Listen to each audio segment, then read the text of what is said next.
Faculty of Human Ecology is committed to achieve for excellence and distinction in the field of human ecology through teaching, research, professional, and community services, in line with the mission to produce competent, ethical, visionary, and resilient graduates.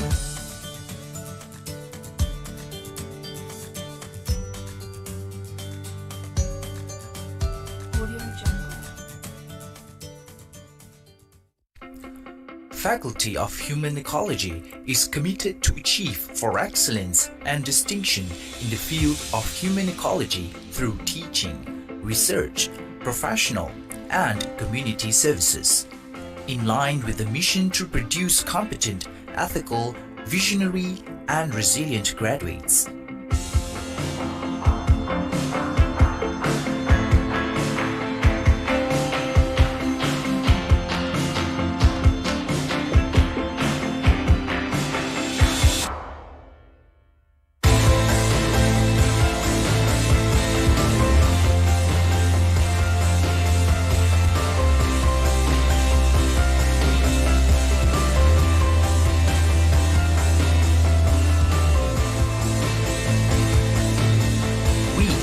Various fields of studies related to the well-being of individuals, families, and communities, from consumer studies, psychology, politics, to music.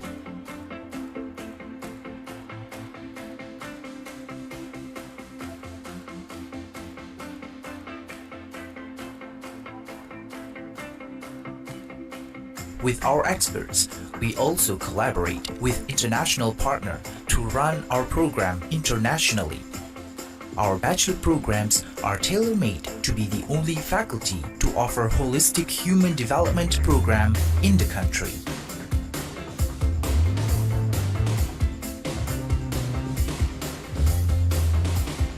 As one of the top research university in Malaysia, UPM acknowledged our research program as the University Research Center of Excellence.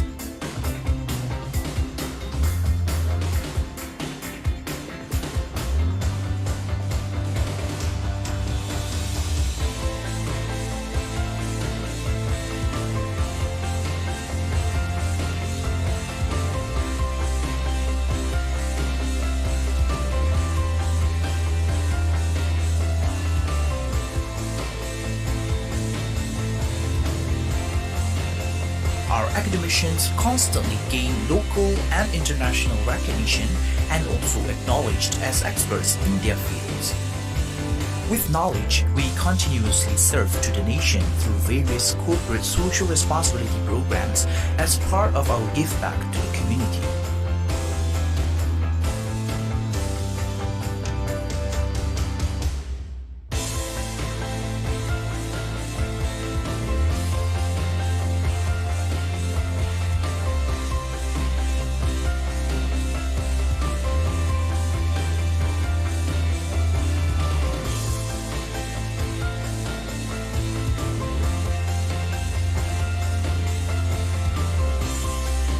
I choose UPM University as a leading university in Malaysia and the Faculty for Human Ecology as one of the best human development studies supported by professional lecturer and staff. I think one of the main reasons why I came to UPM's Faculty of Human Ecology is the growth in their Department of Music, particularly in the postgraduate level. Faculty of Human Ecology UPM promises the best platform for students and researchers in pursuit of success and excellence to provide world-class human capital.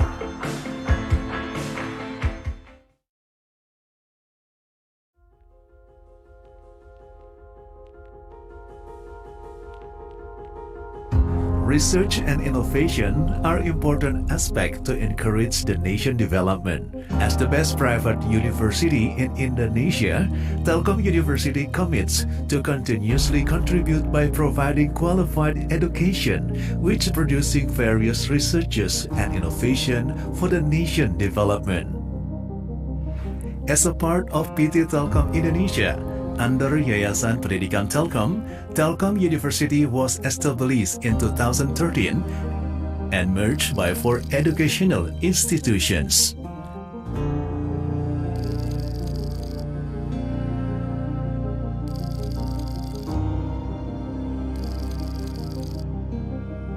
As an ICT-based campus which has the best research and innovation, Telkom University has a purpose: contribute to the nation.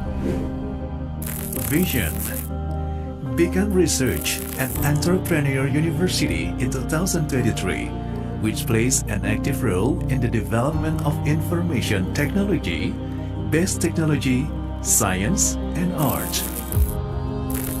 Mission: organizing and developing international standard education based on information technology. Develop, disseminate, and apply internationally recognized technology, science, and art. Utilizing technology, science, and art for the welfare and advancement of national civilization through entrepreneurial competences. Telkom University is located in Bandung, West Java Province, Indonesia, which was built on an area of 50 hectares. Telkom University currently has more than 30,000 students, both local and international, from 34 provinces in Indonesia and 87 countries. In addition, Telkom University also has more than 55,000 alumni spread across 30 countries. Telkom University has various facilities that are maximized to be able to assist lecture activities.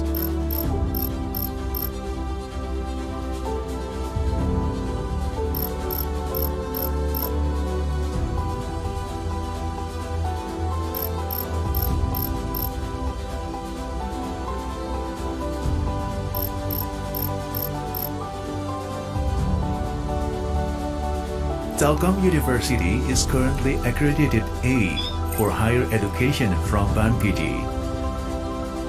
To produce the best graduate who competent, competitive, and have an active role in the development of technology, science, and art. Telkom University has 7 faculties: School of Electrical Engineering, School of Industrial Engineering, School of Computing, School of Economics and Business, School of Communication and Business, School of Creative Industries, and School of Applied Science. Telkom University has 37 study programs, 7 master degree programs, 22 bachelor degree programs, 1 applied undergraduate program, and 7 associate degree. From all of the total study programs, 51% of them are accredited internationally, while 65% courses are accredited A or superior from BANPITI. In realizing a research and entrepreneurial university in 2023, TELU has designed many programs to enhance the quality of education and research in terms of strategic planning. As the best university in Indonesia, which has an active role in producing qualified graduates who are competitive and can give a positive impact on the progress of the nation and country, Telkom University focuses on the threefold mission of higher education, which contain of education, research, and community service. In terms of teaching, Telkom University has implemented a curriculum based on outcome-based education, student-centered learning, which emphasizes the sustainability of learning process in an innovative, interactive, and effective way. Telkom University also has qualified and competent teaching staff in conveying learning knowledge to students. Telkom University is the first campus that declared Merdeka Belajar Kampus Merdeka from the Ministry of Education and Culture of the Republic of Indonesia. During the COVID-19 pandemic, all the lecturing activities in Telkom University have been done online by using the learning management system, supported by application Mobile Center of Learning and Open Education, which makes it easier for students and lecturers to access Siloi anywhere. Telkom University has international programs that are divided into regular program, partnership-based program, Dharma Siswa program, and short course program. On its way to become a research and entrepreneurial university, Telkom University has a main focus to establish an ecosystem and a research culture. In terms of research, Telkom University is able to manage various researches along with the results. So, Telkom University awarded as the university with the best innovation management from the Ministry of Research and Technology, National Agency for Research and Innovation, and is included in the Independent Cluster for Research.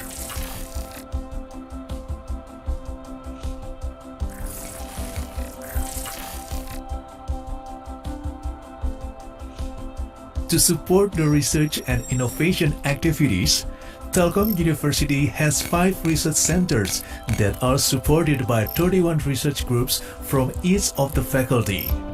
Telkom University is actively organizing international conferences in promoting scientific publication.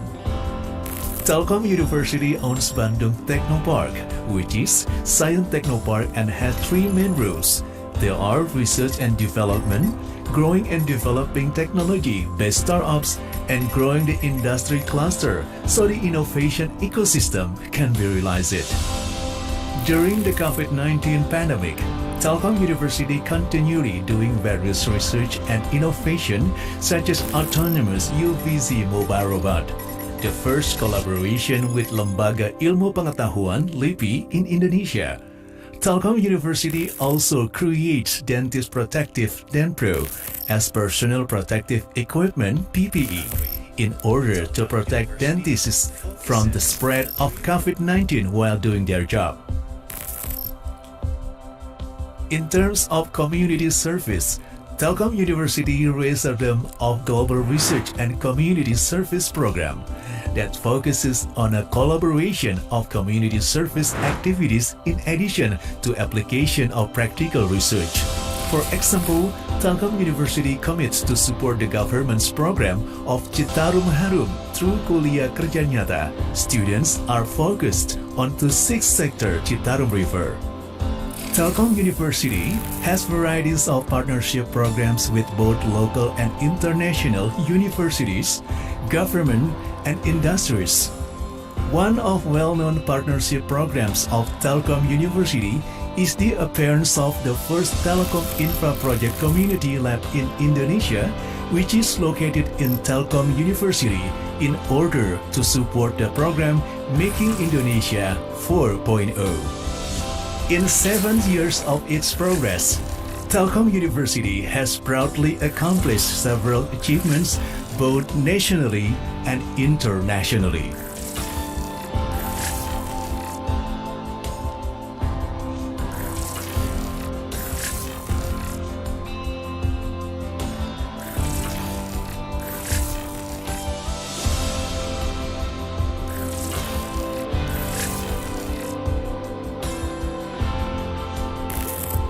Telkom University is committed not only for producing graduates or base human capital, but also to continuously strive producing research and innovations that support for making Indonesia 4.0. Telkom University, creating the future.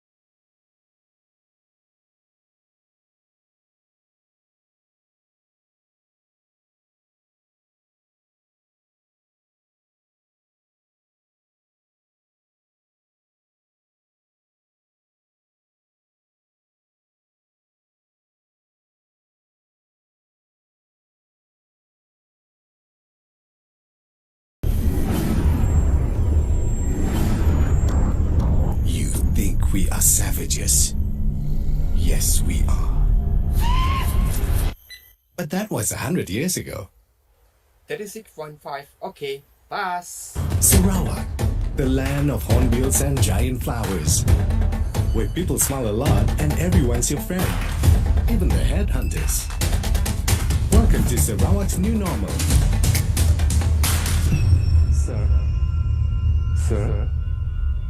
Sir, your temperature is fine, but you can't go in like this. What? Why not? You'll need to have a mask on before entering. Huh? Follow me. The essentials. You already know this. Wear a face mask at all times. Sneeze into a flax elbow or tissue. Dispose tissues and face masks into a designated bin. Wash your hands with soap for 20 seconds. Here's a trick you can use. Happy birthday to you. Happy birthday. Follow the new normal.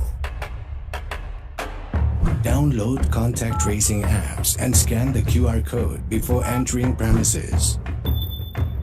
Go through temperature screening. Practice physical distancing, and it's 1 meter, so remember, not so close. Use alcohol-based hand sanitizer. You, sir, may now enter.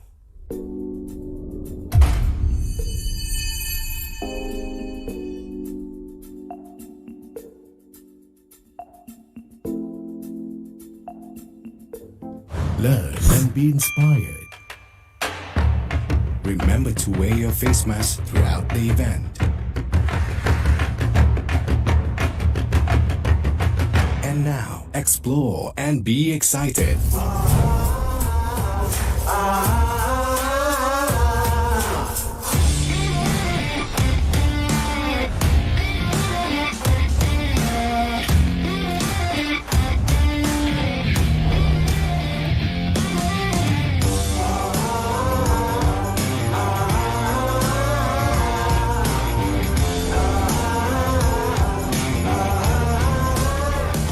Greet the Malaysian way.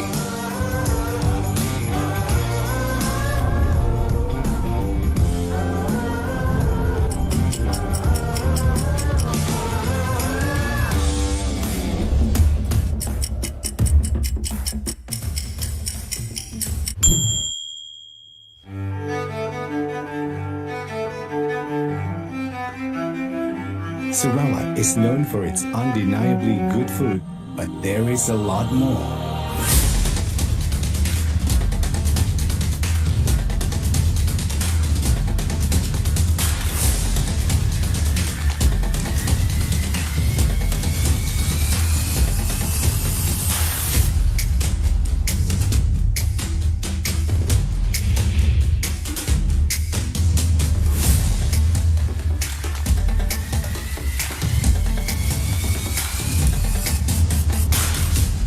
Welcome to Sarawak.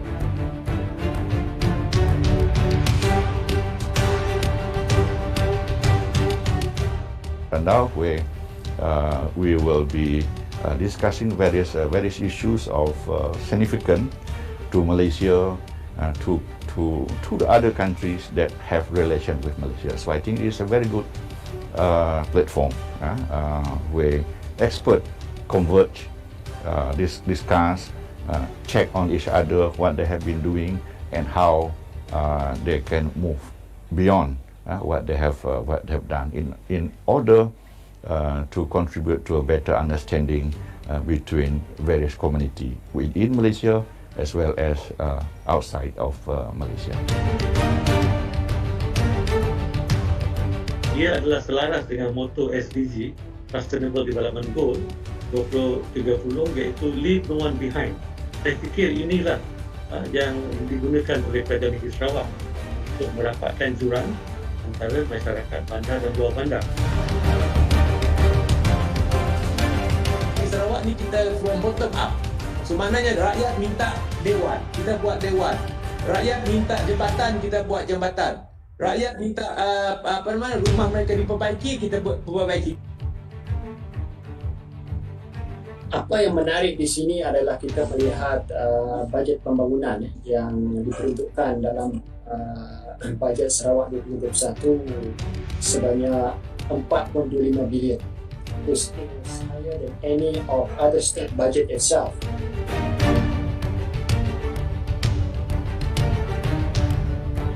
Kita kena turunkan ilmu kepada orang-orang kita. Beri dia ilmu supaya dia boleh berdikari tadi. Anda harus memahami psikososial masyarakat. Anda harus memahami apakah cara berfikir masyarakat di sini.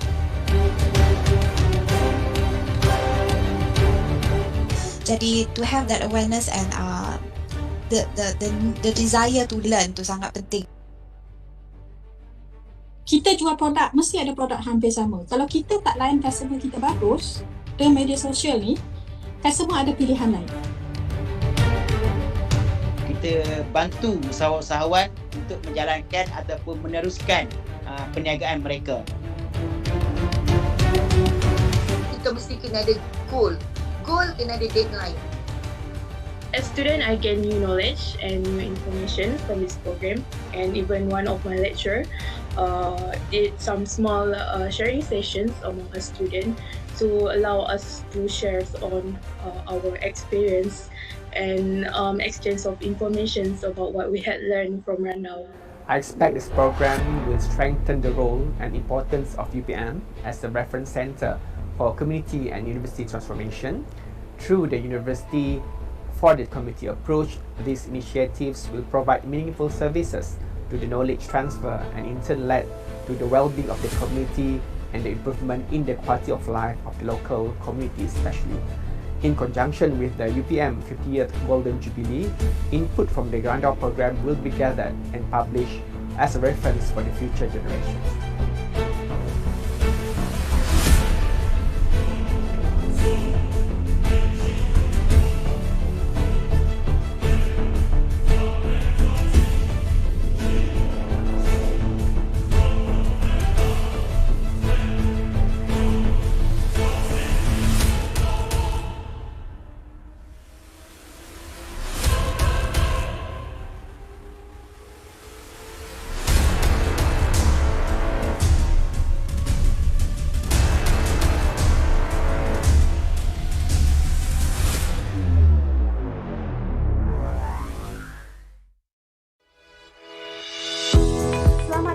ke Institut Pengajian Sains Sosial. Institut Pengajian Sains Sosial atau IPSAS merupakan sebuah institut penyelidikan yang memfokuskan kepada kecemerlangan penyelidikan dan pembangunan dalam bidang sains sosial, khususnya dalam bidang pembangunan belia dan komuniti. Ia turut menawarkan program pengajian siswazah dengan tesis di peringkat ijazah sarjana dan doktor falsafah. Visi IPSAS ialah menjadi pusat penyelidikan dan pembangunan tersohor yang menyumbang kepada kesejahteraan belia dan komuniti. Manakala misi IPSAS pula ialah menyumbang kepada kesejahteraan belia dan komuniti menerusi penyelidikan, pengajian pasca siswazah dan khidmat profesional.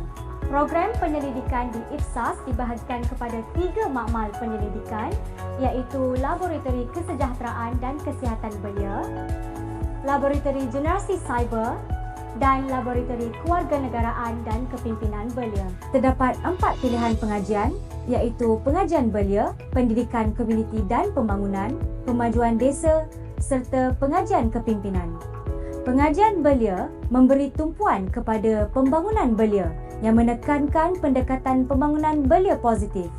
Pengajian pendidikan komuniti dan pembangunan pula memfokuskan kepada pembangunan kapasiti individu dan kumpulan demi meningkatkan kualiti hidup dan kesejahteraan komuniti. Pengajian pemajuan desa meliputi isu semasa seperti penyertaan belia dalam pembangunan luar bandar, khususnya dalam bidang pertanian dan pembangunan ekonomi. Pengajian kepimpinan pula memfokuskan kepada teori dan praktis kepimpinan dan kepengikutan, kepimpinan organisasi, kepimpinan dalam pendidikan dan kepimpinan dalam kesejahteraan komuniti. Pelajar yang berdaftar di bawah IPSAS ini bukan sahaja terbuka kepada pelajar tempatan, malah ianya juga dibuka kepada pelajar antarabangsa. Antara aktiviti yang dilakukan oleh pelajar di IPSAS adalah seperti aktiviti pengajian, penyelidikan dan seminar di peringkat tempatan dan antarabangsa. Di IPSAS, potensi pelajar amat dititik beratkan selaras dengan hasrat universiti untuk memastikan pelajar mencapai status graduate on time dan mempunyai hala tuju dalam bidang yang diceburi. Antaranya, seminar pembentangan kertas cadangan, pertandingan penyelidikan dan inovasi, serta kursus berterusan. Di samping itu juga, pelajar berpotensi untuk memperolehi geran penyelidikan yang turut disediakan bagi pelajar yang berkelayakan. Syarat kemasukan bagi program ke peringkat master dengan tesis adalah memperoleh CGPA sekurang-kurangnya 2.75 di peringkat bachelor atau memiliki pengalaman bekerja sekurang-kurangnya 3 tahun dalam bidang berkaitan. Manakala bagi peringkat doktor falsafah, syarat kemasukan adalah mempunyai ijazah sarjana dalam bidang berkaitan. IPSAS mempunyai pasukan yang kaliber dalam membangunkan institusi ini, antaranya pengarah, timbalan pengarah, penolong pendaftar kanan, ketua laboratori, pegawai penyelidik sosial, fellow penyelidik dan pasca doktoral. Selain itu, terdapat juga penyelidik bersekutu yang melengkapkan pasukan ini. Untuk keterangan lanjut, sila hubungi Institut Pengajian Sains Sosial di talian 03-8947-1872 atau emailkan kepada kami di ipsas@upm.edu.my atau layari laman sesawang kami di www.ipsas.upm.edu.my. Kami di IPSAS amat mengalu-alukan anda menjadi sebahagian daripada keluarga kami.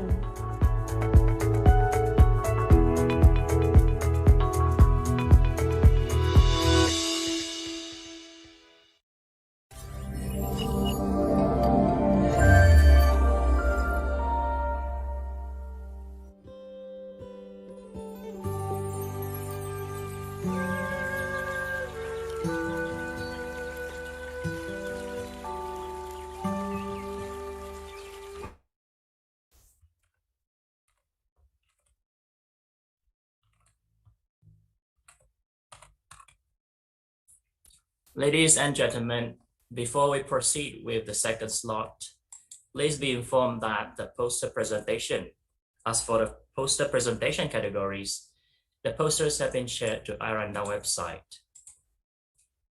So you may visit iRandau 2021 website, that is http://iRandau2021.upm.edu.my, all lowercase. Now, without further ado, for the second slot of iRandau 2021, I would like to invite our moderator for today, Dr. Ismawati Sharkawi, to moderate the session.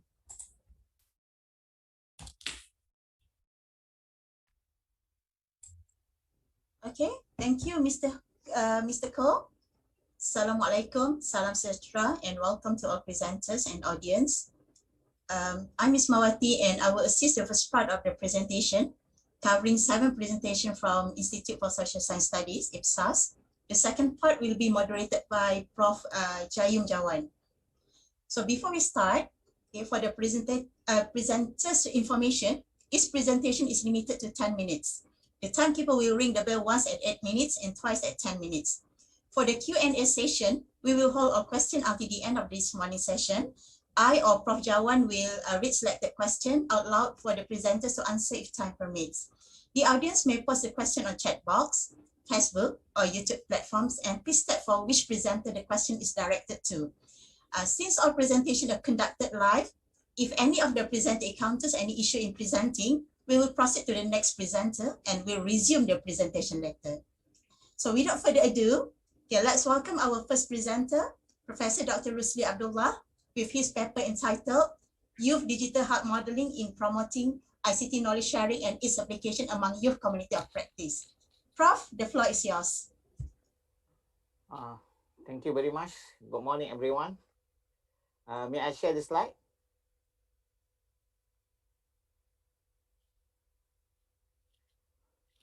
Okay, thank you very much.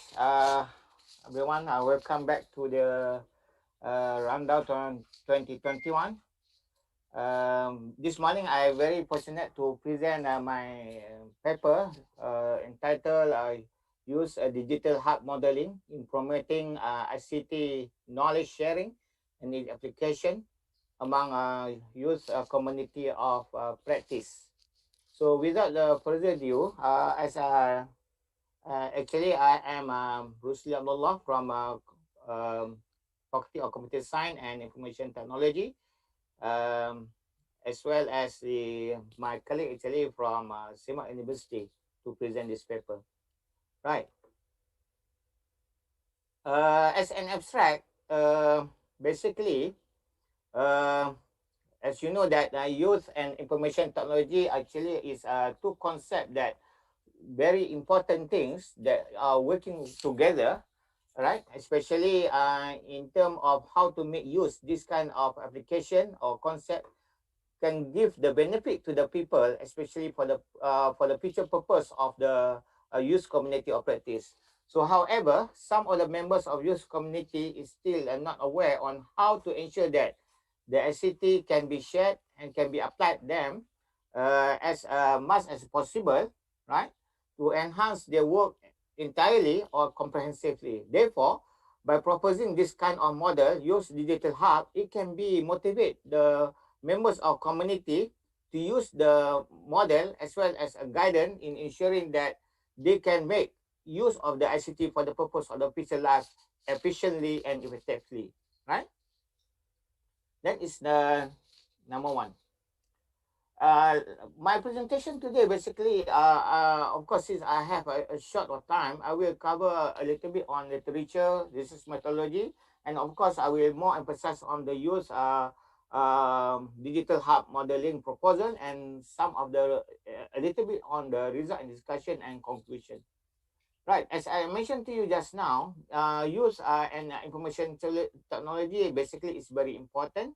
So as a part of the literature review, let me start by talking about the use community of practice in Malaysia as what has been defined by Youth Development Policy, National Youth Development Policy. So those are between the age of 15 and 40. So this kind of community actually is very huge in Malaysia. So that's why they have a lot of group or community. We can break them to work together actually. So that's why we call it as a community of practice of youth, that they are normally working together in a form of association, a group of study, or teammate for any kind of work for their purpose, right?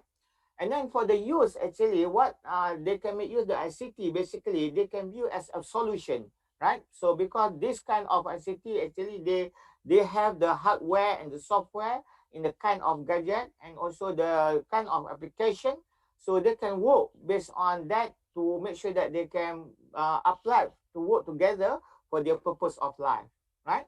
So in terms of hardware and gadget and its gadget, so we can see that there are a lot of gadgets that they have actually, from the telephone, handphone, normal phone, and then we can have, you can see from the diagram, a lot of things that are involved in the youth community of practice. So they have to make sure that they have fulfill all the skills that are required in order to ensure that those gadgets actually can give them beneficial for the future, right? So I can list here only a few things: PC, that's notebook, laptop, handphone, iPad, PS.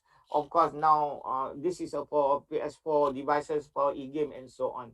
That's number one. Number two, as a part of the ICT, basically they have the software and accession application. For example, they have a word processing, data management, graphical authoring tool, and design and coding application. This is called application software for the purpose of the community of practice, right? For use community of practice. And also, beside that, on top of that, there are a lot of application in cloud-based system application and internet-based. We have the e-commerce, e-learning, e-government, e-health, and e-game, and many others. So these are the very important literature that they need to be understand actually, right? Right. So it's in order to formulate our model, we call it as a youth digital hub, right? So we are forming literature. We are performing the literature review at the first place, and it's followed by looking for the expert opinion, right? So based on that, we are also come up with four component of technological skill set that are required by the use of community of practice to support the digital hub, right?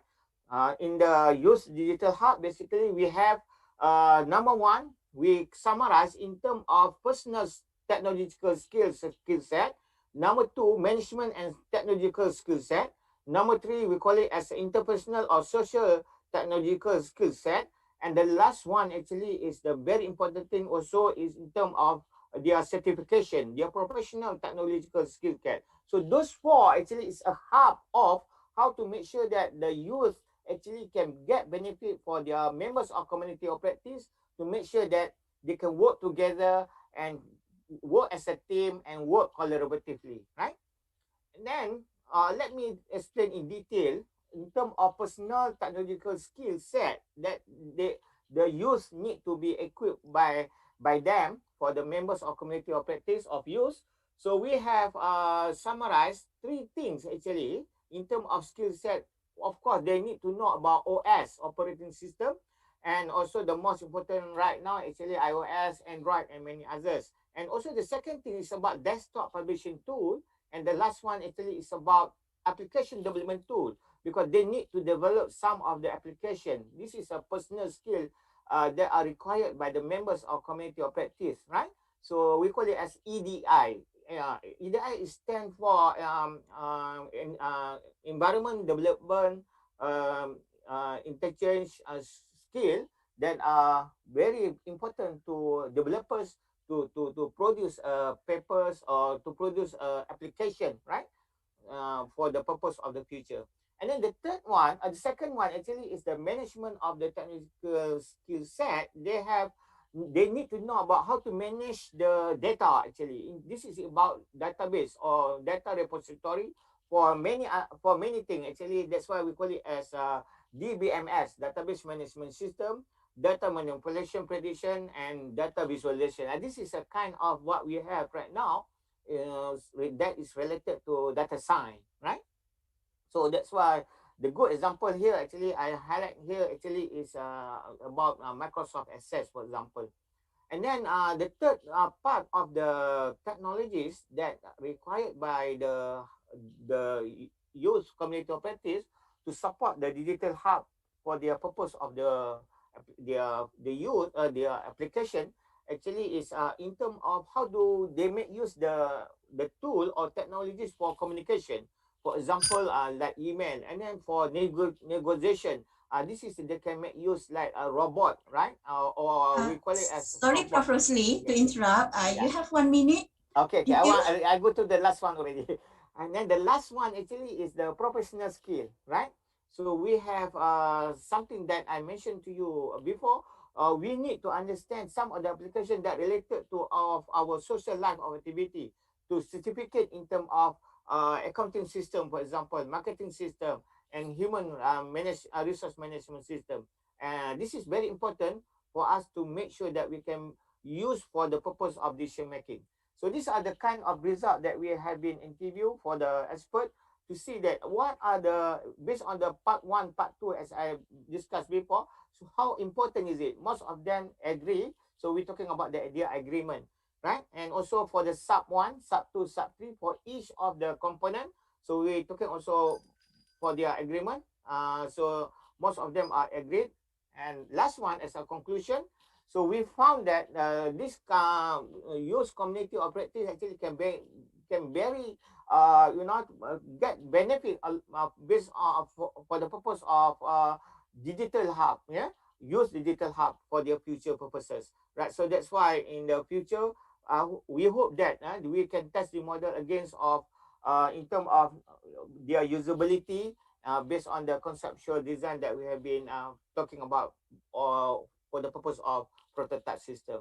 With that, thank you very much. Okay, thank you, Prof. Rosli, for the interesting topic.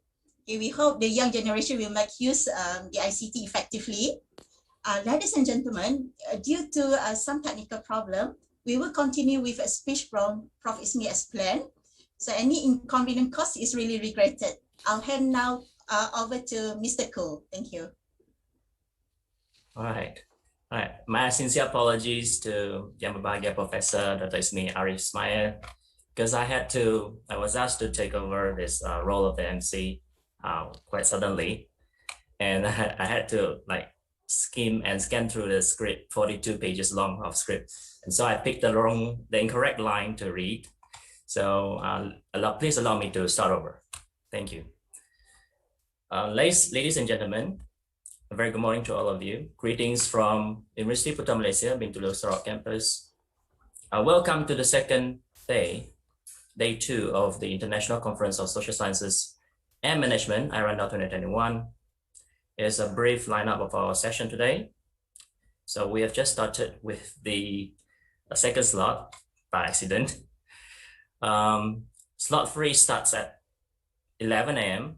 Our lunch break is at 1 a.m. And this is followed by iRandau slot 4, that is the final slot at 2 p.m. today. Finally, we'll have the closing ceremony of iRandau 2021, which is scheduled at 4 p.m. Ladies and gentlemen, this international conference is conducted on Zoom platform for conference presenters and committee members. And it is being streamed live on Facebook for our audience. So for our audience on Facebook Live, please share this stream to your Facebook wall and give us a like. If it is not too much to ask, head over to our Facebook page, that is University Putra Malaysia, Bintulu campus, and drop us a like. Also share the page to your Facebook wall. Ladies and gentlemen, before we begin with the first session this morning, I would like to introduce the next invited speaker, Yang Berbahagia, Professor Dr. Ismi Arif Ismail. Professor Dr. Ismi Arif Ismail is the Director of Institute for Social Science Studies, UPM, a research institute focusing on youth and community well-being. He joined UPM in the year 2000 and has been widely published as author or co-author of a book chapters, monographs, proceedings, and scores of scholarly papers, abstracts, and related materials in areas such as extensions and continuing education, future learning, leadership, youth development, and human resource development. Dr. Ismi received a bachelor's degree in TESOL with honors from National University of Malaysia in 1993, a master's degree in extension education from UPM in 1999, and a doctorate in continuing education from the University of Warwick, United Kingdom in 2005. Ladies and gentlemen, please welcome Yang Berbahagia, Professor Dr. Ismi Arif Ismail, to deliver his presentation entitled Work-Life Balance During Pandemic, Empowering Youth and Community Well-Being. Please welcome Professor Dr. Ismi. Okay, thank you very much. A very good morning, Dr. Koh Wei Leong and Dr. Ismawati. Thank you for having me. If you don't mind, can I share my slide? I can share slide, yeah. Okay. Okay. And as what Dr. Ko mentioned just now, I'm based at the Social Science Studies Institute, IPSAS, in UPM. And my paper for today is entitled Work-Life Balance During Pandemic, Empowering Youth and Community Wellbeing. So I will just go straight. This is based on a paper co-authored with my colleague, Associate Professor Dr. Muhammad Mushid Ashad, Professor Dr. Steven Eric Kraus Abdullah, and Professor Dr. Hasinda Abdullah. Okay, so the objectives of the paper would be to conceptualize work-life balance, explaining about the new norm in work-life balance, and also sharing recommendations on how to empower youth and community work-life balance and well-being during the pandemic.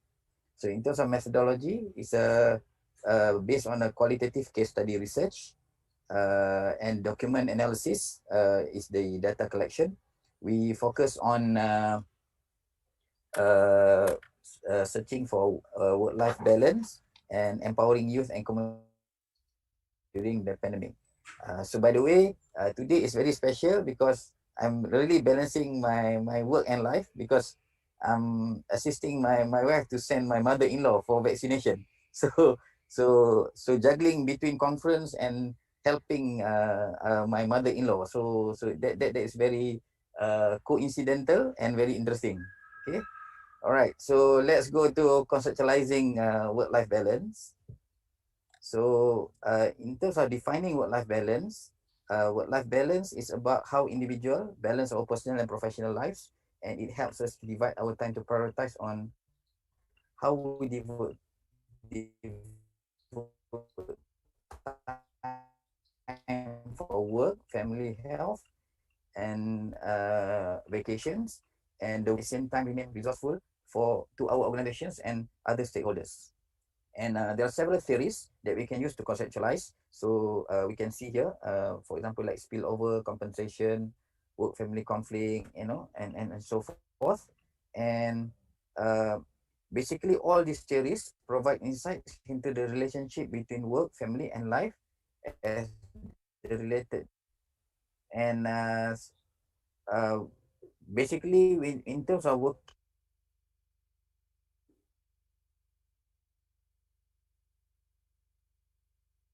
working from home and working at the office provide intention to discuss today. Technology enhanced work from home and work at the office has provided both challenges and opportunities including youth and of course the community at large. And studies indicated that actually work from home has both negative and positive outcomes. And despite that, there are also some studies which state that work from home can also be positively associated depending on the way individual and organizations co-arrange and complement one another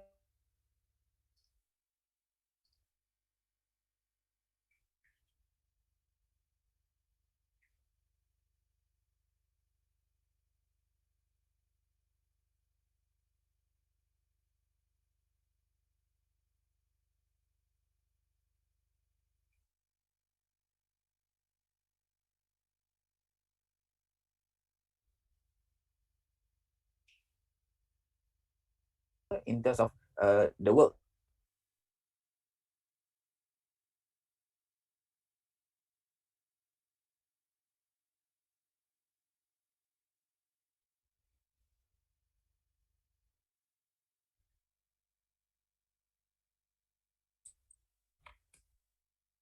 I'm afraid Professor Dr. Ismi's connection has just dropped out.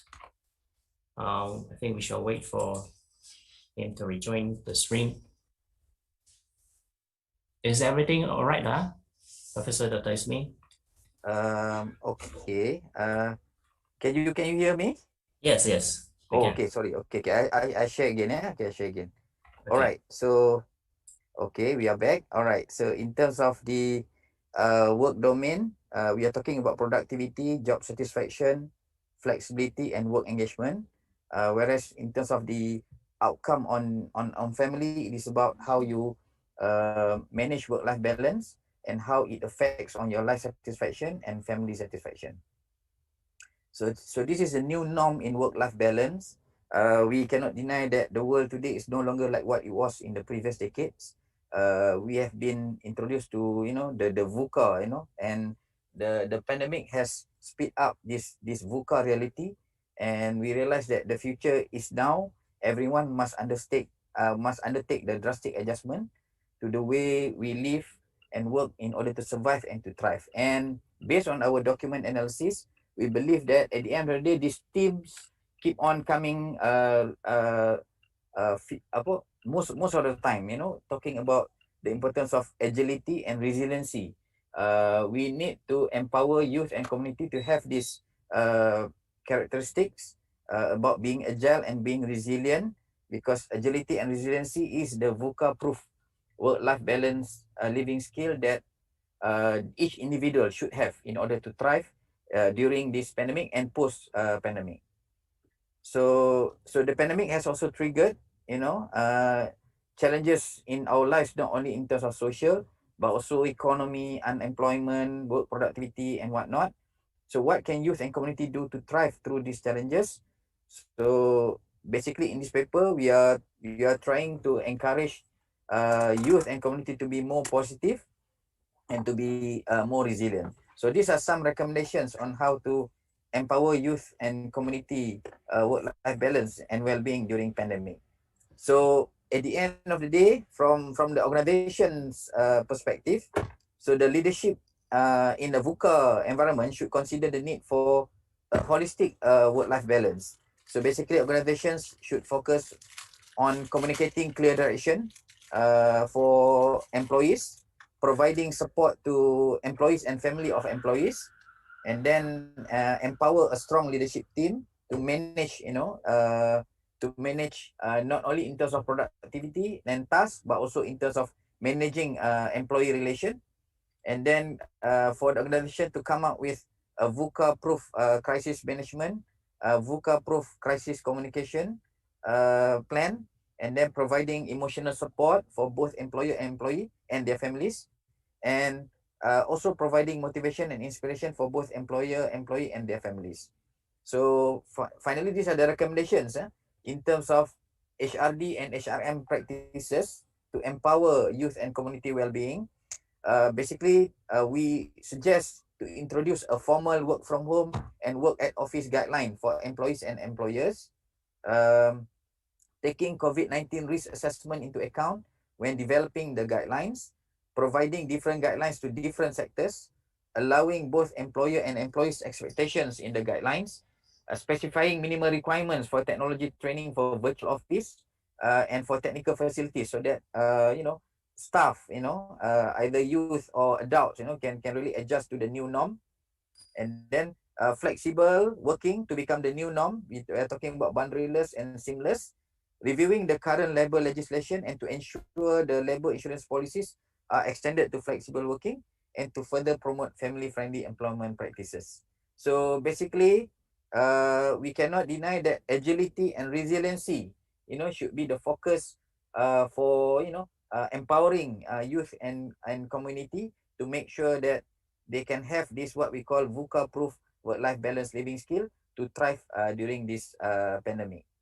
So okay, Dr. Ko, that's my presentation. And before I pass back to you, again, I would like to thank the iRandau organizing committee for having IPSAS as the co-organizer. We really appreciate. And after this, I have some of my IPSAS colleagues to continue and to present, their papers for the benefit of the conference participants. Thank you very much. Thank you, Yang Berbahagia, Professor Dr. Ismi Arif Ismail. Now, to resume with our conference today, I would like to hand over the session to Dr. Ismawati Sharkawi to resume with the task of moderating the slot. Okay. Over to you. Thank you, Mr. Ko. Up next is Professor Dr. Hasrinda Abdullah and her research team with their paper entitled Mobile Phone Usage, Sleep Quality and Life Satisfaction Among University Students in Malaysia. Please welcome, Prof.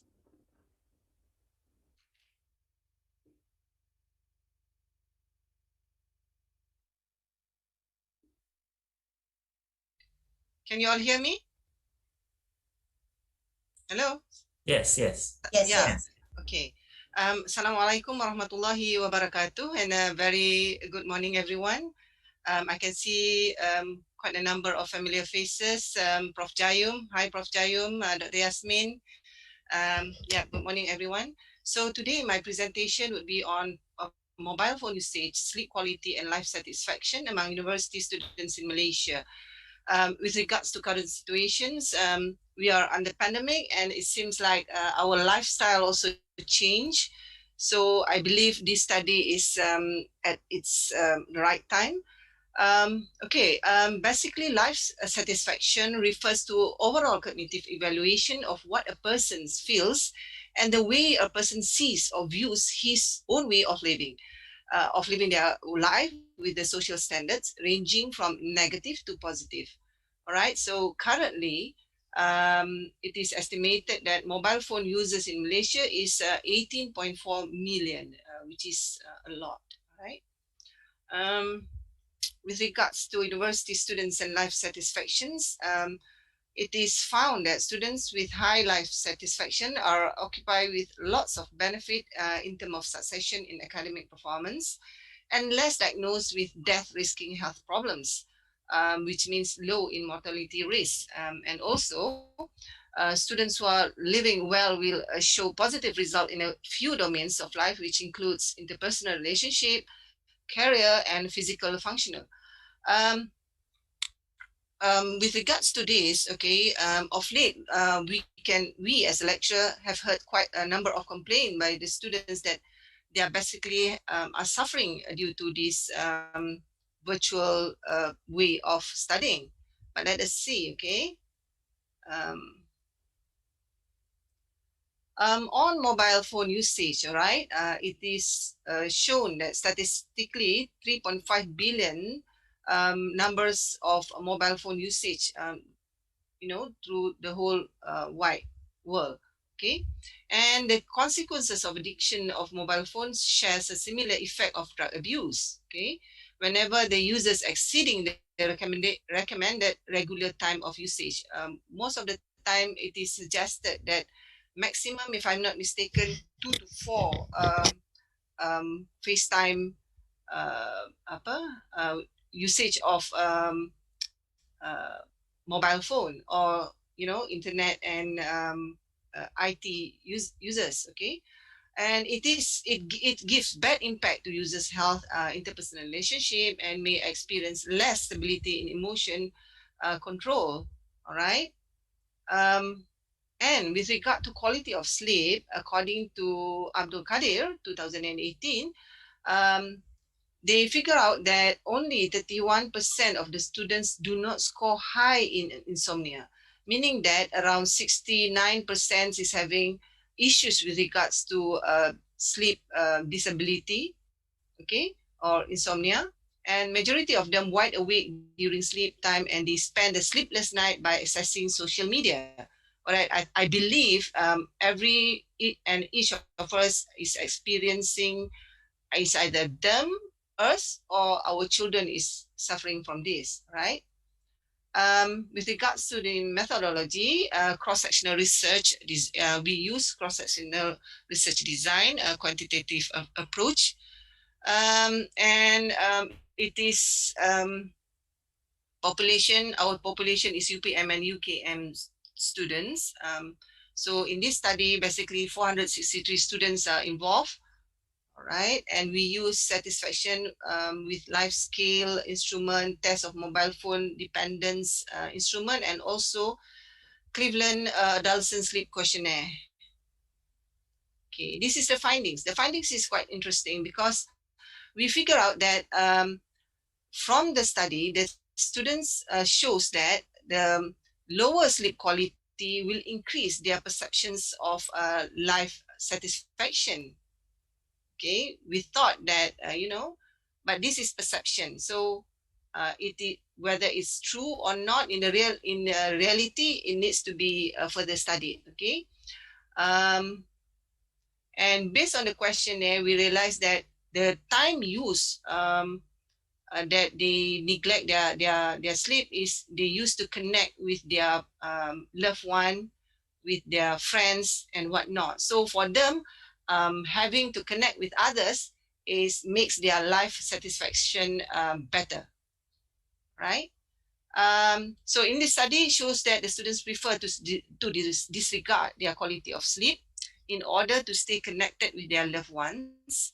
So hence, should any intervention need to be done to reflect the overall well-being of this group of university students, focus need to be done on how to help them with regards to their understanding of individual well-being, meaning that they have to understand it as a whole, perceive life satisfaction and the proper holistic well-being is two different things. Okay, you might perceive that your life, you satisfied with your life, but in the long term, it might deteriorate your health, physical health. All right. So that's all for my presentation. Thank you. Okay, thank you, Prof. Haslinda, for the insightful sharing. It helps us academicians to understand the impacts of this pandemic to our students, especially on the sleeping disorder. Okay, so up next is Associate Professor Dr. Muhammad Murshid Arshad and his associate with their paper entitled Leadership Development Process, Positive Youth Development Through Coaching Among Youth Leaders. Dr. Murshid, the floor is yours.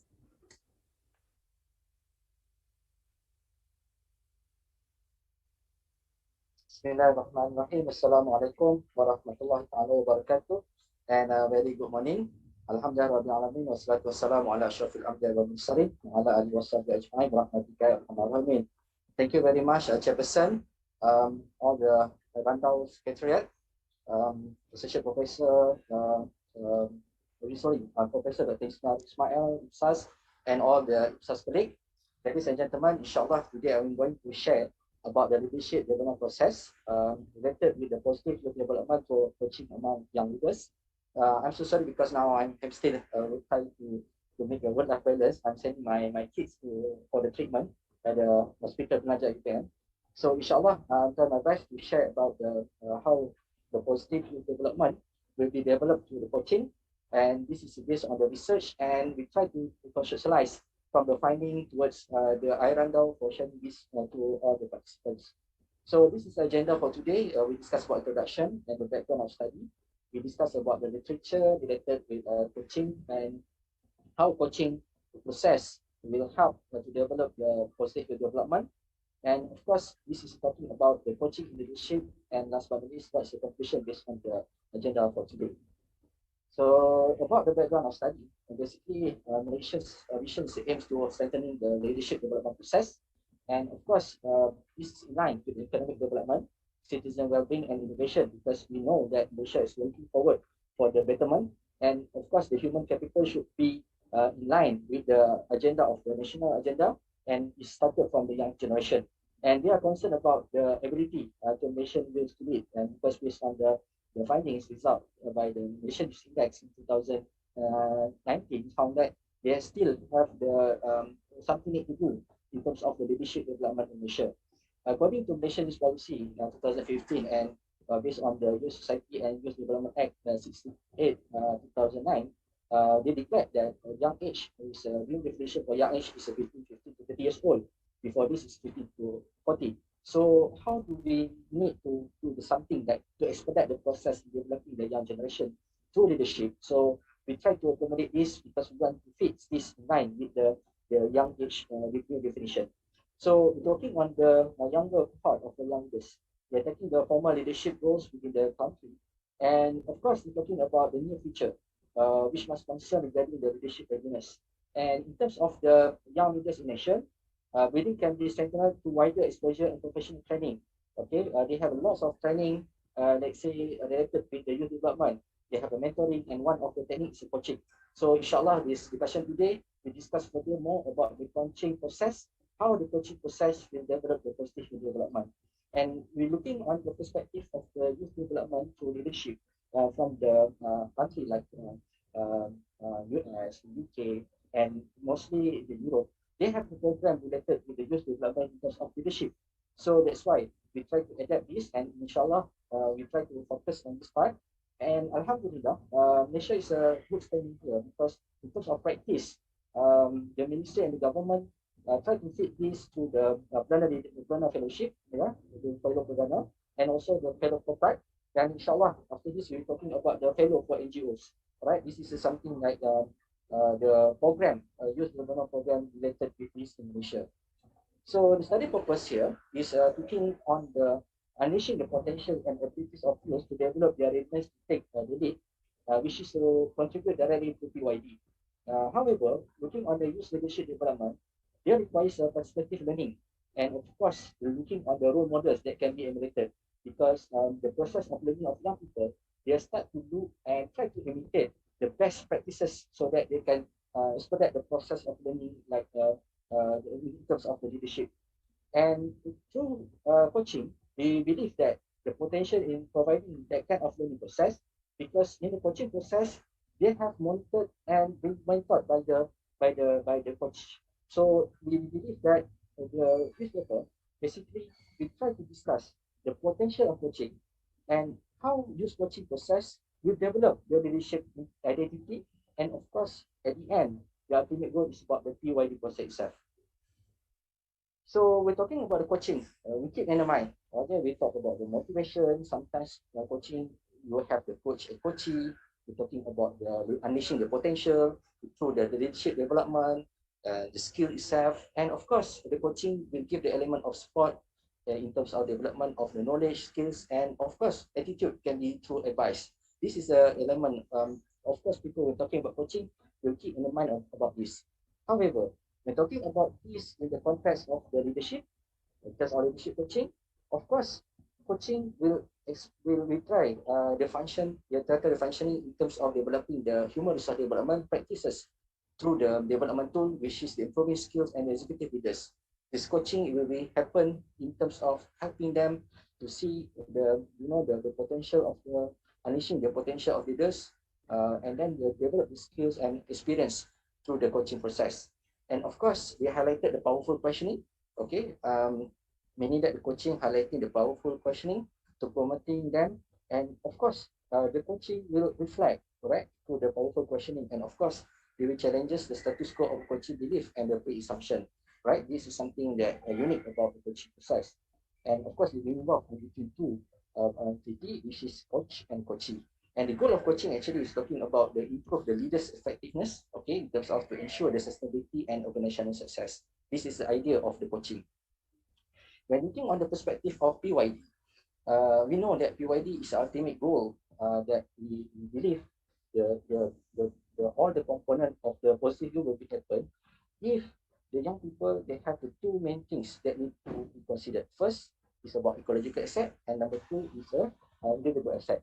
Which is these two assets, we believe that this will effect to develop their PYD, the positive development, and of course, at the end, they will contribute to the society. They will contribute to their self-development, they contribute to the family, and of course, the civil society itself. So we believe that PYD is a model that we try to help the young people to unleash the potential, and of course, at the end, this is ultimate product, so-called the product in terms of the youth development itself. So we're talking about the potentiality. How do we connect the coaching and PYD? We believe that from this thing, we will unleash the youth potential. And secondly, we're talking about the supporting the PYD, because the coaching process, inshallah, we believe that it will help to develop the individual asset, and the second one to develop the ecological asset. And of course, this is something that related with the youth adapt partnership, because mostly in terms of the coaching process, the coaching will be coached by the experienced person, and we believe that they have the wisdom in terms of idealistic, and we mold idealistic and wisdom together in terms of the youth adapt partnership, and we believe that from this will help them to learn through the observation and demonstration. So the coaching will provide the learning support, and of course we will start to develop the networking, okay, because the networking that has been developed by the coach, this also is meaning that the networking same to the coaching, alright? And of course, at the end, we want to develop the youth maturity, they become a matured, and they will be delivered everything related with the process, and we believe that mentoring will expedite the process of the leadership development. So this is a discussion and conclusion. So we believe that from this perspective, meaning that the coaching will play the role in terms of develop the to expedite the process in developing individual asset and ecological asset. They will expedite the process, and of course, because of the coaching relationship, they will help the ecosystem. We develop the positive learning process, and of course, at the end, we develop the PYD, and of course, we will contribute to the meaning that to the self, to the family, community, and the civil society. And this is a discussion based on this. The coaching process encouraged by existing and systematically developing youth leader in any defined area of growth, and that may be relevant towards personal development. And of course, a guiding of learning through community of practice will facilitate the transfer of knowledge, because we want to encourage the positive environment that they can learn. And of course, as I mentioned, that coaching will strengthening ecological asset in terms of developing their individual's capacity, their social networking, institution, and of course they will easy to access the resources, right? And coaching will also develop the individual asset, which is develop the cognitive, emotion, behavior, and of course their soft skills as well. All right. So at the end, you can see that the coaching, they have good potential in terms of develop their individual asset and ecological asset. At the end, they will contribute to the PYD. This is a concoction. So based on the meaning that the outcome from the coaching process in leadership development, we believe that we encouraging the youth adapt partnership. We creating the ecosystem so that they will learn and complement to each other, right? So the combination of wisdom and idealism will be happen in the coaching process, and we will try to find the solution and try to get the best practices in terms of youth development. And in terms of the providing open access to youth, with the expedite the process of identity development, the coaching will support the individual asset and ecological asset. And last but not least, PYD values have strong relationship with leadership values shaped through coaching, inshallah. So ladies and gentlemen, that's my presentation. Thank you very much for your attention. Have a nice day. Stay safe. Okay, that was a refreshing topic, wasn't it? Okay, it's not only beneficial for youth, but also for much younger adults, like some of us. So thank you, Dr. Murshid. Okay, let's proceed with our next presenter, Dr. Akmal Haryati Ahmad Ghazali, with their appealing title, I'm Lonely. Loneliness leads to smartphone addiction and cyberbullying among youth. Ladies and gentlemen, please welcome Dr. Akmal. Okay, okay, thank you so much, moderator. Apa khabar kita? Okay, I try to use a word from Sarawak. Okay, hi, I am Akmal. I'm from Ibsas UPM. Before we begin, I want to make you a short, fun activity. Okay, about smartphone habit. Right? Just take a few seconds from you guys. Okay. All right. According to Kushin 2018. Your smartphone is like your life. Okay, you either control it or it control you. Is that true or not? Okay, so let's begin our fun activity. All right, I need your cooperation, please. Okay, please pick up your smartphone. Okay, take a look at your WhatsApp status or your Instagram stories, your Facebook posting, or anything. Okay, within 10 to 20 seconds, I need you to focus on the emotion that you felt when you wrote those status. Is it you so excited because you're lonely, because you bored, what? Okay, just jot it down in a piece of paper, and after that, you can share with me your emotion that you felt just now. Okay, I think just within 10 seconds, I think. 1, 2, 3, 4, 5, 6, 7, 8, 9, 10. Right. How about you, Dr. Ismawati? No feeling at all because I'm feeling at all. Okay, thank you. Dr. Murshid? Amazing. Amazing. Yeah, Researching. amazing. Maybe because of the previous presenters. Okay, how about you, Dr. Zatul? I don't have any status. I never uploaded Oh, any okay. status. Yes. You don't have any status. All right. Maybe next time you must have your own status. Okay. And I see here Dr. Ripka Ellen. Dr. Ripka, how about you? Dr. Ripka, are you there? So, all right, it's okay. Right. Thank you so much for your response. And please turn your smartphone off back and put in your bag. I would like to share with you my presentation and please enjoy it. Right. Okay, I'm going to talk about I'm lonely. Loneliness leads to smartphones addiction and cyberbullying among youth. Is that true? Because of loneliness, we addict to smartphone and maybe sometimes we contribute to cyberbullying. Okay, the purpose of the presentation is I would like to share my findings with you, right? Okay, let me stand with my some general information. Okay, actually, smartphone is very important nowadays. Okay, and according to Fazil, smartphone no longer categorized under luxury items. No, meaning that any brand we can afford to buy it, isn't it? And according to Emmanuel, there are three things that we bring in our pocket, in our handbag. That's smartphone, our money, and our key. It can be car keys or house key. House key maybe we put in our car. And as we know that the function of smartphone is various. We can send messages, we can take in photo, we can play games, we can watch TV, and we can shopping. Okay, kalau saya pergi Sarawak hari ni saya shopping dah. Not because but through virtual, I cannot do that.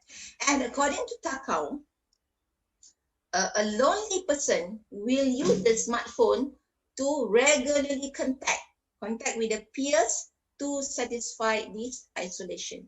Okay, keep repeating call and message, right? And however, overuse of the smartphone and internet will cause you depression. Okay, according to Chiu and Patos 2021, it can bring you feel loneliness and sometimes will bring you to anxiety that's similar to addict. And at the same time, cyberbullying continue in Malaysia because of smartphone.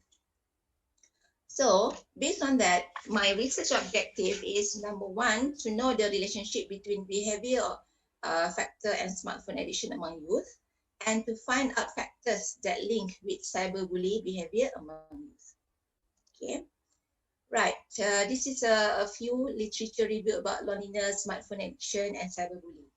Okay. According to Pullman and Bellucci, loneliness, what is loneliness? Loneliness is negative emotion that can bring a depression, right? And smartphone addiction, actually according to Emmanuel 2015, people are addicted to smartphone, okay, because they're addicted to deliver information, to get information, entertainment, or personal connection to others. Okay. And cyberbullying, this is online activities. Okay, like we posting negative messages, through our devices such as smartphone, computers, tablets, and so on. Okay, for the method, this is a quantitative study. Involve 400 respondents from 4 public universities, and this is a survey. The data collection started from April 2018 until February 2019 by using convenience sampling, and we are using descriptive statistic and inferential statistic to analyze the data. Okay, the result.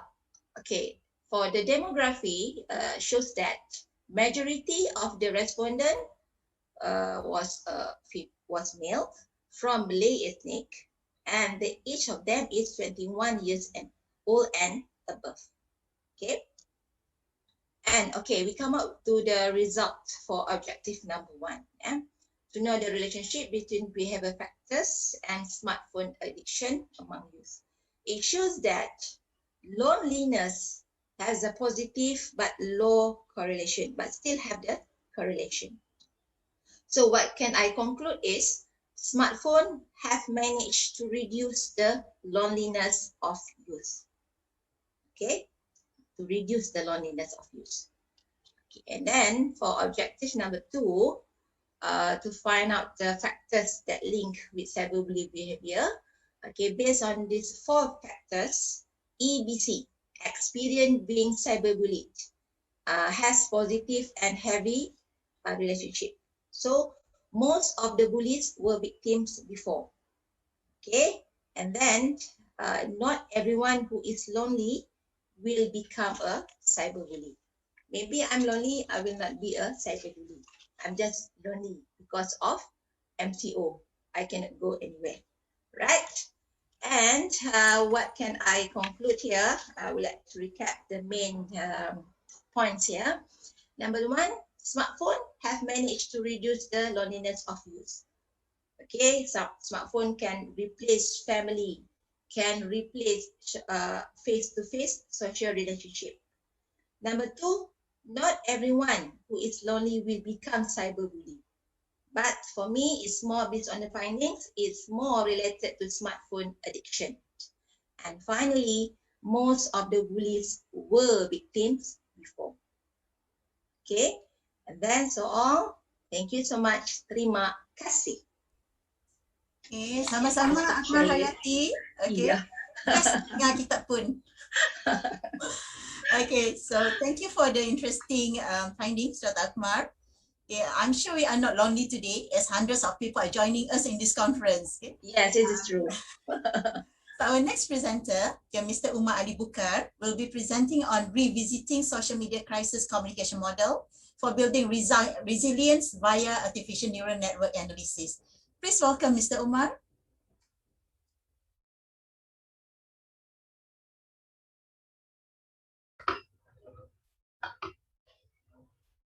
Assalamualaikum.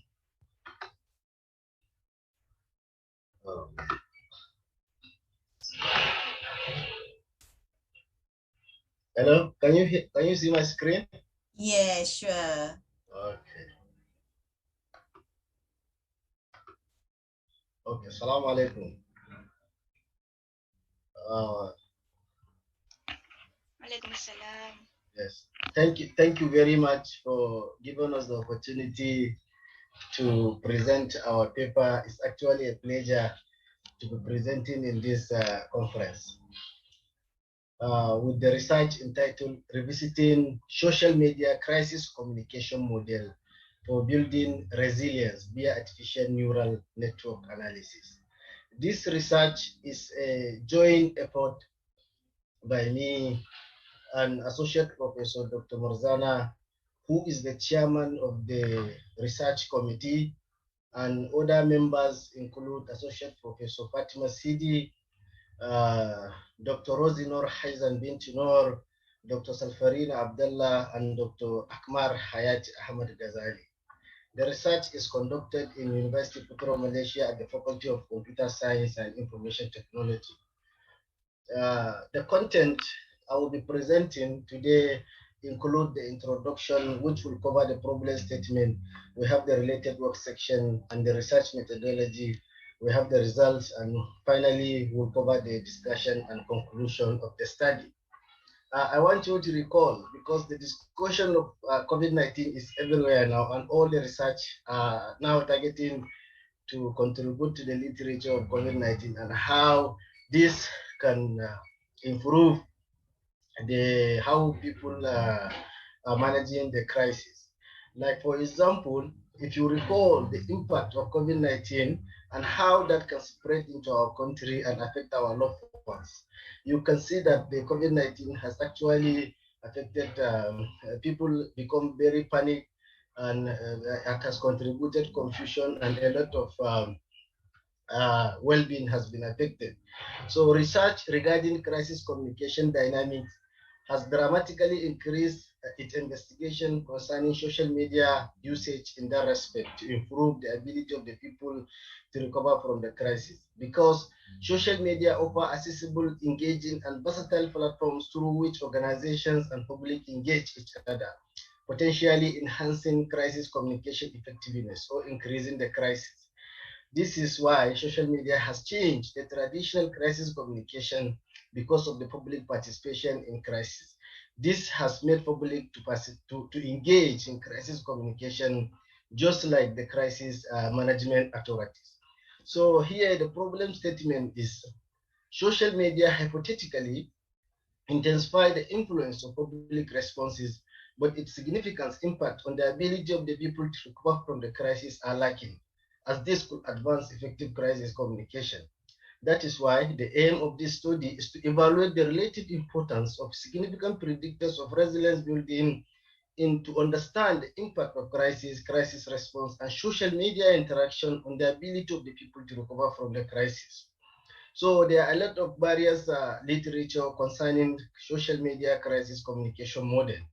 The most dominant crisis communication model in the literature is the SCCT, which is the situational crisis communication model that focuses on strategy building. Then because of the introduction of social media, we have the SMCC, which is the social media crisis communication that classify the people engaged in crisis communication as followers in active and influential users. Recently, streaming model was introduced for social media only that emphasized that social media crisis communication has to allow the crisis management to listen to what is happening in the social media. Then those followers and inactive and influential users will be targeted and respond and engage, then monitor and interact with the communication. More recently, we have the result, the model by ICCM, which is the Interactive Crisis Communication Model, which shows, which demonstrates the framework that allow people to engage in social media, that shows how social media content can be used to improve crisis communication as negative content, neutral content, or positive content. But in order to ensure that the social media crisis communication is making an impact on the ability of the people to recover from the crisis, the SMDR was introduced and linked the social media crisis communication with resilience building. So the MOLA, that is the SMDR model, social media disaster resilience model, is the only model, according to our finding, that actually link between the crisis communication and resilience building, and shows the importance of social media crisis communication in building hotel resilience. The motivation of this research is that much of the literature on social media involvement in crisis management has focused on stakeholders' relationship. MOLA study is one of the few studies that examine the impact of social media on building community resilience during and after the crisis. Therefore, there has been very little integration between these two streams of research, that is the social media crisis communication and public resilience. That is why thus, this study evaluates the social media crisis communication model for building public resilience via artificial neural network analysis. This is the framework of the study. We have 4 constructs, 3 of which are independent variables, while 1 is independent variable, which is the resilience.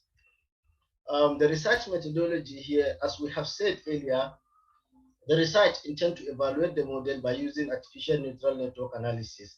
The reason why we selected artificial network analysis is because it aids in discovering complicated linear relationship and non-linear relationship. And also it enables more exact anticipation than the standard regression technique. The data set is used consists of 393 observations, which consists of Malaysians between the age of 21 to 40, and the respondents either encountered COVID-19 lockdown through social distancing, self-isolation, or quarantine.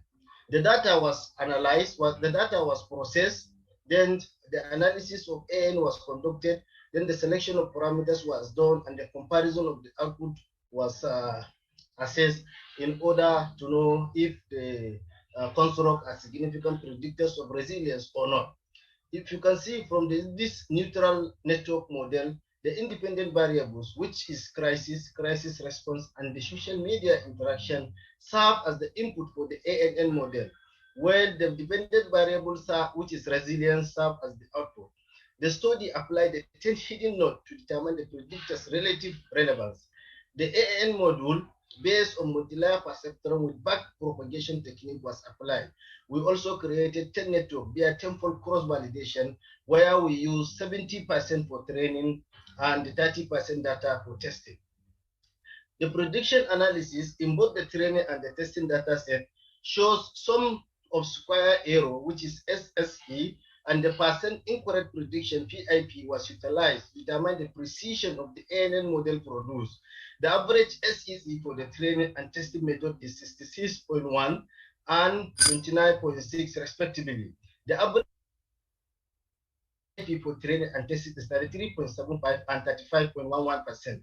The results demonstrated that the model fit reasonably. We also conducted sensitivity analysis in the data, which determined the predictor's relative relevance.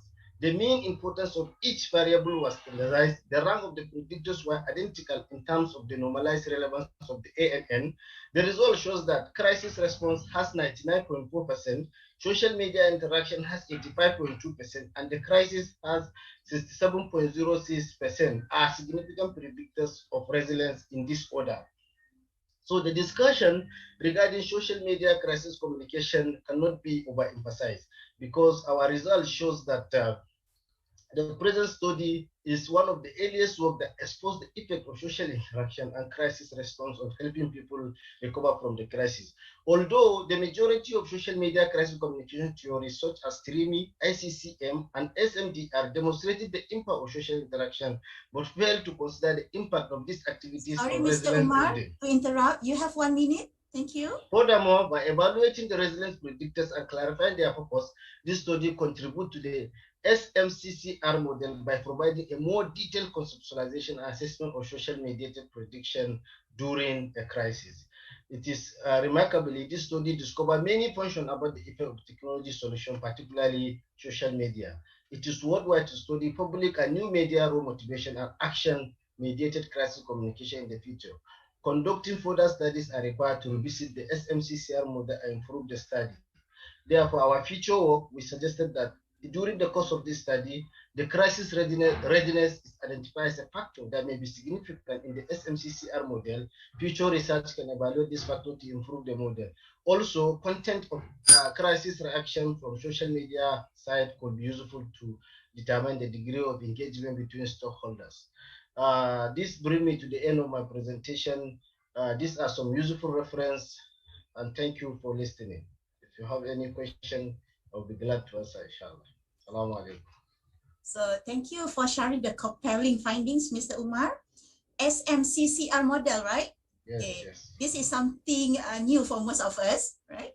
So our next presenter is going to talk about a survey of the community's level of concern for environmental sustainability during the COVID-19 pandemic situation in Malaysia. Ladies and gentlemen, please welcome Dr. Haliza Abdul Rahman.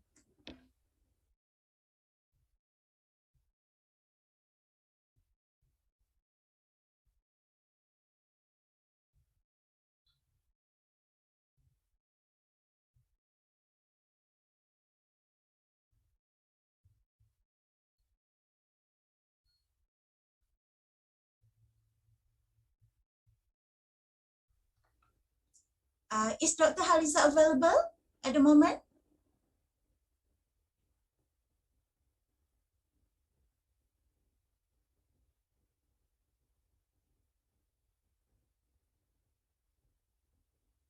She's not around.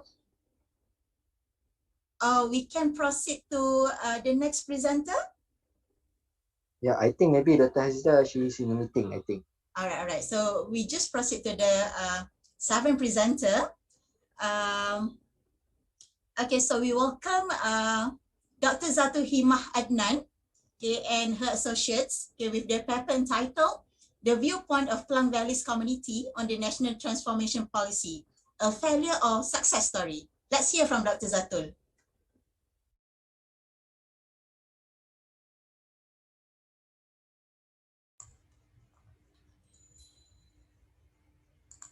Okay, Bismillahirrahmanirrahim. Assalamualaikum warahmatullahi wabarakatuh. Can everyone hear my voice? Yes. Alright. Okay. So thank you very much for the opportunity for me to share some of my findings from my research which I did in 2019. Okay, 2018-19. Okay, the title is about the viewpoint of Klang Valley's community on the national transformation policy, a failure or a success story. So maybe some people might say that why I want to share something which is already passed. I know that national transformation policy already passed and it's no longer under the concern of the current government. But the thing is, in the context of Malaysia, there is lacking of the study about the policy evaluation. Even though we know that the government or the public servant always did the evaluation to any kind of the policy, but in terms of the academic research, not so much been doing on this kind of the policy evaluation. So especially when we trying to know what the people think about the policy. So it is important in order for us to know whether the policy is fair or not. The success or the success of the any kind of the policy should be examined and should be assessed from the various perspective. It is because the in terms of the delivery, the people or the community is the one who receive the policy. So for me, when the government introduce any kind of the policy, I think as academician, I think it is important for us to do this kind of the policy evaluation. For this kind of the study is only a preliminary study in terms of trying to assessing the people opinions about the national transformation policy from the Klang Valley perspective. Okay, so we know that the national transformation policy is initiated by Datuk Sri Najib, our 7th Prime Minister, and it started 2011 and was planned until 2020. And in terms of the policy, we know that it failed to execute. And then the later on, the Prime Minister tried to expand the policy under the Transformation 2050, but it failed to execute due to the loss of the Barisan Nasional in general election 14. Okay. And then we know some of the programs. I think most of us familiar with most of the program, but maybe not to all of the community. Right? We know that the core programs of the National Transformation Policy, the 10 Malaysian Plan, the 11 Malaysian Plan, One Malaysia. We know everyone know about One Malaysia. And then the government also introduced various programs under government transformation program. The most popular was economic transformation program, politics transformation program, social transformation program, community transformation program. So these are some of the policy that we introduced under this kind of the major policy. So the overview of my study is about assessing the community opinion or viewpoint about this policy. So the study was conducted in Klang Valley, based on the few district, and then the district that was chosen is Federal Territory Kuala Lumpur, Gombak District, Petaling District, Klang District, and Hulu Langat District. The focus of the study: what is the view of the community in the Klang Valley about the policy? Which program that they know? Which program that benefit most to them? Okay, in terms of the methodology, I just use descriptive analysis to get the feedback from the respondent, and I did some interviews at the beginning of the research to get, in order for me to have to formulate the questionnaire items, and then it's random sampling, and 450 respondents were involved. Okay, so in terms of the profile of the respondent, you can see more female as compared to the male, but I think it is fine in terms of the ratio of the respondent, and in terms of ethnicity, it's Malay 62%, Chinese 20%, and also Indian and some others ethnicity. Okay, the first question that I would like to share here is, do they aware about the policy? So we can see from the data is 60% yes, they're aware about the policy. And then when I try to, we also ask more questions. What they know about the policy. We can see from the data, it shows that the number is not really, for me, when I analyze the data, the number, most of the data not really show a very significant in terms of not really high, like 80% or 90%, not so much that numbers, that kind of number that I could see from the data. You can see that it is agreed that it is one of the major national policy. They do aware about this thing, and they do also understand that some program under the government of Pakistan National, and they also aware that it is a policy that prioritize the social welfare of the people. And then the next question that I ask is about do the respondent knows about the transformation programs. We can see that the numbers are high is more about the politics transformation program, community transformation program, as compared to the rest. Okay, maybe they just know the term, but they know about the content. You can see later in terms of the data.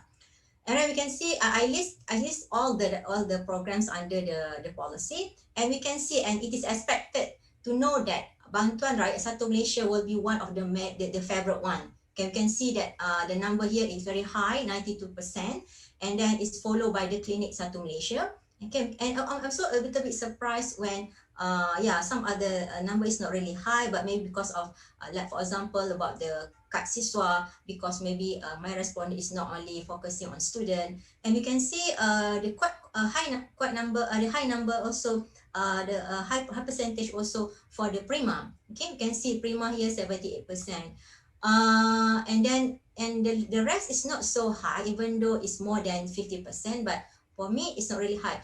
And in terms of the programs, 11 program that most of them say yes, okay, including number 10 and number 11, and the other one which is about more popular is about UTC, because they think that in the Klang Valley UTC is quite popular, because they need to go to UTC because of the urban life there. They don't have much time to go during the office hour, so for them it's quite convenient to have UTC. And then the rest, the number 12 until number 16 program, we can see that they say they don't know about that. So you can see that the percentage of the high percentage of the respondent who didn't know about this kind of program. Okay, but there are some still know, but yeah, we can see that it is important for us. For me, it is important for us to see this kind of number. It shows that not everyone knows about this kind of program. Okay, overall in terms of the program, whether they are happy or not, yeah, again, I can see that the numbers, the data is all most of them taking the neutral part. Okay, so it is quite, yeah, for me, really important for us to see, even though the data may not significant because most of them answering the question under the neutral, but for me it is important for us to assess this thing, to know that some of them they really don't know well about the policy actually. Okay, so together with the most of the programs, you can see this is the data. All right, so as a conclusion, for me the program were good. Okay, during the interview, some said that some informants said it was good, and it focusing on the various aspects of the people welfare. And many programs were introduced, but the people in the Klang Valley was not fully aware of all the programs, because some of them said that it's too many, and then they think that some of them they just think that they don't know where to get the information about it, because only some people may say it's only in the website. Okay, and then and also why this kind of thing happen, because first most of them say that they are busy with the work, so they don't have much time to know all with this kind of the program. They just pick which one is the most benefit to them. Okay, and also as a conclusion, I would say that this, even though the policy is good, the purpose is good, it meant well, but unfortunately for me, some of the program will fail in terms of delivery system, because when people don't know about the policy, I think there is something wrong with the delivery and implementation of the policy. Okay, so yeah, I think by saying that, I think I end my presentation. So this is the grant which I get from the UPM under the Putra grant, under the title Assessing National Transformation Policy, a preliminary study on policy evaluation. Okay, that's all. Thank you very much. Okay. Thank you, Dr. Zato, for the insightful presentation. So the BREAM is the most popular program underneath NTP, yeah? Yeah. All right. So is Dr. Haliza available to present? Dr. Haliza? She's not available? Okay, so if she's not here, then... Ada. Okay, all right. So please welcome Dr. Haliza. Okay, I will share the screen first. All right, okay, thank you, Dr. Haliza. The floor is yours. Okay. Okay. Can you see the slides? Yes. Okay. Okay. Assalamualaikum and very good morning to others. So I am the last presenter.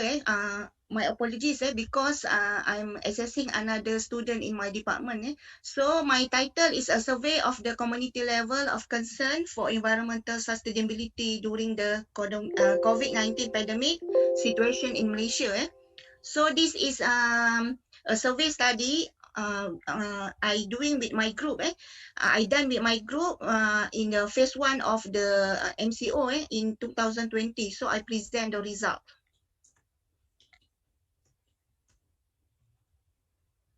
Okay. So as we know, the COVID-19 has many effects to the others, including the environment. And when we talk about environment, the impact of environment also have impact to the human well-being and also the quality of life of the human. So the country in MCO1 faces challenges in ensuring environmental sustainability after the end of the movement control because as we know in MCO all the environmental quality become good because limitation of the movement for example less car use and others lah. So all the situation give a good quality of the environment. So the challenge is after MCO, what happened to our environment?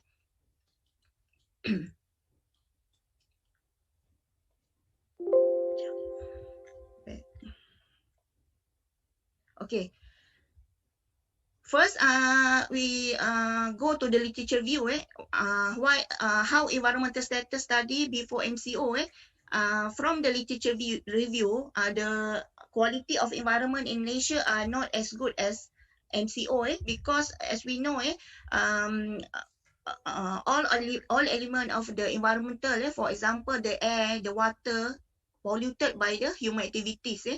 Because the main polluter is the industry. For example, industry release the waste to the drainage system and also affected the water. This is as well as air. So development not only have a positive impact to the Malaysia because they generate the job opportunities, help the economies to expand, but at the same time the development also give the negative impact to the environment. This is situation when before the MCO is enacted. And as we know, Malaysia is one of the country which have rapid development. So when we observe the environment, we measure all the element which pollute the environment. So this is no exception to the effect of the environmental pollution. Such as air. So the quality of the physical environment in urban area and rural area affected by the pollution. Not only in urban but include the rural also. But in situation of the COVID-19, this situation is less polluted as I mentioned before. So now we assess the environmental status during MCO phase. So during MCO, the environmental status is state a result of the temporary closure of various economic activity. So during the MCO period, the environment, especially the air and water, is improved very well. So we okay. when we saw the air quality, DOE reported that in 2020, the air pollution or API before MCO, during MCO, show a 14% increase in number of the day. So because limited of the movement, for example, the car in industrial activity, so the air quality become good, so in period of March 1st to March 17 during the MCO, it showed that the air quality increasing 14%, increase in the number of the day. Analysis of the main air pollutant, which refer to some of the parameter also in the 65 airborne pollutant station also show a good result of the quality of the air. So decreased level of air pollutant, especially in major city in the country, in the release of the air pollution, because as I mentioned, the less of motor vehicle give a good result in all the 65 station airborne pollutant in Malaysia.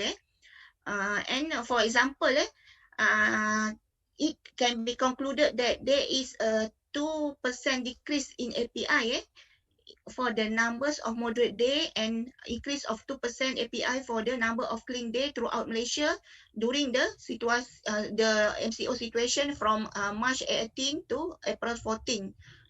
This is regarding the air. So when we saw the water quality, which we measure, where we assess the water quality index, which includes some of the parameter, for example, the dissolved oxygen, the pH, and the total solid suspended. So for the water, average decrease in BOD parameter by 6%, average decrease in COD parameter in 5%. So all the parameter show the result that the water have also good signs of the quality during the pandemic COVID-19. So this is my methodology. This is a online survey all out the Malaysia, throughout the Malaysia, and the respondent is between age of 18 and above. Our group use online questionnaire form. So the suggested total number of respondents is supposedly 384, but luckily we have 507 pupils, so the result is more accurate because many respondents or many the population involved. Okay. And then I straightly go to the finding. So from the finding, the results show overall concern about the environmental community in COVID is at 77.1, which is a good medium, mean our community or our society have a good knowledge, attitude, and practice regarding environmental protection during COVID-19. So the result is 77.1, which is a good medium. A total of 12 items have achieving a score of 80%, and the remaining 16 items have a moderate good condition. This is good lah. So further analysis show that community is increasingly concerned about the environment, and the distribution of the location of residents show no significant differences between who live in urban and also the rural area. Okay. So this argument is based on the item that most contributes to the respondent concern is that they feel the environment is important for them. For example, the score is 95.75% when they recognize the environmental role as a supply for the oxygen and water. And the environment offer element of self-entropy, which are scored 92%. So the finding also indicates score of concern of community towards the environment also contributed excellent, where respondents stated the environmental pollution is worrying them. So this is 91.5%. But another 8.5% not worried about the environmental quality during the MCO. And the community realized Dr. that they are, Haliza, yeah. sorry to interrupt. You have 1 minute Okay, to wrap up your presentation. Thank you. Okay. Beside community using social media to get all the information regarding the environment and environmental sustainability of the respondent express their willingness to support to buy to support in prevent the environmental pollution, such as to buy environmentally product. So, however, there is still a lot room for improvement. Especially in the issue of the recycle, retain the water, and so on and so forth. So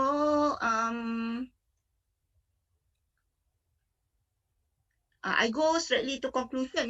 Analysis show that the community is increasingly concerned about the environment as the community begin to realize the great contribution of environment. And as overall, the community concern for the environment during the COVID-19, which scored the 77.1, which is classically as moderately good. And there, however, there is still a lot of room for improvement.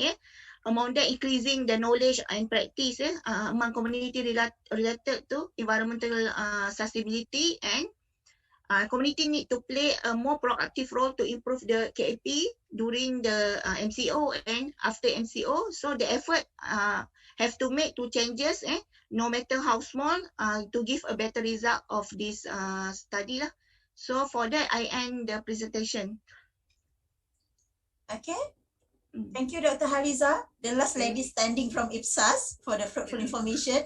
Okay, at least we get a positive impact from the MCO, better environment. So thank you to all presenters for the interesting and insightful presentation, and the audience for your attention. It has been a great pleasure to be listening here to the amazing presentations. Please stay tuned until the end of the session. For all participants, kindly fill out the feedback form shared on the chat box. Okay, I will now hand over to the MC, Ms. Nur Ashikin. Thank you. Thank you so much, Dr. Ismawati, for the fruitful session. Can you hear me? Okay. All right. So now, ladies and gentlemen, I would like to pass our next session of slot number 2 today to Yang Berbahagia, Professor Dr. Jayum Manajawan. Please welcome Dr. Jayum. Very good morning to all, and thank you very much for this opportunity. This second group of presentation is a panel under Tan Sri Impian Jabu Research Chair, which is a professorial chair set up by Sarakup Indo Dayak Sarawak and University Putra Malaysia. So the chair is parked in the Faculty of Human Ecology, UPM, and it is funded by the state government of Sarawak for a period of 5 years from 2019. Just a little information for everybody.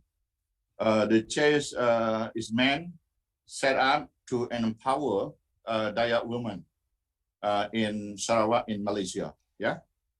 Through holding workshop, training, through sponsoring students, through conducting research, whether done by the chair, done by a research assistant of the chair, or outsourcing. So this morning, we have 4 presentations arising from 4 research grants that the Tan Sri Impian Jabu Research Chair has given out. So 4 different presenters that is presenting, either part of their initial research, or some are already coming into data collection, data analysis. So they might be presenting not the full, because some may yet to be analyzed fully. And I'd like to take this opportunity to say that the Tan Sri Impian Jabu Research Chair is also calling for the second cycle of research grant in the region of 15 to 20,000 per project. The chair prefer short term, 9 to 12 months. We want fast research in order for it to be used as policy input to help Dayak women. So I think with that introduction, I don't want to go a lot because the time left for us is not too many. We have 4 speakers under the Tan Sri Impian Jabu Research Chair panel. The first is Dr. Yasmin binti Yaakob. She is a senior lecturer with University Putra Malaysia, Bintulu campus, who will be talking about community empowerment of Iban women in Sarawak, assessment on personality trait and skill competency. She received her bachelor's, master's, PhD from University Putra Malaysia, QS ranking 134, something like that. So that's the first speaker. The second speaker will be Dr. Puba Niswaran Kuna Sikaran. He is also a senior lecturer from known private university, Taylor's University. Yeah, he will be talking about women empowerment and tourism development of Dayak community in Sarawak, Malaysia. Again, he's a product of world rank University Putra Malaysia, having done Bachelor Business Administration, Masters of Science, PhD from University Putra Malaysia. The third speaker is Dr. Anita Rosley. She is also a senior lecturer, University Putra Malaysia, Campus Bintulu. She will be talking about participation of Iban women in side income earnings in Sarawak. She earns her bachelor's from University Malaysia, Sarawak, Kota Semarahan, Masters of Science and PhD from University Putra Malaysia. Last but not least, we have Dr. Siti Noranizah Hafizah Boyman. She is also a senior lecturer, University Pendidikan Sultan Idris, University of Education Sultan Idris in Tanjung Malim, Perak. She will be talking about part of her work on literature review on Iban study as a whole. Yeah, so she's stepping out a little bit from the Dayak woman, but still pertinent to that community. Now she earns her bachelor's, master's from University Kebangsaan Malaysia, which is ranked a little bit below UPM, but then she redeemed herself by having PhD from UPM, 135 in the world. Just kidding. They are all good universities, UKM, Taylor's, UPM, and UPSI, yeah? She will be talking about systematic review of Iban political studies. So now I call upon whoever is ready to go first. Is it Dr. Yasmin? Sure, Prof. Yeah, so you have 10 minutes, yeah, because we are running out of time because our time is squeezed by the longer panel earlier. Okay. So about 10 minutes, give us the summary of what you are trying to do. Thank you. Silakan. All right. Thank you to Prophet Jayu. Assalamualaikum and good morning to all. I'm Yasmin Yaakob from UPM Bintulu Campus Sarawak. Together with me, with my research team, we have Associate Professor Dr. Muhammad Ibrani and also Dr. Nurul Hidayu. And we are really appreciate opportunity given by Tan Sri Impian Jabu Research Chair for this presentation to share what we are doing now and reflects to the theme of this iRandau conference. I share my slides.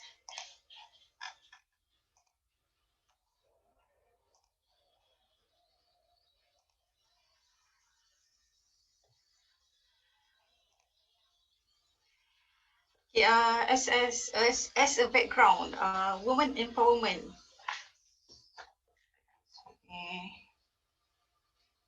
When we talk about empowerment and relate to the title of my presentation, which is Community Empowerment of Iban Women in Sarawak, Assessment on Personality Traits and Skill Competency. So this title of my presentations. As an introduction, women empowerment is one of the government initiative to increase women participation in the employment sector. And the Sarawak State government has also responded to this initiative by providing allocation for the purpose of empowering Sarawak Dayak women. And based on, according to Sarawak Indo Dayak Sarawak in Utusan Borneo 2020, the four important elements in this empowerment: first is education, second is empowering women, and then third is developing Dayak culture, and fourth is human capital of Dayak women. And this initiative in Sarawak actually is to empower women by getting them involved in economic activities. And as a background for the research, according to Department of Statistic Malaysia 2016, the Iban lives 50% of the total population in Sarawak, and the total population of Iban women is in Sarawak is 345,110 total population in Sarawak. They run based on the census. And historically, actually most Dayak community, especially Ibans in Sarawak, practice shifting cultivation as an economic resource apart from fishing and hunting for survival. And meanwhile, most women are at home to take care of the children. And based on the research also, we got that based on the research by Hugh Cheng Si, Yidang, and Abdul 1999, and also research from Prof. Jayum in Daniel Uge 2015. In early 1970s, the Iban community has been regarded as the largest farming community in the state of Sarawak, especially in the rural area. And the Iban women do not only play the roles as wife, but also a double as both mothers and fathers for their children when their husbands go to work. Means this is we can see the empowerment they can do multiple tasks at the same time. And the woman does not only have to make sure the children go to school, but also receive sufficient food and make sure that the paddies and the fields are in good condition to enable a quality yield of paddy harvest. And currently, we can see the involvement of Iban women in various economic activities. Iban women should always be committed, patient, open-minded, and diligent to improve self-skill and living standard in generating family income while seizing the opportunities provided to developing potential and also abilities. This is from a reference from Tan Sri Impian Jabu that I have read in 2014. So based on this statement, me and my team, we come out with the title of this study. So the problem statement, to increase women participation in the employment sector, women's empowerment program need to be implemented as the country move toward aging nation status by 2030. And Iban women are among the target group in ethnic minority in Sarawak that need to be focused on for this empowerment. And this group should be given the opportunity to highlight their identity through their competency skill. And measurement and evaluation of the skills gap among women will be seen in the study. And we will use appropriate methods and initiative. We also can see the Industry Revolution 4.0 is expected to have a very significant impact on the labor and employment market, such as the creation and elimination jobs, job displacement, increased labor productivity, and the widening skill gaps. Therefore, the country's human capital needs to have relevant skills and always meet the needs of country dynamics, market, and also economy. So along with the developments towards the era IR 4.0, the job landscape has changed rapidly, where the government needs to open more opportunities and space for the establishment of training and education center that can educate the younger generations to improve intelligence in manufacturing, machine learning, internet, IoT data technology advancement.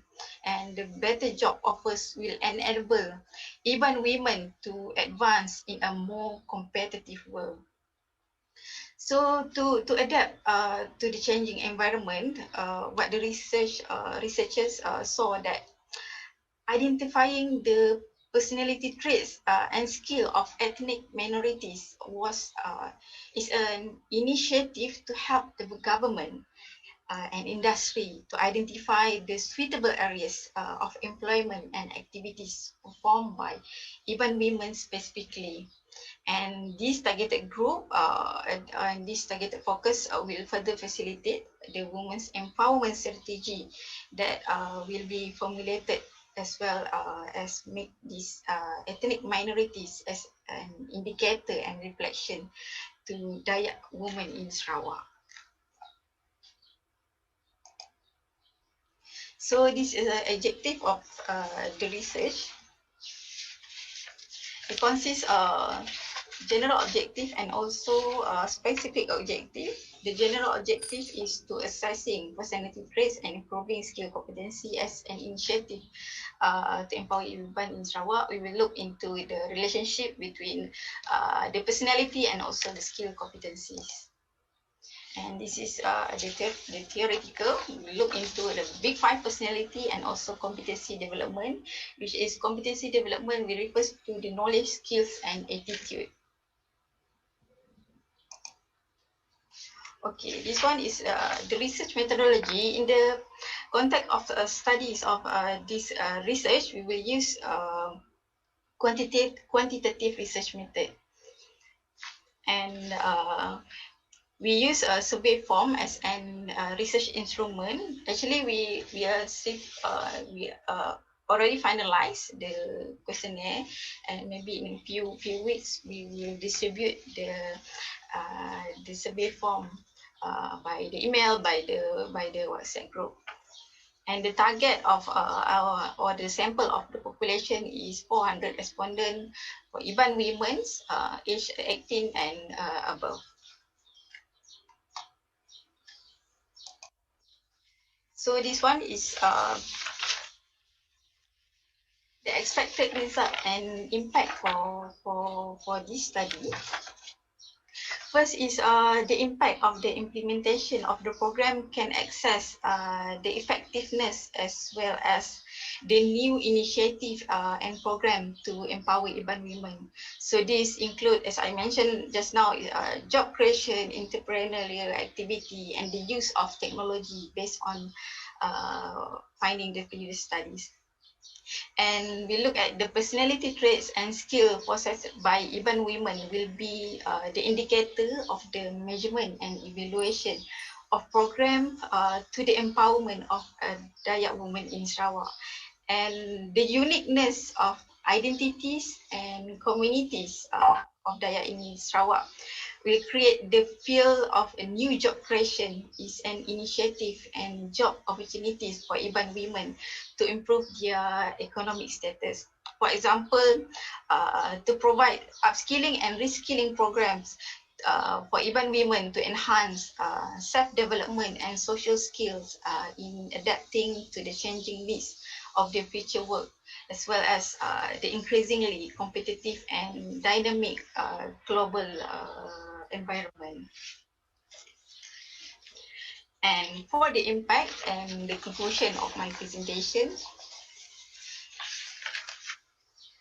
you can see that after a review, a previous study, we also look and we come out with this impact and expected result.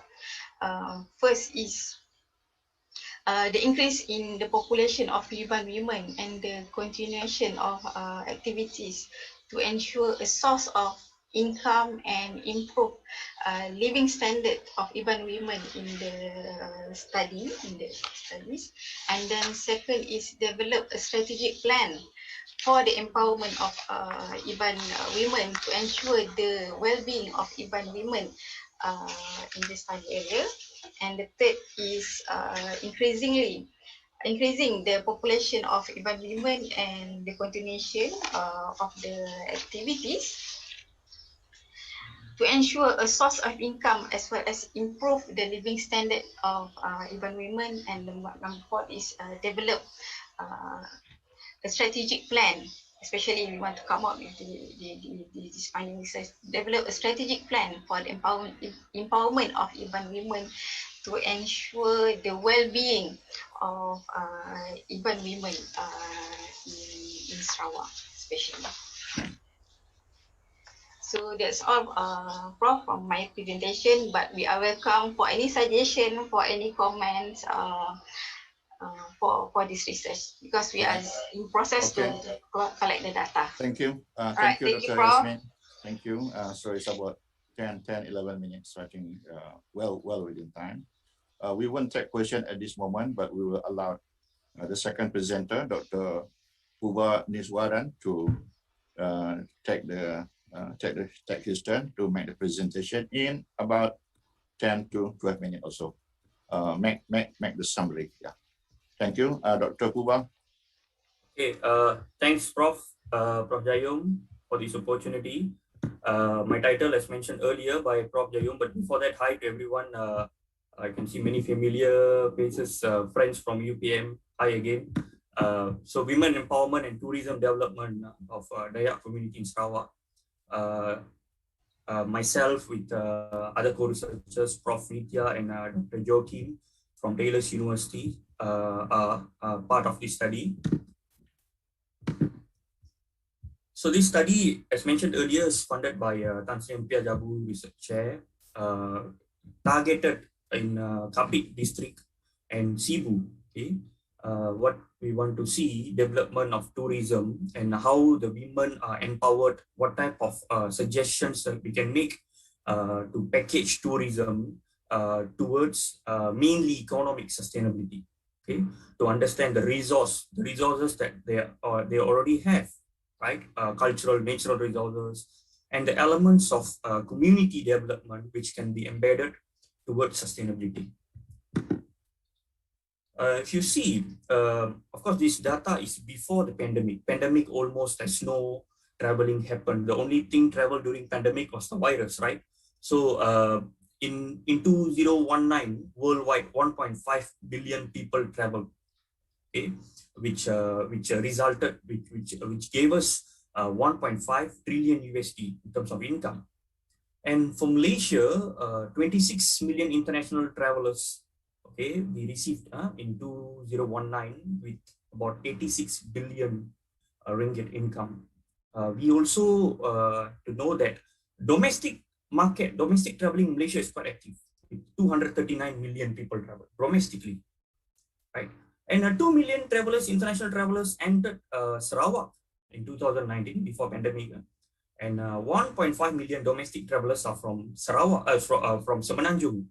And close to 1 million Sabahans also entered Sarawak. So the market is quite diverse. It's not only from international. And why Sarawak is an attractive location? It has got already the status quo, the basic elements of tourism attractions like the national parks, the UNESCO sites, right? Mudu, Nia, and cultural related attributes, right? I wouldn't want to go through one by one due to time limitation. As you can see, a World Music Festival is also well known, right? There are so many activities, and when tourists go, they don't go only for a particular event. So that is important. That's an important thing for us to package other attractions in the state, okay, for them to stay there for like 1 week, let's say, right?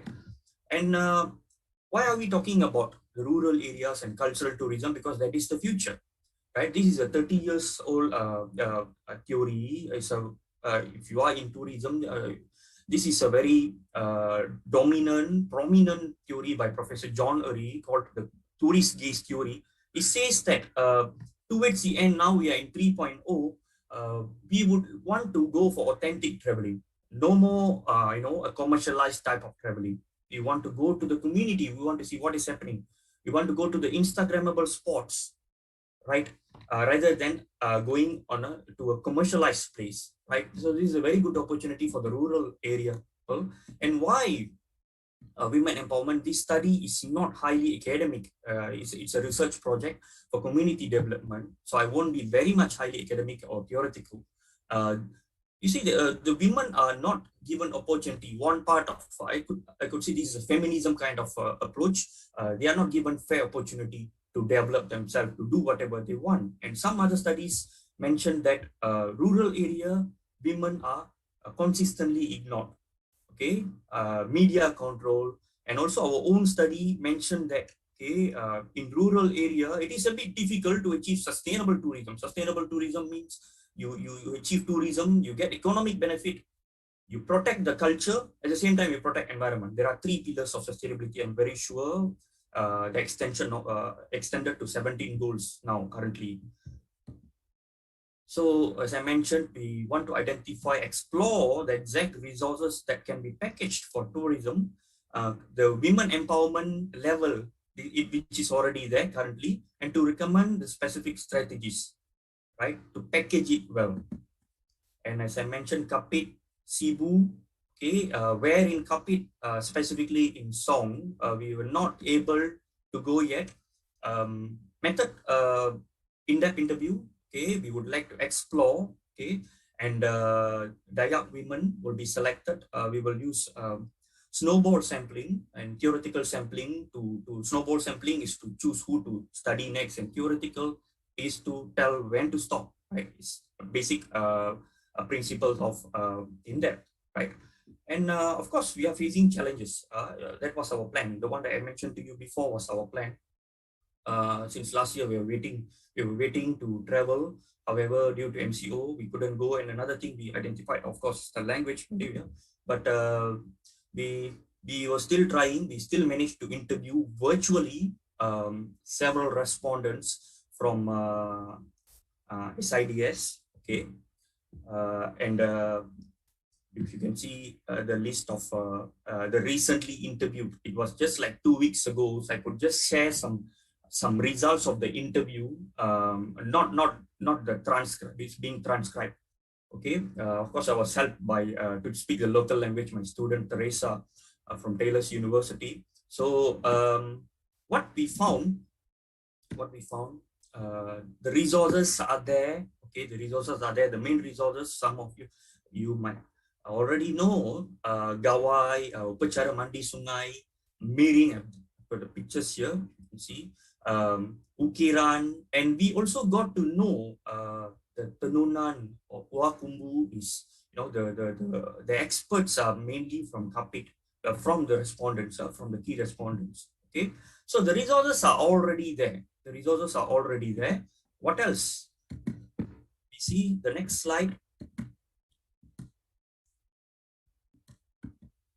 Their involvement. What is their involvement? This is initial inquiry. Yeah? This is not our final outcome. Up to now, not many women involved, okay, in tourism due to family commitment. And they don't aware of tourism, but they are already doing tourism. They do weaving, they do the dance naturally. They don't do for money making or tourism purpose. They are already doing it, right? So they get support from the spouse because it's culturally embedded. You want to do tourism? Oh, okay, go ahead. It's regarding our culture. So you see that the community is very much genuine in promoting their culture, not for money, mainly for culture and also environment. All right, that will bring to sustainability. Very good potential of sustainability. They have difficulty in communicating with international tourists. This is very common in most of the areas in Malaysia or international, where we ourselves conducted this kind of studies. They don't have much exposure.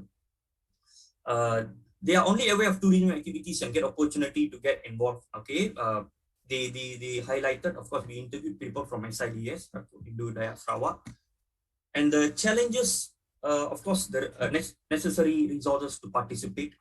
Okay, their area, of course, it's in a remote area. Okay, if you see like Song district, right, in Kapit, it received only about 20,000 visitors in 2019. It's one of the lowest in the whole state. Right, Dayak community Kapit having limited accessibility infrastructure. Of course, they also highlighted we can help them to develop the capacity, right? And they are ready to do this, and they are a bit suffering in pandemic, just like other communities. Okay, how to go online, how to do things online, right? It's already like more than a year. They couldn't do, those who are already doing tourism. They are not able to do physical activities. Okay, they are a little bit. We were also struggling to interview them via Zoom. That's why we interviewed the representatives of the organization, not the community members. So we will approach them very soon once the borders are reopened to really understand the challenges and where this study is leading. Of course, will be officially highlighted to Motek, Putrajaya, Sarawak, and also ASEAN through ASEAN Tourism Research Association. I'm representing ATRA to explain to talk about this in ASEAN Tourism Ministers meeting twice a year. And what are key conclusion, finding from the initial inquiry? The community resources are there, nothing to add, right? Natural, cultural resources are there. However, the financial or infrastructure resources might have to be upgraded. The readiness is at very good level. The community has got no reason to say no to tourism. Women empowerment is needed. Okay, about to finish. So women empowerment is needed. Okay, by creating capacity that the community wants. This is what we find in literature. Usually, governments give more than enough to the rural community, right? But is that what they want? Right? So when they get something that they don't want, I only want nasi lemak, why are you giving me pizza? I know it's much more expensive, right? But I don't want this, right? So it's not going to be sustainable if they are given things that they wouldn't want, right? So this is what we also found during our initial inquiry, and of course we expect to propagate this finding, or the big finding in the end at these different platforms that I mentioned. And with that, I would like to thank Prof. Jayum especially, and Tunumpiang Jabu delegates for the opportunity. Over to you, Prof. Thank you very much. 11 minutes. Great. Thank you. Again, we will proceed to the third paper by Dr. Anita Rosley. So, Dr. Anita.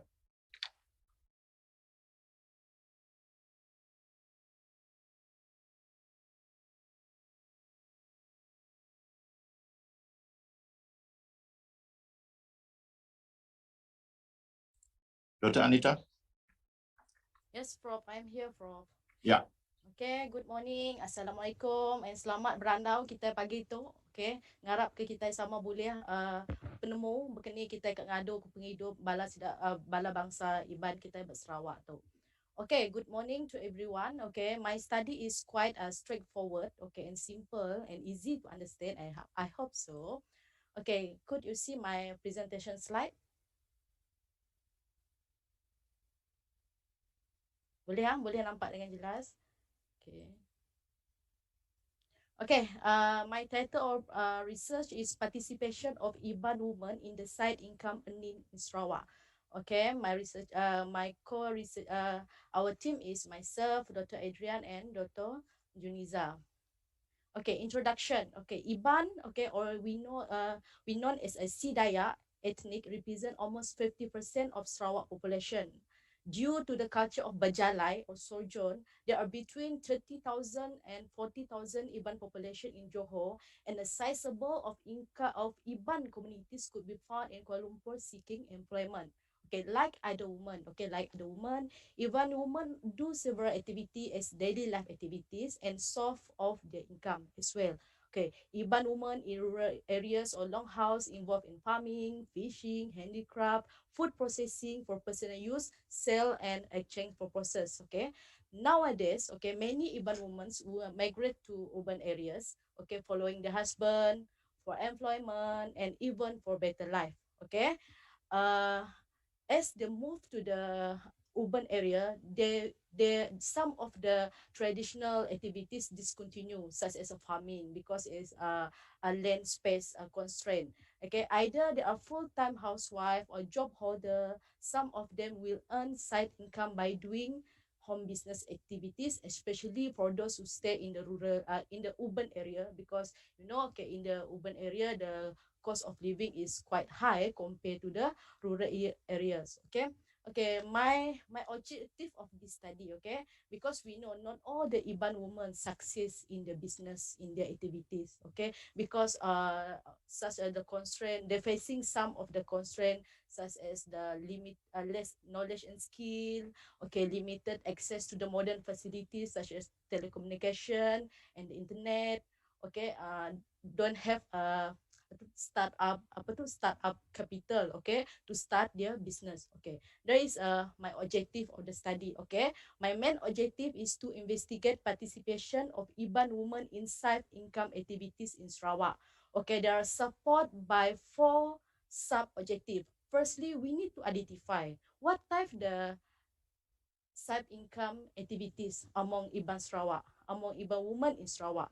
And second, to investigate factors of Iban women, okay, involved in side income earnings, either just for hobby, just for fun, okay, because they really need the second income, okay. And the third is to identify obstacle to participate in side income earning. For example, okay, they want, okay, they willing to involve in the side income activities, but maybe they don't maybe they don't have enough knowledge, enough skill. Okay, maybe they do not know where to get the training, okay, if they want to learn some skill. And the fourth objective is the relevant to find the relevant solution to that problem. Okay, from the obstacle we identify the obstacles and how we can solve that problem. Okay, this is my methodology. Okay, descriptive study design. Okay, using questionnaire. Okay, initially, okay, this research willing to do the face-to-face interview, but due to the pandemic, okay, I think the most practical method to collect the data is using Google Form. Okay, I already prepared the Google Form. I already prepared the questionnaire. I prepared in Malay in Iban language. I already asked the expertise to translate to Iban language also. Okay, and the sampling, sampling, because not all Iban women, okay, do the side income activities. So my respondent is focused to Iban women that do side income activities. This is a descriptive analysis. Okay, if you can see in the framework of the research, data collection, analysis, descriptive analysis. Okay, to answer all the research objective. Okay, to answer all the research objective. Okay, okay. This is my questionnaire structure. Okay, first is the respondent background. Second is side income activities before pandemic and MCO. And the section C is side income activities during pandemic and MCO. Because when I just ask them what the problem, of course now they will give me the main problem is the MCO. So I need to investigate what happened to before, okay, before the MCO, and what happened to after the MCO. Okay. Okay, this is my questionnaire structure. And okay, this is my expected outcome. Okay, what the consequent impact from my study. Okay, as I mentioned to you previously, okay, we need to find the solution how to help them. Okay, how to help them to generate income. Okay, we can provide a knowledge and skill, provide knowledge and skill, course and training. Okay, for example, what kind of the training? Okay, I expect here business and entrepreneurship. okay, business and entrepreneurship. For example, okay, some of Iban women, they know how to do handicraft, they have the skill in handicraft making, but they do not know how to market the product, especially now due to the pandemic. We need market all the product with online. Okay, maybe they not exposed to what the most suitable application that can use to market the product. And the handicraft making, of course, okay, we need to train them, because this is the uh, apa tu, dia punya traditional of Iban. Because nowadays we know most of the youngest, okay, both of the youngest generation do not know how to make the handicraft making, because handicraft can help them to generate the income too, especially for those who are moving to the urban area. Okay, they don't have a chance to learn handicraft making from their parents or orang kampung. So maybe for this group, okay, we can give the uh, training in terms of handicraft making and food processing also. Okay, I know Iban also popular with the kasam, okay, their salt food, okay, but we need to introduce them to modern food like bakery, pastry, okay, not only traditional food. And but the last and but not least is the farming. Okay, farming. Okay, I know this is one of the traditional Iban activities, kebun farming, but maybe some of them do not know what is the good agriculture practices, okay, to improve their farm management in effectiveness, efficiency in uh, farm management. Okay, so what the activities? Okay, for example, for business and entrepreneurship, for example, the concentrated physical and online marketing, financial management. Okay, and the second objective, we can provide the financial support. Okay, like what I say. Okay, they're willing to involve in the side income activities, but they do not know where to get the capital, how to get the capital. Okay, um I think that's all for me. I hope, I hope the finding of this result can be guideline to the governments or relevant agency to make a strategic plan how to help Iban women development and empowerment. That's all from me. Thank you. Thank you very much, Dr. Anita. Yes. We move on to the last presentation by Dr. Siti Nora Niza Hafizah Boyman from UPSI. She has earlier recorded her presentation, so it is also about 10 to 11 minutes or so. So the Urusutia will on there. Hello and good morning to all. Thank you to our panel chair, Professor Dr. Jayum Jawan. I'm Siti Make it louder, from University Urusutia. Pendidikan Sultan Idris. My presentation title today is Systematic Review of Iban Political Study.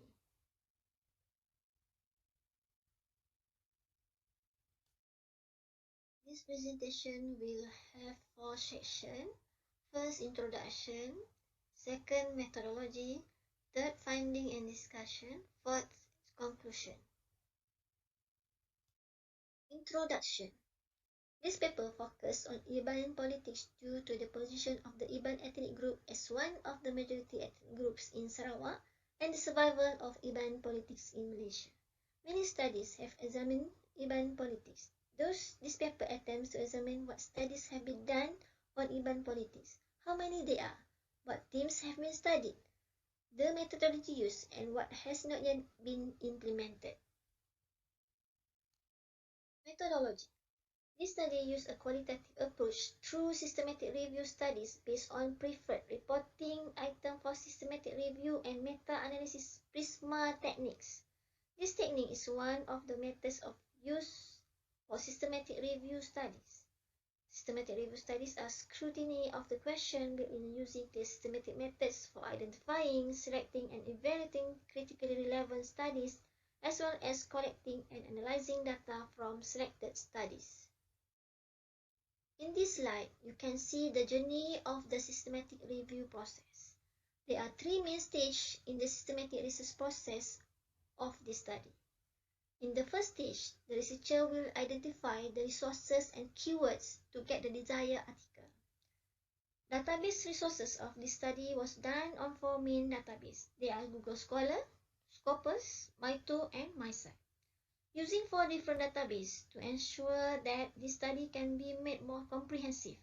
This is because not all articles can be published in high-impact journals such as Scopus, while in terms of keywords, must be consistent for all databases. In the second stage, 3,402 articles will be screened based on some of the entries and exceptions set by the researcher. The entry criteria to identify articles for the systematic studies are follow. First, the literature focus only on journal article or thesis. Second, journal article or thesis must be published in Malay or English language. Third, the journal articles or thesis must be between 1963 to 2020. Fourth, journal articles or thesis must focus on the IBAN politics. In the third stage, out of 235 filtered articles, only 24 studies could meet the required criteria. The researcher has created a literature review table template in the form of Microsoft Excel document to store data such as title, author information, abstract, research objective, methodology, and findings from the article. This stage is important to ensure that the data obtained meet the prescribed requirement and facilitate the analysis process. Also, in this stage, researcher examines truly to ensure that they fulfill the inclusion criteria and fit to be included in the present study to achieve the research objective of the study. Findings and discussion. The researcher has analyzed IBAN political studies in Malaysia from 1963 to 2020. The analysis is divided into 3 parts based on the objective of the study, which are to obtain the number of studies, research team and methods, and to fill the gap of IBAN political studies in Malaysia. In this slide is first finding the numbers of IBAN political studies. Based on source obtained from the Google Scholar, Scopus, MySite, and Mito website, 3,402 articles related to IBAN politics were found. After going through the screening process, the number of articles or theses related to IBAN politics in Malaysia is 24, consisting of 20 journal articles and 4 research theses. From the total of 24 articles or theses, 11 were from Google Scholar, 3 from Scopus, 2 from Mito, while the other 8 were from MySite. In terms of peer publication, 2 articles were published between 1963 until 1970. In 1981 until 1990, only 1 thesis. Furthermore, 7 with 5 articles and 2 theses were published between 1991 until 2000. Follow from that year, 4 articles were published between 2001 until 2010. Finally, 9 articles and 1 thesis were published between 2011 until 2020. Second findings, research team. From 24 articles, the researcher has created several teams based on the focus of the study. There are 7 themes of article or thesis that the researcher has obtained. They are political parties, political development or socio-political change, election, policy, history, leadership, and women participation.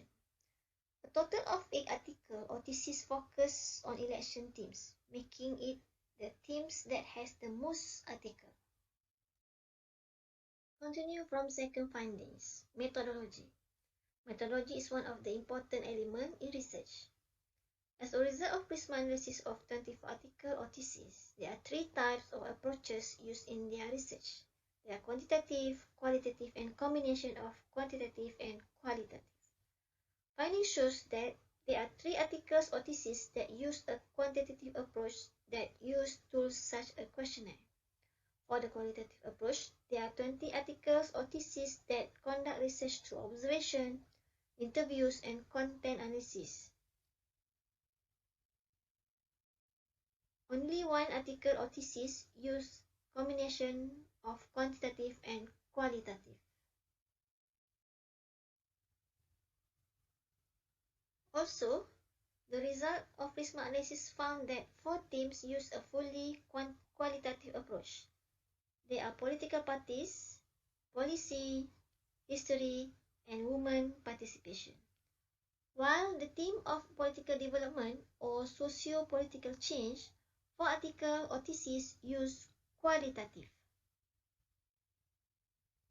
Meanwhile, for the election theme, 2 articles or theses use quantitative, and 6 more articles or theses use qualitative approach. Then, the leadership theme of an article or thesis use quantitative. Third findings, the gap of Iban political studies in Malaysia. Studies related to Iban politics in Malaysia are many and varied. Based on Prisma analysis of 24 articles or theses, it was found that the study focused more on election and political development or socio-political change. So, the study found the gaps of Iban political studies are women participation and leadership, where both teams have only one study. Women participation studies need to be multiplied and further developed because women's political choice are also significant. Based on the total number of voters, 1,220,660 people, the number of women voters represent 50.32%, or 623,106 people and 6 people. This means that women's political choice are significant in determining the future direction of the country. Therefore, there is a need more studies on women political participation in terms of development, survival, challenges, especially in Iban Dayak women. While in the theme of leadership, there is still much that can be studied, especially the Iban Dayak leadership, which has helped a lot in the political development of Iban Dayak. Apart from that, it is also important to look at the characteristics of Iban or Dayak leadership that can be highlighted based on the greatness and success of the leader as an inspiration to the younger generation. Since the leaders are the basis of ethnic or racial unification, there is also a need for studies that can identify how leadership can unite an ethnic group. This is because disunited or conflicts also occur due to leaders. When disunited occurs within an ethnic group, it is difficult to increase development in either political or economic. Therefore, this gap needs to be filled in future studies to find a solution to the situation.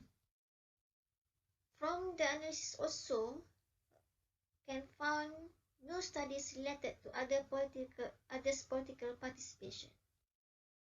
Conclusion. Overall, the result of this study indicate 4 important findings in this paper. First, based on Prisma analysis, after the screening process is 24. There are 20 articles and 4 theses. From 24 articles or theses, 11 were from Google Scholar, 3 Scopus, 2 Mito, while the other 8 were from my side. Second, finding shows that there are 7 themes in the study of Iban politics. There are political parties, political development or socio-political change, election, history, leadership, and women participation. From 7 themes, 8 article thesis focus on election themes, making it the themes that has the most articles. Third, there are 3 types of approaches used in their research. They are quantitative, qualitative, and combination of quantitative and qualitative. Fourth, the gap of Iban political studies in Malaysia. There are gaps that are proposed to be implemented in the future studies. There are women participation and leadership. This paper also proposed to increase the number of studies related to Iban Dayak politics in line with the current political change that are more challenging. The implication, with the availability of preliminary studies based on systematic analysis of this literature review, can help researchers, students, political parties, or government to see other continuous and significant studies related to Iban politics can be done in the future. Thank you. See you again. Thank you very much, Dr. CT, for that was the last presentation. Now, I'm not going to make any summary in the short time that we have left, probably about 5 or 6 minutes before the next session started. Yeah, so there is one interesting question from Dr. John Brian Anthony. He was asking about, so what? Yeah, so the study, what is the benefit of the study to the Dayak woman? That's what I concluded. That's what what they call the main point of his question. That's number one. Number two, what are the plan for further empowering Dayak women? Now I know all of you might have answers to that, but let me, if I may be allowed by the presenter to make a summary, because we have been in communication very frequently as the researchers progress. Now, earlier on, I was saying that the Tan Sri Impian Jabu Research Chair is a professional chair to, number one, benchmark the study on Dayak women, meaning that trying to find out the status of studies on Dayak women, the status of development on Dayak women, which what the four presenters have been talking about. So now that we know where they are in the level of development, only then, when the study is complete, we will be able to come up with what kind of activities, recommendation that can be further put on the table in order to develop that women. So I will give all the presenter 1 minute after I make that statement. As far as training of Dayak women is concerned, I think the chair support graduate studies. Yeah, so far we have been putting out call for students to register as master's, PhD student with a great amount of fundings. But so far we are still waiting for the first applicant to take up that offer, master's, PhD. So I think in terms of training, I think that is what is in line by the chair. And of course, research is just one part. And there is training, there is workshop, but there is also one studies which is profiling all the members of the Serakup Induk Dayak Sarawak to find out what is it that they want. We can tell them what they want, but maybe that's not what they want. So we need to know what exactly did they want from their own mouth. So we are doing the profiling, and hopefully once we compile that, then we know what kind of training to organize for them. Now, I give 1 minute to each presenter to make any last comment, in particular to Dr. John Brian Anthony. I know Dr. Kuba has been exchanging comment with him on the chat, but just in case you want to share with our audience. 1 minute each, please. Dr. Kuba, we can have Dr. Kuba first. Yeah, Prof. Thanks, Prof. Jayum. I think the initiative of Tan Sri Impian Jabu Chair now is, I think, not straight away to go to the solution, and that might not be attainable within like 1 week or 1 month or within 1 year. So the initial stage is to explore what really they want, and this is, I think, as he mentioned, it's a benchmark kind of study, exploratory kind of study. And yeah, as compared to, I think Dr. John mentioned like 40 years ago, yeah, agreed, there are lots of things being done. But what is the contemporary world like? What are the contemporary issues like? There's already, like from tourism perspective, it is highly competitive in the region, in Cambodia, in Myanmar, right? The rural communities are exposed with online platforms to do themselves. So when you give empowerment, meaning you're giving them the key ownership to them. So whatever things they do, they are responsible. So they will do it genuinely. So that's the key. With that, over to you, Prof. Hope it's within 60 seconds. Thank you, Doc. Dr. Yasmin, any one last minute comment to the same question? 1 minute, please. Thank you. Right, Prof, we hope that the profiling data that we will get after we collect the data will come up with the new training, with the upskilling and also reskilling, because we know they already have a skill, but maybe the initiative of or the indicator how to upgrade, how to upskilling and reskilling them in a few of initiative. Especially we are going to the industry revolution 4.0, the new technology, maybe the IoT. So we come up with this finding. That's all, Prof. Thank you. Thank you, Dr. Yasmin. Dr. Anita, any last comment? Yes, Prof. I think the three of the study is quite similar because the objective is to develop and empower Iban women, Dayak women in Sarawak. I think the training, okay, the most important is training. We provide a knowledge and skill. Okay, what kind of knowledge and skill is we can find from the study. Okay, what they need, like what is Prof Jayum said just now, what they need. We provide the training. Maybe they don't need. Maybe they don't need that kind of training. They need the other training. That's why through my study, okay, we find the obstacle. Okay, from the obstacle, what the relevant situation. Maybe the same solution cannot be applicable for the all region. Maybe for example, maybe Kuching district, they need more to the handicraft handmaking. Okay, maybe the Cebu, they prefer the farming. Okay, it's based on the what they need. Okay, it's not just we give the training, but we need to ask them what they need from us. Okay, that's all from me. Thank you very much, Dr. Anita. Is Dr. Siti Noraniza with us? In Perak, it's a heavy rain, so they might have problem with the internet connection. Perak should learn from Sarawak. They should climb the tree then to get a better connection. Prof, Okay. ada Prof. Oh yeah. Thank you, Prof Jayum. Okay. From my opinion, in perspective from political development, I think Iban or Dayak women need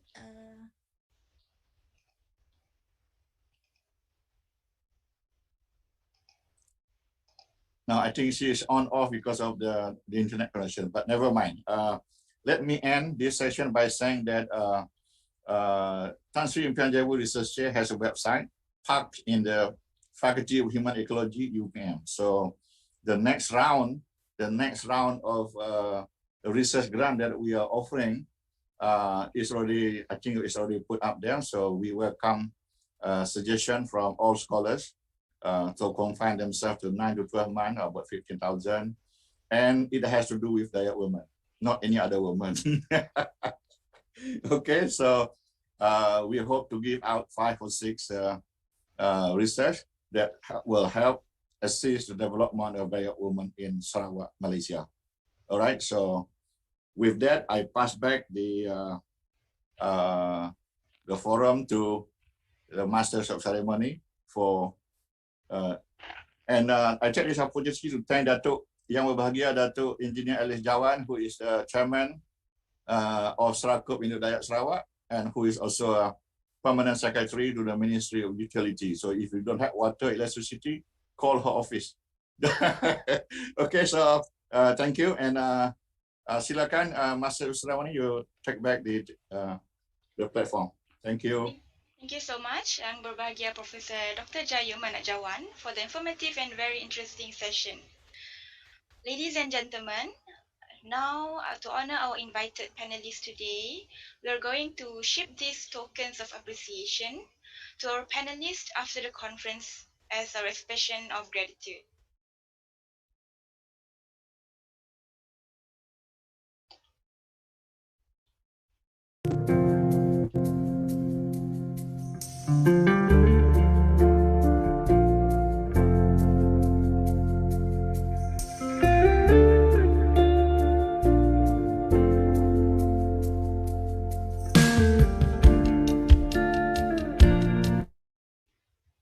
Thank you. Now, let us take a screenshot with our panelists today. So all event participants and our presenters, together with the committee members on our Zoom, please turn on your webcams and pose for a smile for our memories. Okay, thank you very much, Prof. Jayum and the organizing committee. Thank you from IPSAS.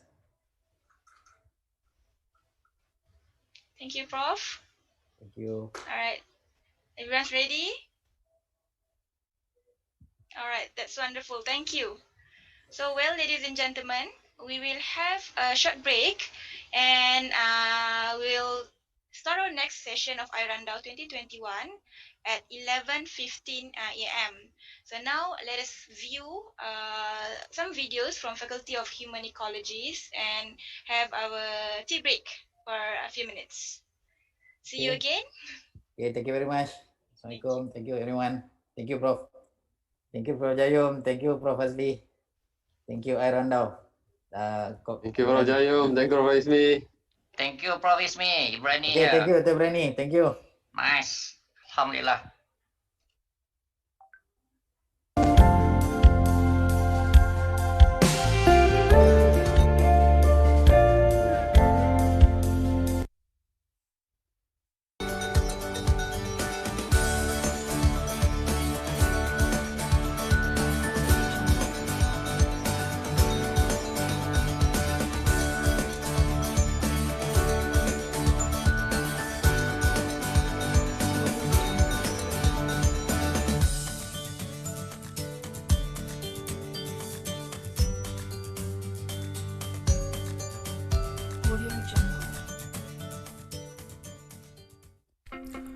Faculty of Human Ecology is committed to achieve for excellence and distinction in the field of human ecology through teaching, research, professional, and community services, in line with the mission to produce competent, ethical, visionary, and resilient graduates.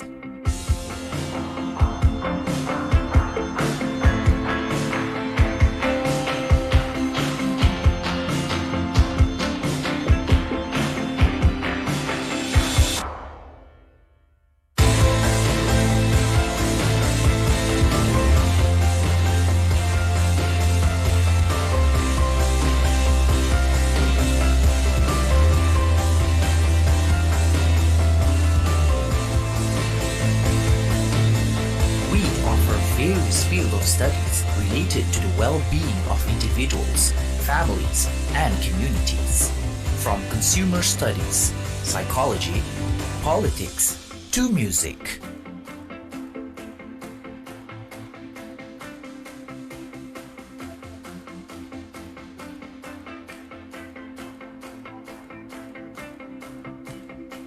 With our experts, we also collaborate with international partners to run our program internationally.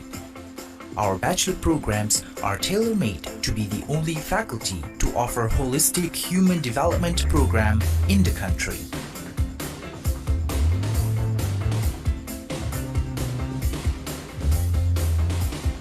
As one of the top research university in Malaysia, UPM acknowledged our research program as the University Research Center of Excellence.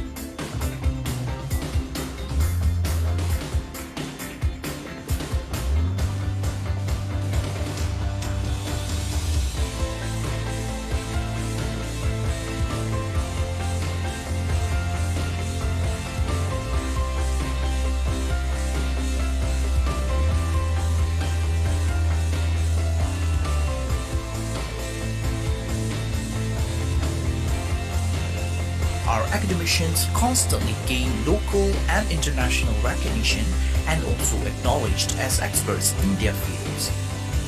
With knowledge, we continuously serve to the nation through various corporate social responsibility programs as part of our give back to the community.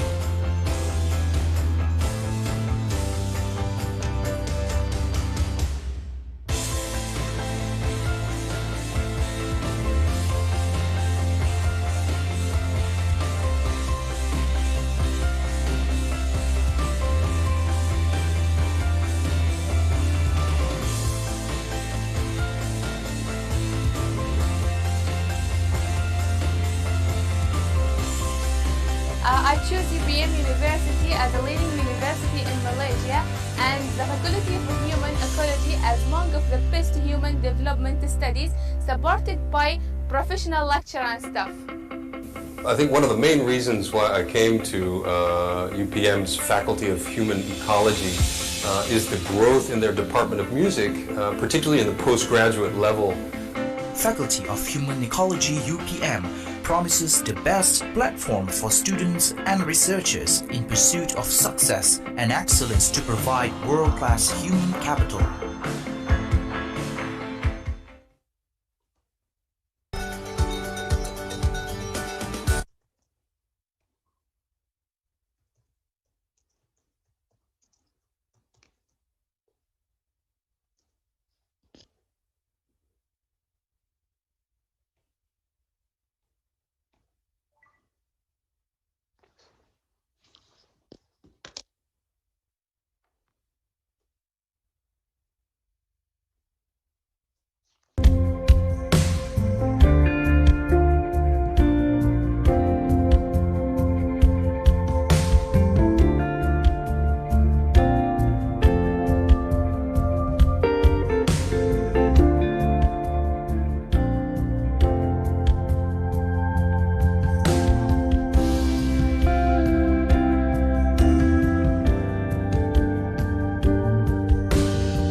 all the presenters for slot number 3 today are ready. So, Assalamualaikum and good morning. Welcome back to our slot number 3, iRandau 2021. Ladies and gentlemen, I would like to kindly inform that for this conference, presenters and our committee members, the international conference is conducted on Zoom webcam, and also it's being streamed live on Facebook for our audience. So for those of you watching on Facebook right now, please share the stream and hit that like button. Ladies and gentlemen, the posters for all the posters presentation categories have been shared to iRandau website. So you may have access to view it at our iRandau 2021 website. And for the slot number 3 of iRandau 2021 today, I would like to invite Yang Berbahagia, Professor Dr. Muhammad Fazli Sabri, Dean of Faculty of Human Ecology, University Putra Malaysia, to chair the next session of iRandau 2021. Please welcome Professor Dr. Muhammad Fazli. Thank you very much, Ms. Chairman, Dr. Shikin. Bismillahirrahmanirrahim. Assalamualaikum warahmatullahi taala wabarakatuh and very good morning. I saw Datuk Elis here yang bahagia, Datuk Elis Jawan yang berbahagia, Profesor Dr. Jayun Jawan. Ladies and gentlemen, I welcome all of you to our third session slot of iRandau International Conference. This session is very special. You know why? Because all of the presenters, including the chair session, are from the Faculty of Human Ecology, University Putra Malaysia. Right. Before that, allow me to have a brief presentation about Faculty of Human Ecology. Okay, let me share with you.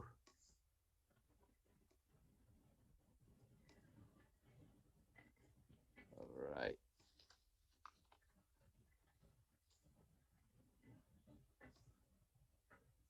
All right. Okay. So this is a Faculty of Human Ecology. If you can see, this is one of the iconic building in UPM. Okay, as a start, the Faculty of Human Ecology was officially established on 1st April 1992 through the merger of the Department of Human Development Studies from the Faculty of Agriculture with the Department of Social Sciences from the Faculty of Educational Studies. Currently, the faculty have 5 departments. So we have a Department of Human Development and Family Studies, we have Department of Music, we have Department of Government and Civilization Studies, Department of Resource Management and Consumer Studies, Department of Social and Development Sciences, and we have one unit, External Education Industrial Training Unit. This is under Deputy Dean Office, and we have 2 research Center of Excellence. Number 1, we have Family, Adolescent and Child Research Center of Excellence. We have a Sustainable Consumption Research Center of Excellence. All right. This is our organization chart. Me, myself as a dean, and then we have 3 deputy deans, Professor Dr. Rumaya, helping for academic. This is undergraduate, Professor Madya, Assistant Professor Dr. Zainal, deputy dean, postgraduate studies, and Assistant Professor Dr. Hanina, deputy dean for research and innovation. And at the faculty, we have 5 head department. Currently, Dr. Zainal menjalankan tugas, and then we have 4, Dr. Roslan, Assistant Professor Dr. Lisina Bakar, Assistant Professor Dr. Lu Fungsiat, and then Assistant Professor Dr. Muhammad Madi Ismail. Okay, a brief about Department of Human Development and Family Studies, or Jabatan Pembangunan Manusia dan Pengajian Keluarga. So Department of Human Development and Families focus on development, enablement, empowerment of individual and families over the lifespan using the ecological and multidisciplinary approaches. So here are the experts. Okay, if we go to the next, the research focus of the department. Basically, there are 3: child and adolescent development, adulthood and aging, and family well-being. Okay, we move to the next department. Department of Resource Management and Consumer Studies, where I belong to this department. So at this department, we have specifically focused on consumer well-being and family economic and finances. Our expert at the department, and in terms of research focus, we have 2 main research focus. Number 1, family economics and finance, and consumer and well-being. So you can see on the right, there are like what we call it sub-focus of the department. Consumer finance, for example, we have resource management, food, housing, We also have lawyers at our department, Consumer Protection and Law. Okay, the next one is Department of Social and Development Science ataupun Jabatan Sains Kemasyarakatan dan juga Pembangunan. So the focus of this department more on community development, urban development, minority studies and social impact studies. They are the expert and their focus, two research focus more on community development and community and psychology. So the next one is Department of Government and Civilization of Studies. This department belongs to Prof. Jayun department previous. Okay, sekarang pun masih lagi ya. Okay, Jabatan Pengajian Kenegaraan dan juga Tamadunan. So in term of research focus, politics and government, philosophy and civilization. Okay, the last department is Department of Music. Focus is more on music well-being. Alright. In term of undergraduate, we have offered 5 bachelor degrees. Bachelor Sains Pembangunan Manusia dengan Kepujian, Bachelor Sains Pembangunan Manusia dan Pengurusan, Bachelor Sains Manusia dengan Terjemahan Office IT, Bachelor Pengajian Pengguna Consumer Studies and Bachelor Music. So this is in term of enrollment. And for the postgraduate program, we have offered 13 master and PhD program. Starting from community development until social psychology.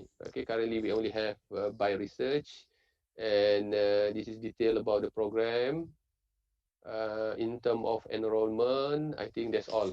Thank you very much, and let's start our core business. All right, ladies and gentlemen and participants, speakers, before we start, let me briefly explain the process or the procedure. For the presenter, you are given 10 minutes for the presentation and 5 minutes for Q&A session. Okay. So to those participants, if you have any question, please post your question at the chat room. So please make sure that you introduce your name, institution, and make sure that your question is short and simple. I think without further ado, let us start with first presenter. Stop this one. Okay, our first presenter is Professor yang berbahagia, Professor Dr. Sarjit Singh from the Department of Social and Development Science. The title of his presentation is The Role of Rukun Tetangga Leaders in Sustaining the National Unit Policy Agenda. Prof. Sarjit expertise is in sociology, anthropology, focuses on community development and minority studies. So without further ado, Prof. Sarjit, the floor is yours. 10 minutes, Prof. Not more than 10 minutes. All right. Thank you very much, Professor Fazli. And also, very good morning to everyone, especially the panel members, Professor Jayo, Dr. Alice, and other friends as well. So the topic that we have today is the role of Rukun Tetangga leaders in achieving National Unity Policy Agenda. So we had our members here, Zul Hairi, our brother Zul Hairi is the director of Jabatan Perpaduan Perlis, Professor Tarmizi, Dr. Roslan, and Dr. Puan Iswaran. Next, please. So basically, this is a concept paper, right? Looking at the new National Unity Policy, which was announced recently in early 2020 by Prime Minister. Basically, you also want to examine the leadership challenges in Rukun Tetangga, what the leaders face, and to discuss Rukun Tetangga Community Leadership Strengthening Plan. They have a new plan started this year, 2021 to 2030, which I think this is the reason why the group wanted to give some views on this plan. And of course, to suggest some rules for the Rukun Tetangga leaders. Rukun Tetangga is basically a neighborhood watch, a community group that have in most of the residential area in Malaysia. Next. So I'm sure many of you are aware, basically, when the Prime Minister launched the new national policy and national unity blueprint. Basically, this is very important as we have a Ministry of National Unity, Malaysia, and the importance of this having this a new policy is basically to serve as a foundation for the government to strengthen the effort, commitment to foster, strengthen and preserve Malaysian unity. So during the COVID-19, we can see the number of community engagement. People are helping one another beyond their ethnicity, beyond their religious group, and so on. This is very timely and very important as policy has been introduced. So basically, the concept is still the same. It's no different than looking at the unity and diversity. There's a lot of debate on this. Prof. Jayum is well aware because he is the panel expert of national unity at the government level, looking at how to preserve social harmony in a multi-ethnic society like Malaysia. Next. So we have Rukun Tetangga established in 1975, very well established. The number of Rukun Tetangga, we have about 22,000 in Malaysia, and 16 million Malaysian participated in this program, in the neighborhood watch program. Next. And Rukun Tetangga was established by, launched by Almarhum Tun Abdul Razak in 1975, basically to promote unity among people after the incidents, May 13, 1969. After 1969, we have this Rukun Negara, 1970, and then we have Rukun Tetangga. Basically, Rukun Tetangga has been in operation for the last 40, 60 years. So we can see the government is still promoting Rukun Tetangga, and budget is there, but of course, because of COVID, the budget has reduced. Next. So these are the table looking at numbers of Rukun Tetangga. We have a SRS, a patrolling scheme, and then we have JW, Jiran Wanita, a woman group, and then we have a woman, we have a Jiran Muda, a youth group, and then Usia Emas, elderly group, and also, of course, the adolescents, the Remaja group. So overall, we have 8,000 Rukun Tetangga, 5,300 SRS over the Malaysia, and of course, the most important is the number of people participating, as I mentioned to you, 16 million. Next. So if you look at this policy, the recent policy launch, the objective is quite simple, looking at to strengthen national unity and integration in accordance to federal constitution and the national pillars, we call Rukun Negara. And second one is to create a sense of belonging, caring, inclusion, mutual respect, responsibility, and in the process of the formation of national identity. But unfortunately, there was no statement written in the policy on what is meant by national identity. I had the opportunity to give a comment on this new policy when I was referred by the ministry early this year. So I questioned, well, what do you mean by national identity? So I believe that national identity, what meant is basically looking at Bangsa Malaysia as a Malaysian citizen, Malaysian Bangsa Malaysia. And of course, the last one is to create Malaysian who value unity. All of us must value the unity. Unity is important. And of course, unity and diversity has been an ongoing process for the government to enhance people collaboration and engagement. Next. So the transformation of Rukun Tetangga from looking at safety in 1970s, 1993 it has changed to neighborhood, focus on neighborhood, and in early 2001 the focus has moved to community development, looking at community interaction, engagement, and that was received well by the society. So community development look on many aspects. Or 3 more minutes. Next. I can just basically, so we have a leadership issue class, we have a leadership issue looking at problem of leaders in RT, Tetangga, inactive RT, some RT are motivated, politically motivated, and so on. Next. So this is the community leadership strengthening plan. They have 4. One is looking at the safe work agenda. Next, safety. Second is looking at a healthy work agenda, a healthy lifestyle, well-being, and so on. The third one is looking on cleanliness, beautification in the areas, community, and so on. Next. And the last one is very important. This is the first time look on the well-being. to identify vulnerable groups, single mother, disabled, senior citizen, and so on. So this is something new that came up, probably because of intervention from other ministries as well. So I believe that while having this community leadership plan, what we need to have is the role of the leader. Next. So we have proposed the role of leader is basically the leader must understand the policy. We have many good policy in Malaysia. Most of the policy remain as a policy. It doesn't trickle to the society. It doesn't go down to the people. So how do we educate? So the role of director of Jabatan Perpaduan to engage with the community, to engage with the Rukun Tetangga leader by having this via Zoom or all this technological advancement, maximize this ICT so that they can engage. Next. To empower young neighbors. Young neighbors, jiran muda, jiran wanita are so dynamic.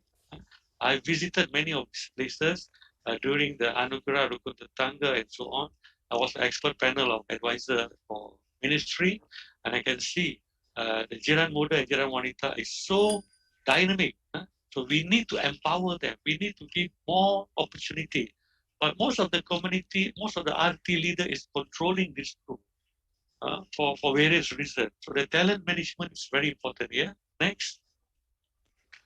RT must embrace diversity. We have an issue of some issues at the local level.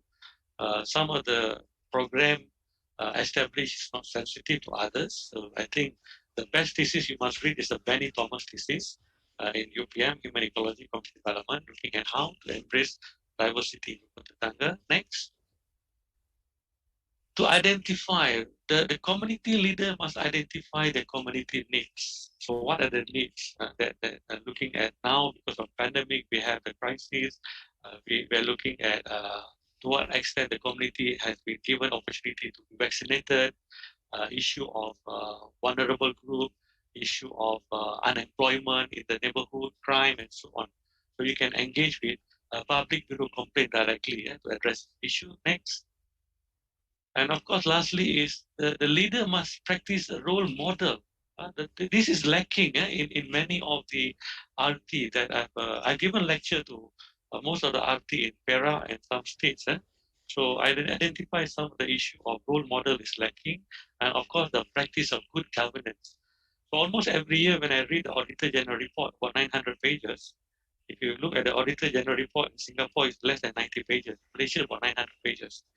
So as a member of integrity, I have to read this report. So we need to enhance this governance methods in the Rukun Tetangga because we need to practice integrity culture so that they can perform their role effectively.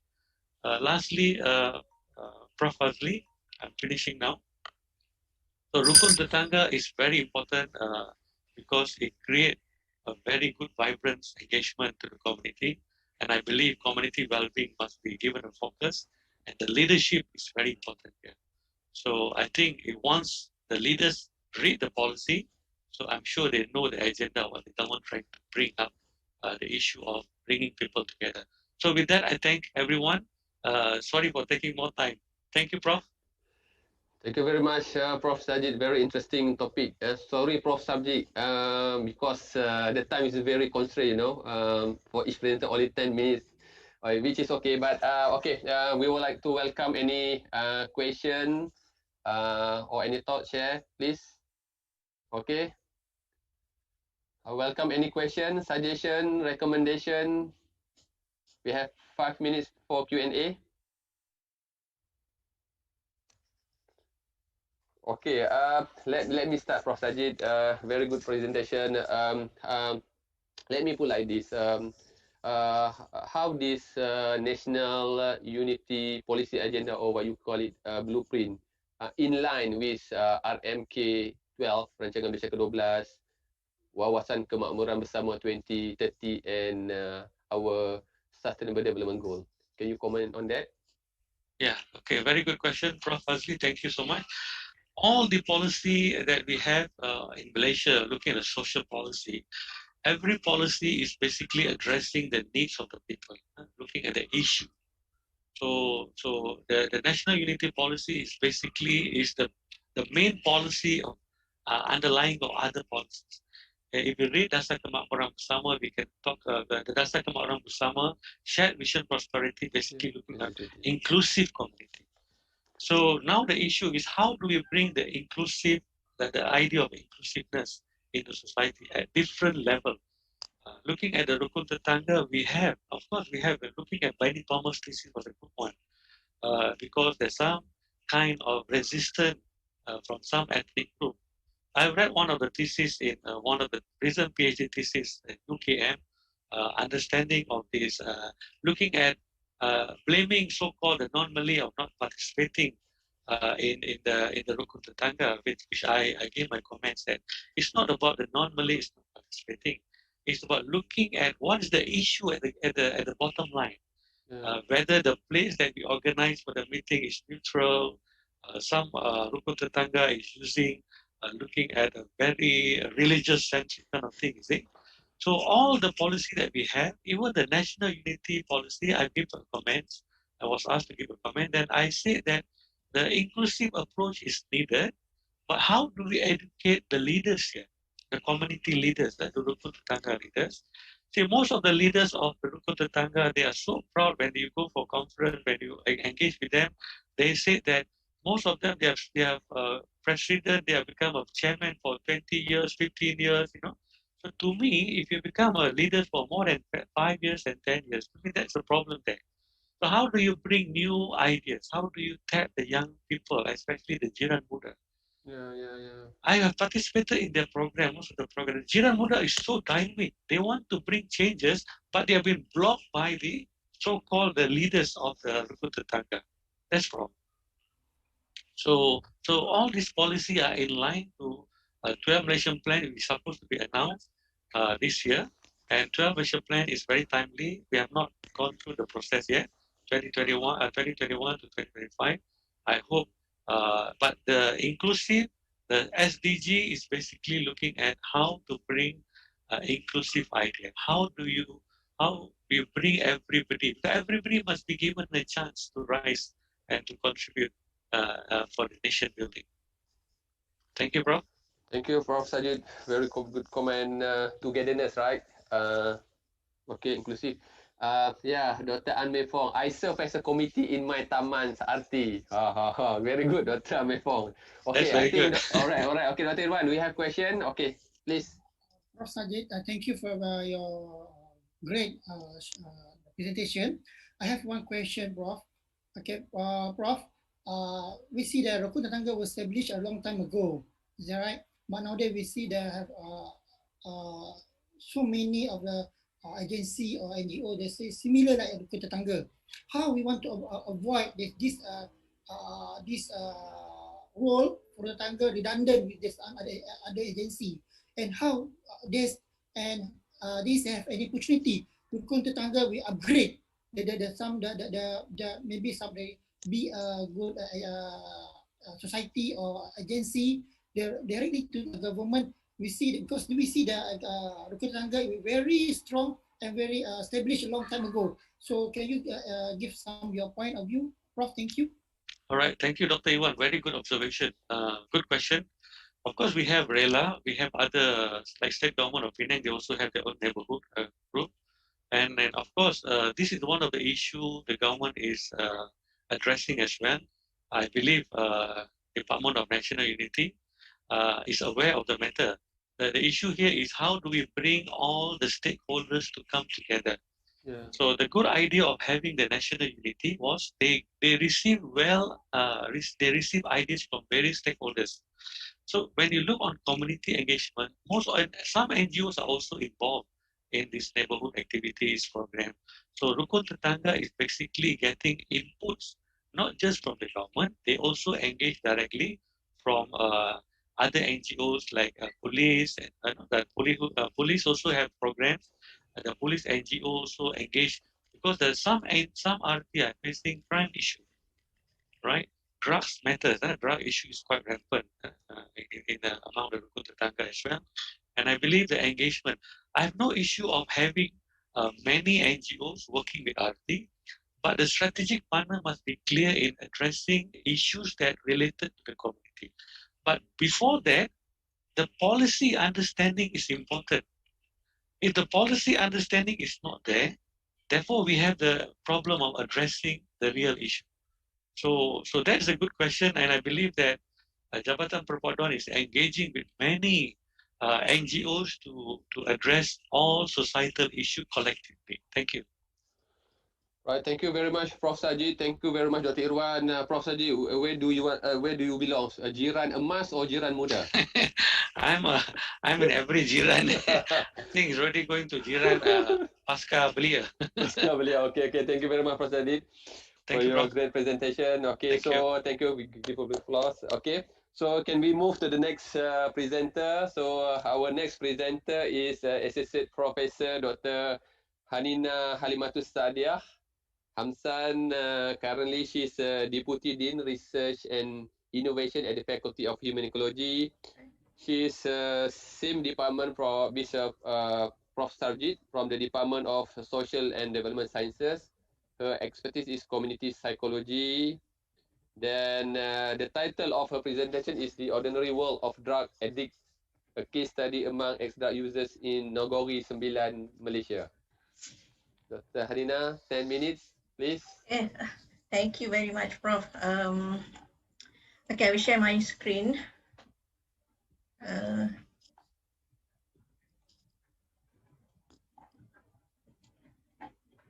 Okay, can you see my screen now?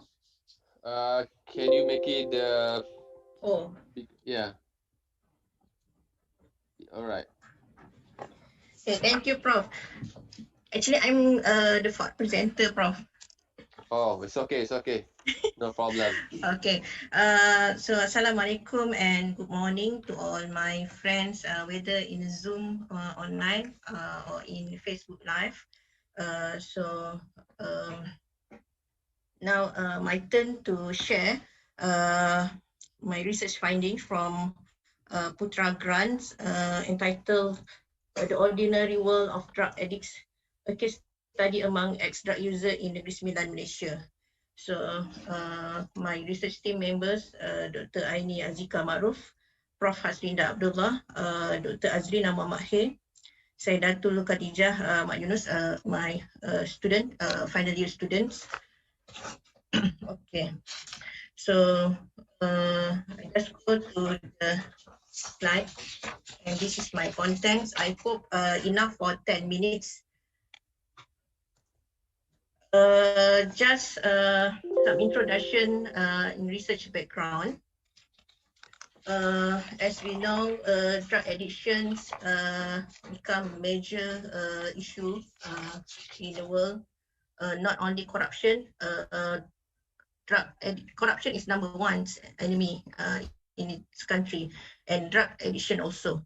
Okay, based on latest World Drug Report, about 35 million people are estimated to suffer from drug use disorder. This is the world statistic. And in 2017, about 5.5% of the global population aged 15 to 64 had used drugs. And in Malaysia, now we see the incidence of drug in Malaysia, if the world 5.5, but in Malaysia 0.39% of the population. Although the percentage is very far, but the percentage is increasing every year. Okay.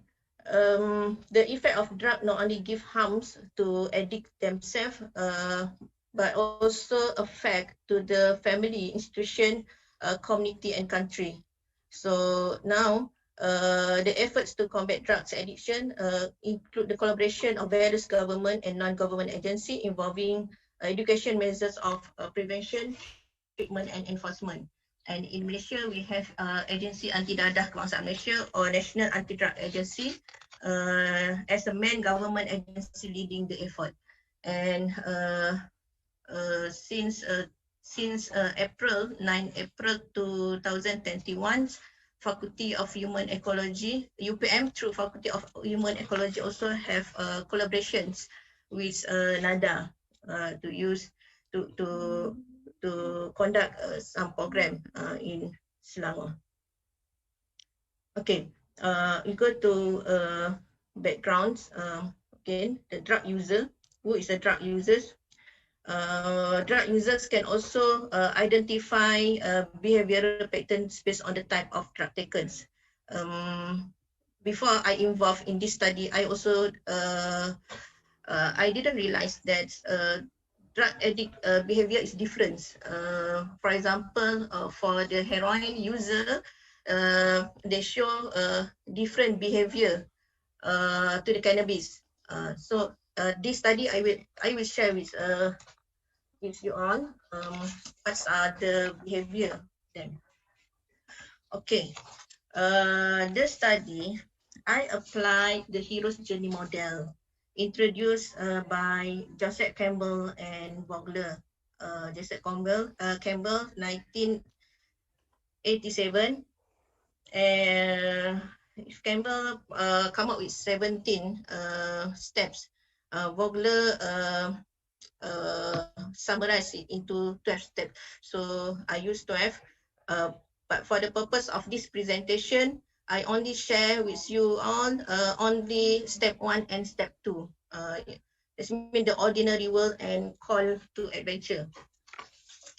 Actually, this model is popular among the filmmakers, Prof. Azli and all my friends. If you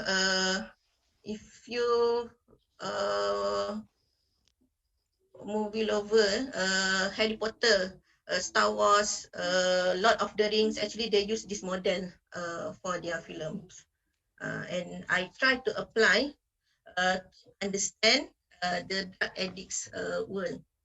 So this is the objective of study, to explore and understand the ordinary world of drug addicts by indulging into the real life experience among survivors. My client is survivors already free from drugs.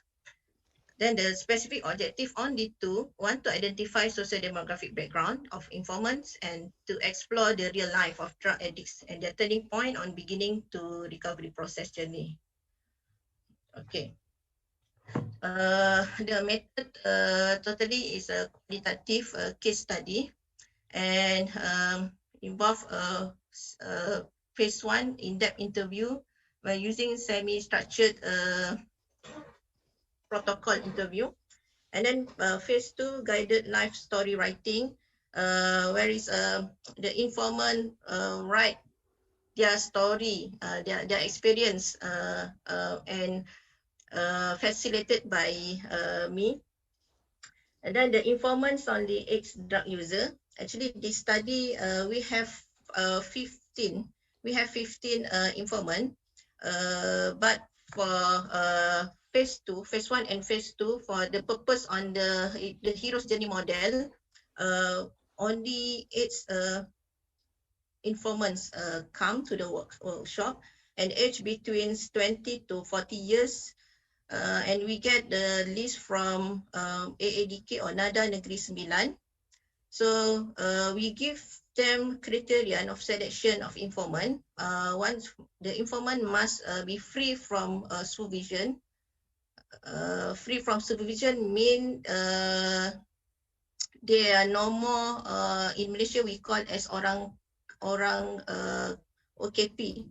OKP, what is OKP? People under supervision. People under supervision from the NADA. So, my client is free from the supervision, and then number 2, they have clear urine for more than 12 months.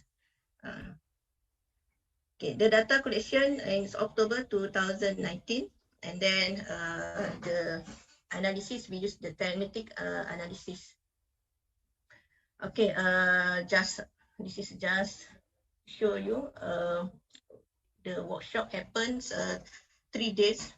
Phase 1, day 1 actually for the repo building, and then day 2 is just for phase 1, and then the last day is a storytelling writing.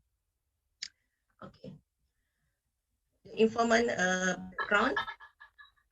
We have 2 female and 6 male. And then the age, this is the current age during the interview, 13 to 40. And then level of education, mostly we can see here their secondary school, even one of them incomplete in secondary, and then we have a certificate or tertiary education, informant number 1 and number 7. Okay, and then marital status, and most important thing actually I want to know the age of our first time as a drug user. You can see here 3 of them started as young as 15 years old. Even the Waklan as a M1, informant number 1 here, he been exposed to drug when he was 12 years old. The informant number 1 is a sportman. Okay, Dr. Anina, 2 more minutes. 2 more minutes. Okay, Prof.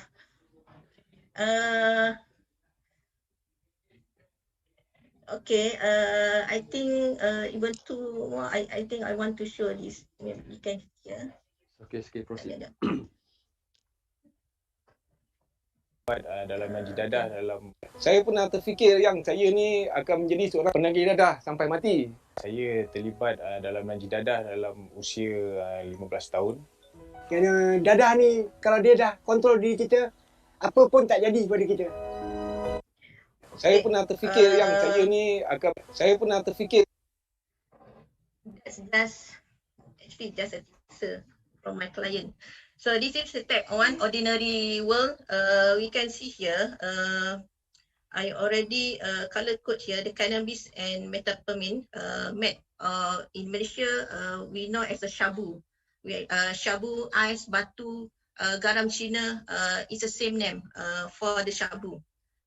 So cannabis and shabu is popular drug for our Malaysian users. And then the cause of addiction, we can see here the internal and external, mostly peers and environment. As I said, the early age is 15, and now we can see here peers and environment as the most influential for them to take a drug. And this is just a narrative that I give. So the Waklan M1, they said heroin is the best with me. When I consume heroin, my level of confidence is high. I'm so energetic. But this is during at the time. And then for respondent informant M6, they said when I was working, I didn't realize that I had a problem sleeping at night, insomnia. He suffered from insomnia, but because of advice from friend, and then the solution is to take a cannabis. Cannabis is a ganja. Okay, this is changes in emotion, physical, and behavior. You can see here, M1 is Pak Lan. Pak Lan have experience as 23 years as a drug addict. So he tried almost all drug. So that's why the changes is more than others. But we can see here some they feel more joy, confident, anxious, energetic. Energetic is for heroin and shabu. Okay, and then you can see the behavior. Most of them, even only 4 said in their interview, but most of them not practicing, not a good practicing religion during that time. Aggressive, change in appetite. Change in appetite means if you take cannabis, you will eat more. But others than cannabis, your appetite will cut off. That's why we see for the cannabis user, we cannot detect because the appearance is like a normal person, even look smart, handsome. They Injury What's time. difference with others? Injury time. Okay. Okay, injury time is okay. Prof, just see my slide here. This is a relationship with family and spouse. The cause of turning point, call to adventure. So you can see here, the cause and effect. Okay, problem in family and spouse. Two of them divorce, and then what the effect from this? Actually, this happened for 2 to 5 years. They're feeling useless, stress, shame on the family, boring, and then so that's make them start to think to change themselves. Okay, so this is the conclusion. Substance use among informants started as early 15 years old. Peers and environments are most influenced. As I said, cannabis and meth, shabu is a common drugs. But each type of drug given different effect to the user. Okay. And then it's good for us to understand the changes on the psychological and behavioral triggers, because it gives us to understand the symptom, and then we can provide the input for appropriate prevention program among youths as early as primary school level to curb the spread of drug addiction, particularly among youngsters. Okay, Prof, I think that's all. Right. Sorry, Professor Dr. Hanina. Thank you very much because we have very limited of time. All right. Then I welcome any question from the participant.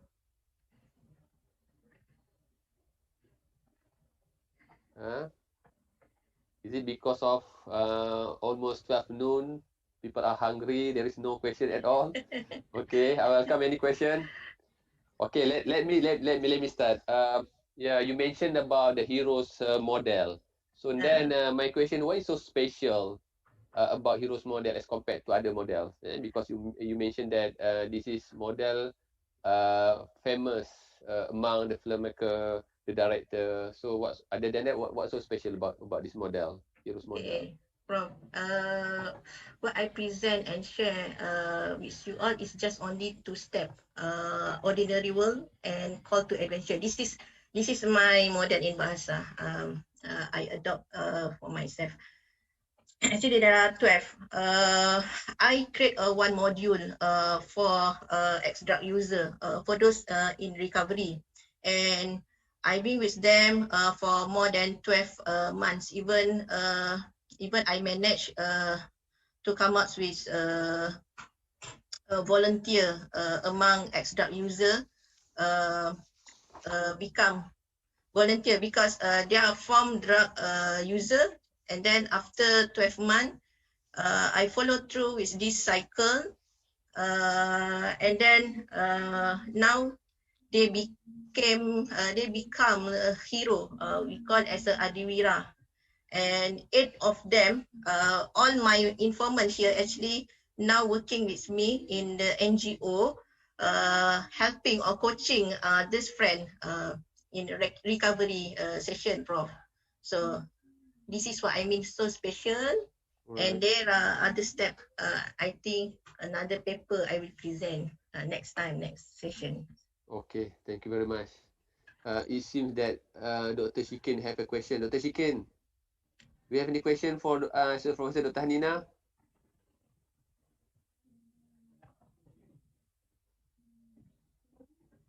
Any question? Any question? Dr. Ibrani, Professor Dr. Ibrani?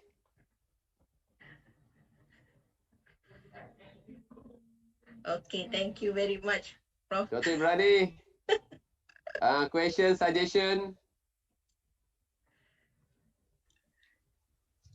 Okay, there is no question. Wow, okay. No problem. Thank you very much, Dr. Professor Dr. Hanina. So let me call our third presenter. Our third presenter is Associate Professor Dr. Ratna Rosida Abdul Razak, with the title Cultivating Spirituality in CD, Community Development. She's from the Department of Government and Civilization Studies.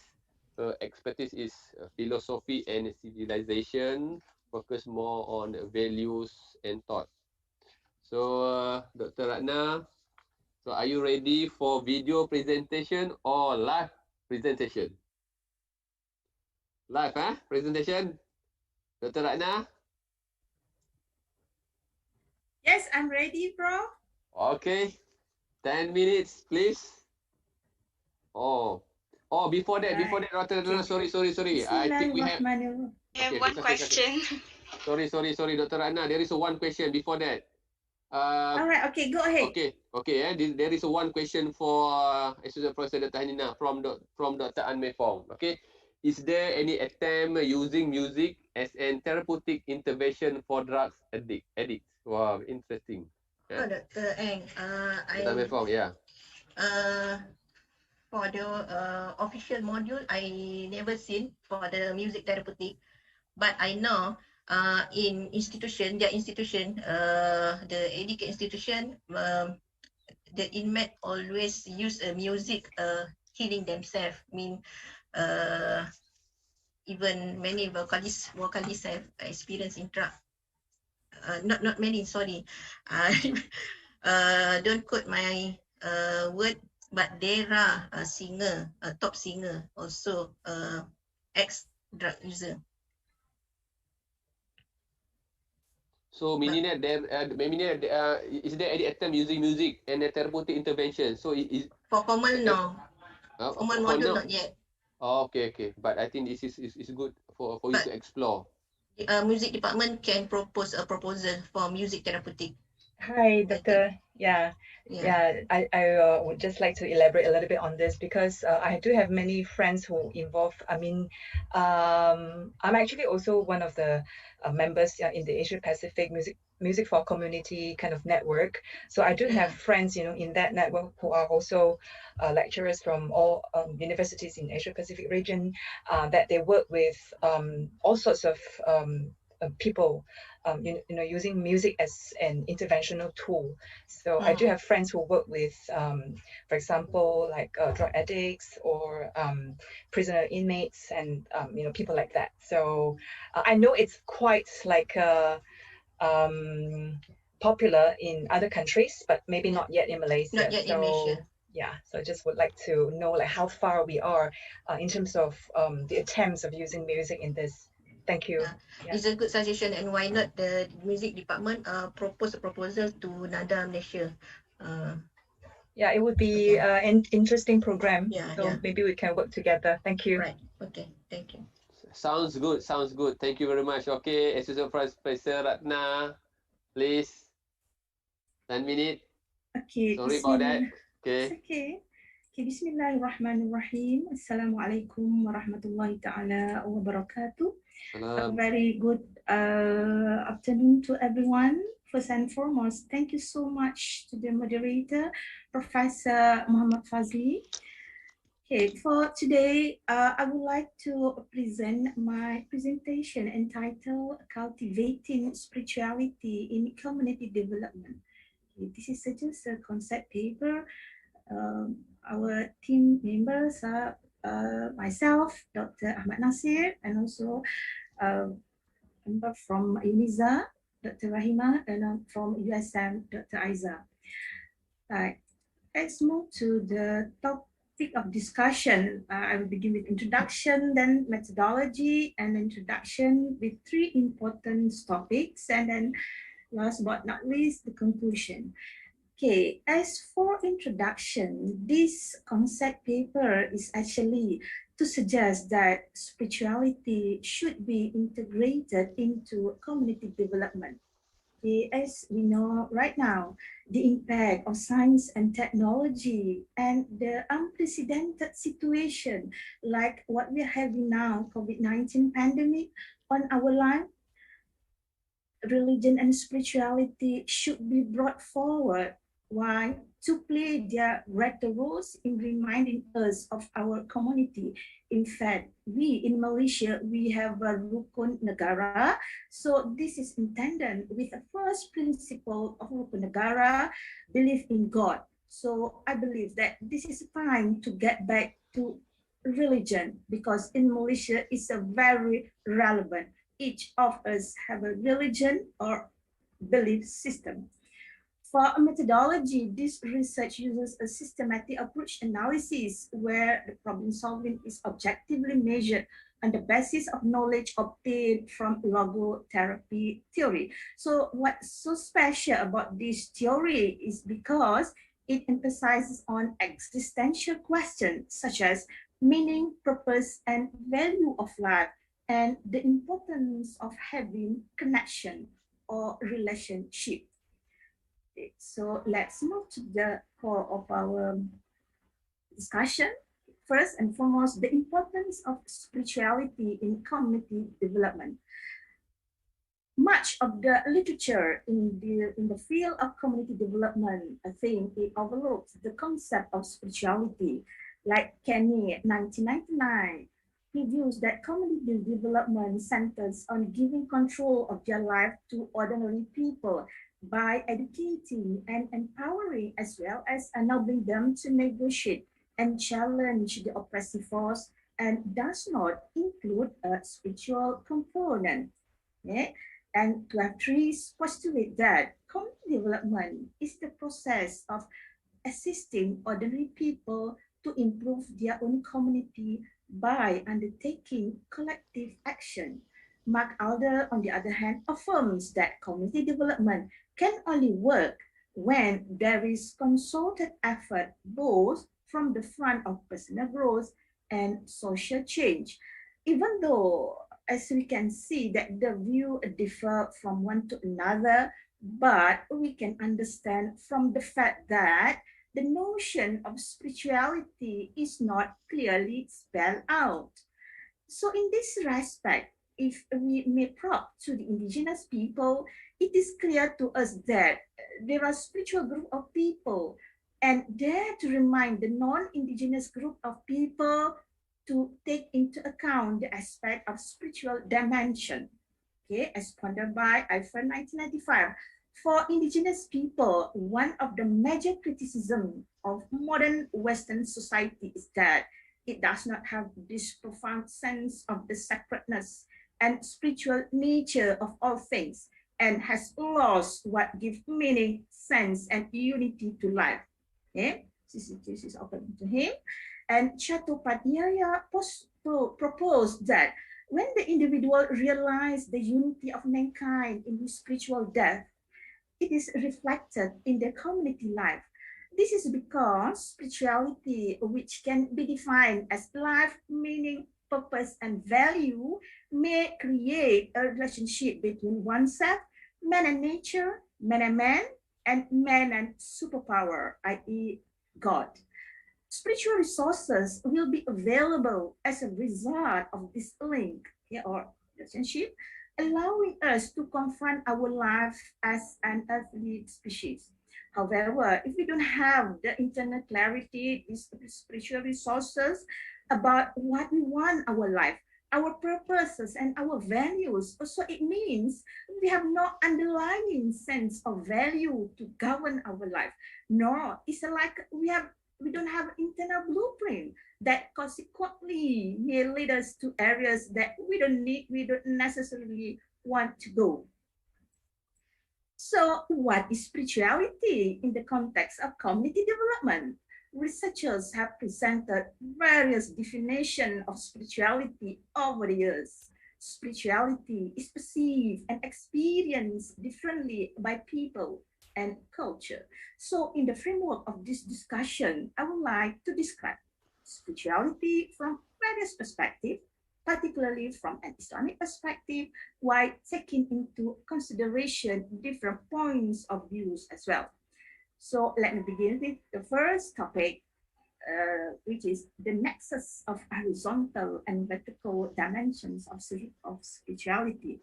So the word spiritual can evoke images of the sacred experience of the soul. Okay? So this aspect that responsible for the question of meaning, purpose, and value of life. So in order to better grasp the construct of spirituality, we could divide it into two dimensions. Firstly, vertical dimension, which is having the intimacy and connectedness with God or superpower.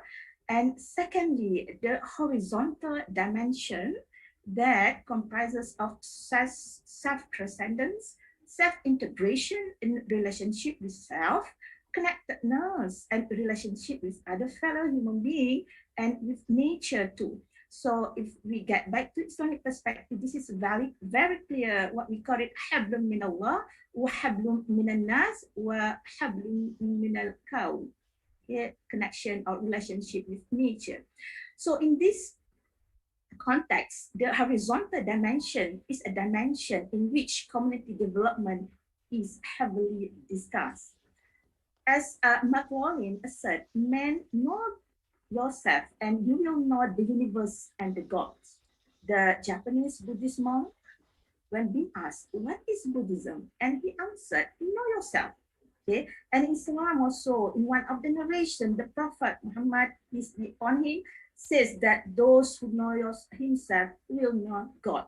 So this means that one's identity is linked to one's daily belief and motive, and that such a cognitive behavioral perspective is commonly used by community development in the formulation of a list of spiritual values. Spirituality as a core for community development. Okay.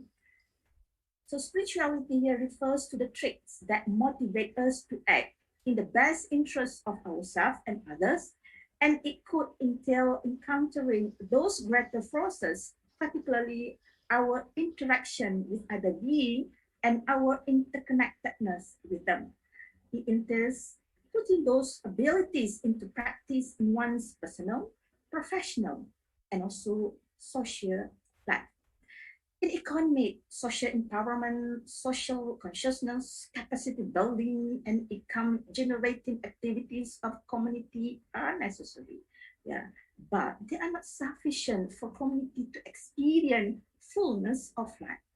They also require a supportive, caring environment to empower the inner side of themselves, adequate fulfillment of the spiritual needs, and opportunities to reflect on their life, influences, hopes, challenges, and difficulties. So it is necessary for them to realize their own nature and understand the value of their existence.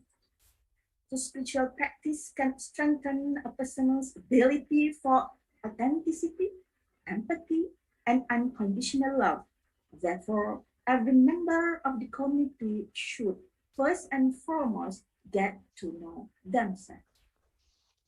So by adding an appropriate type of spiritual practice, a community development group may be able to improve communication skill, which in turn may boost the individual full potential, group cohesion, and ability for cooperation. Yes, I'm finishing. The discussion on spirituality can be quite beneficial to community development in terms of becoming more aware of one's own and others' interconnection. So the foundation of community development should be connection, which can exist between individuals or between individuals and social institutions like schools and other organizations. To conclude, this study discuss how spirituality may help community evolve, beginning with one own self, where spiritual ideals are formed. Since the essence of the self, according to few perspectives, it's soul itself, so the concept of knowing yourself, knowing oneself could be regarded as the essence of spirituality. And spirituality is a valuable community resource that should not be ignored. There are a variety of approaches that can help to cultivate and expand spirituality's acceptance in community, such as the link. It benefits both individuals and society since it could be considered as a powerful motivator and driver. Spirituality can contribute in the formation of more and meaningful community when it is combined with other assets in community development. With that, thank you so much for listening. Assalamualaikum warahmatullahi wabarakatuh. Waalaikumsalam wabarakatuh. Thank you very much, Dr. Ratna. I feel like in a storytelling competition. Very nice, very good, very fluent, very interesting. All right, ladies and gentlemen, dear participant, we welcome any question to Dr. Ratna. For Dr. Ratna, please. Yes. Soalan, question. Please, guys, I need your feedback, your insight, maybe, because I'm sure that the topic community development is, for you is something it's not new, but for me, try to introduce spirituality in this topic, i.e., community development. Maybe we can start with my good friend, Dr. Puva. Dr. Yes, Puva. please. Dr. Puva, are you here? Okay, Dr. Ratna, how Yeah. we as an academician or community member can help to cultivate the spirituality in our community? All right. Thank you so much. That's so wonderful, Dr. Prof. Fazli. Right. So for me, first and foremost, it's actually, it begins with ourselves, right? As I said that we in Malaysia, the first principle is to we have a belief in God. So it's timely, actually, each and every individual get back to religion, or in Arabic we call audah ila tawhid. Right, so because we know that the religion, it provides us a blueprint how to live your life, right? So in this context is where we can understand the first and foremost, we need to understand ourselves and our purpose of being here, right? So this is according to the religion. Okay, for example, if I may give an example from Islamic perspective, we know that we are here. We have responsibility to fulfill, i.e., to be a wise children of God, and as well as to be servant of God. So by knowing your purpose of being here, so you have a clear destination where you're leading to, and with that you are trying. For example, in this case, we as academic try to make sure that with the platform, with the responsibility given, we try to sejahtera the community, right? We to sejahtera because we know as a wise children to memakmurkan menjadi pentadbir alam. So we need to make sure that the alam consists of human being, and also all the non-human being is all the creation of God. So we are responsible for that. Okay, so for me, first and foremost, you need to know you need to understand the existential question: who you are, why you are here, where you going next, Prof. Yep. I think that is it. Now, yeah. All right. Thank you very much. I'm looking for question. I'm looking at the chat room. There is no question. Okay, who else? Okay, Dr. Ashikin, please. Oh, I'm actually Miss Ashikin. Oh, Miss Ashikin, sorry. All right, so Dr. Ratna, I would like to ask if there is any like different faith in every different spiritual belief. What do you think if we have like this kind of different spirituality belief? Will there be any conflicts in the community? Like our spirituality belief is like this, but for Westerners they have different kind of spirituality belief. So how do we handle these conflicts? To create like you said harmony. Thank you so much, Miss Ashikin. That's a wonderful question. As I said, how I define spirituality is a meaning, purpose, and value of life. So that's why each and everyone get back to your belief system. How they define your meaning, purpose, and value of life. So work on it. It doesn't matter whether you are Hinduism, Buddhism, Christianity, as long as you get back to your religion, because from your religion, it can give you the clear understanding why you are here, your meaning, your purpose and value. And as we know, the essence of our religion is actually leading to doing good things, right? So for me, I don't find this a conflict, because my foundation is that my premise is get back to, to know the meaning, purpose, and value of life. So it's up to you, right? Whether you are Muslim, get back to Islam. Christian, get Christianity. You are Christian, get back to your Christianity, the teaching of Christianity. right? So this is how, for me, it's a timely, because we want to to ensure that the first principle of Rukun Negara in Malaysia really been translated into action, right? So that's why get back to religion is actually for me is a one way. Then you can know, you have a clear your meaning, your purpose and value. And if you don't have a religion, I'm sure that you have a belief system, or the system that you inherit from your great grandmother, right? So I mean, your tradition, your norms and traditions, as long as you have a guidelines, right, Ashiki? That's it. Sorry, Ashiki. Thank you, Dr. Ratna. Before we proceed with Prof. Sajid, there is one question from Assistant Professor Dr. Joanne. Okay, so very simple question.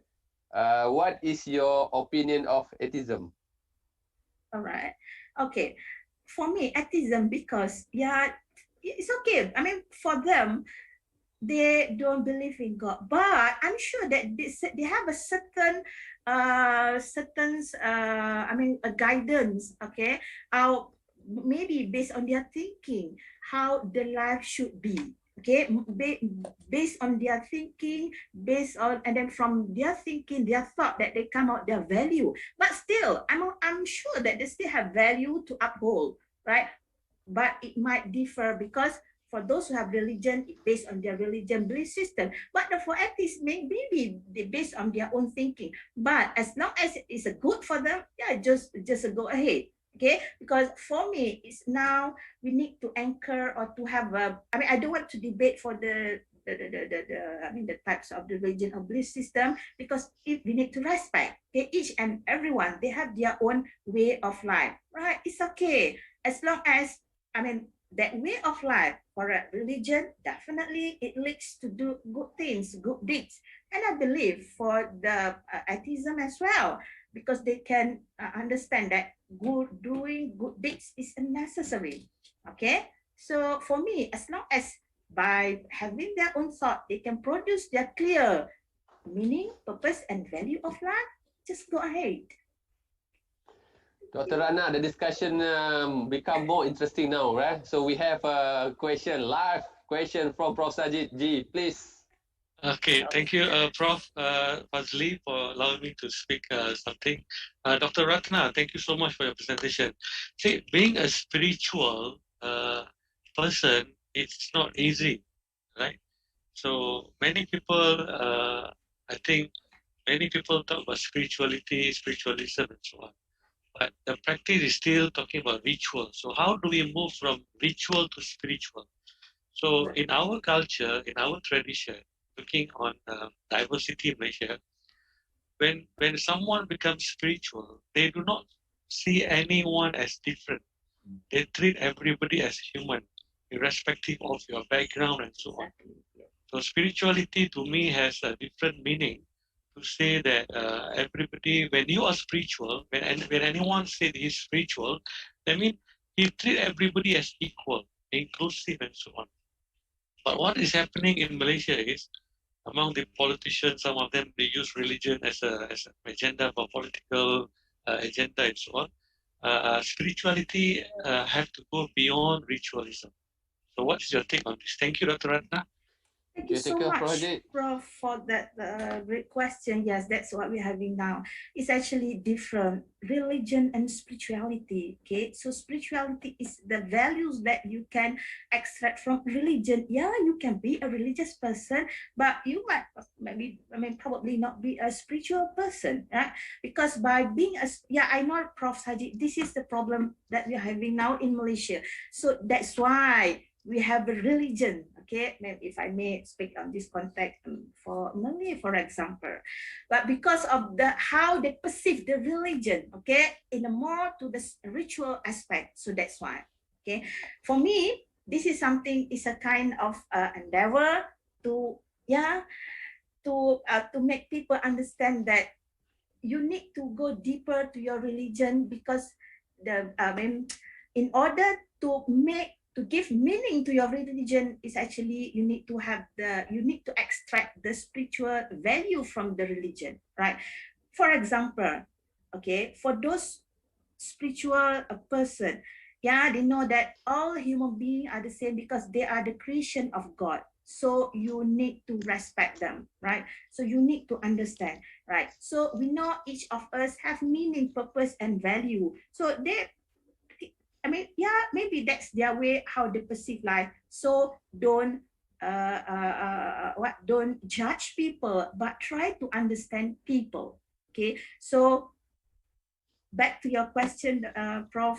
Yeah, Last 1 minute. Last 1 minute. yeah, 1 I think minute. it's timely for me to, I mean, that's why the word spirituality to let people, especially for Muslim, actually, for me, if I may ask in my community, to understand, then you can value your religion. If not, you just regard your ritual, that's it.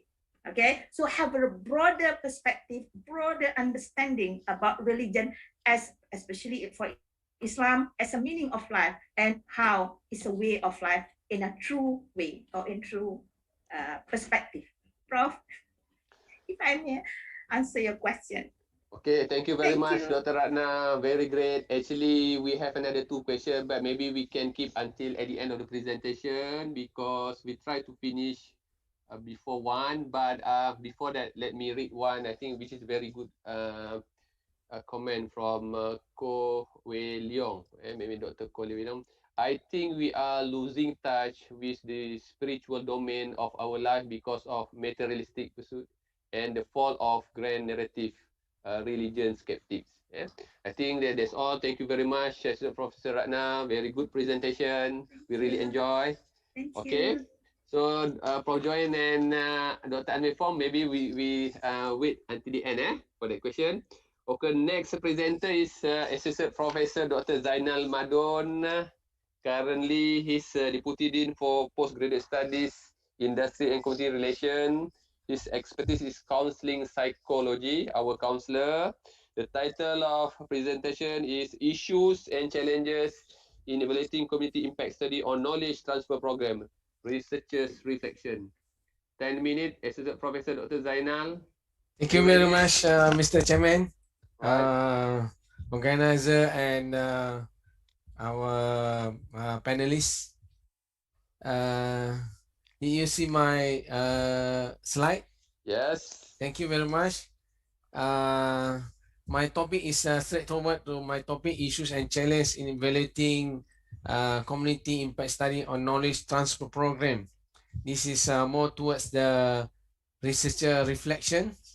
This is we get grant from higher Ministry of Education to conduct study for those have get grants under KTP program. So we go to after the program ended, our team go to every single project to evaluate the impact studies. So this is our reflection throughout our impact studies process. So just glance through on the definition of university community engagement, the triplex Helix model of knowledge transfer program, and our research objective to share experience, share ideas, issue, and challenge on evaluating the impact and effectiveness of the knowledge transfer program. So based on this study, we can get some idea what factors that make KTP program highly impact.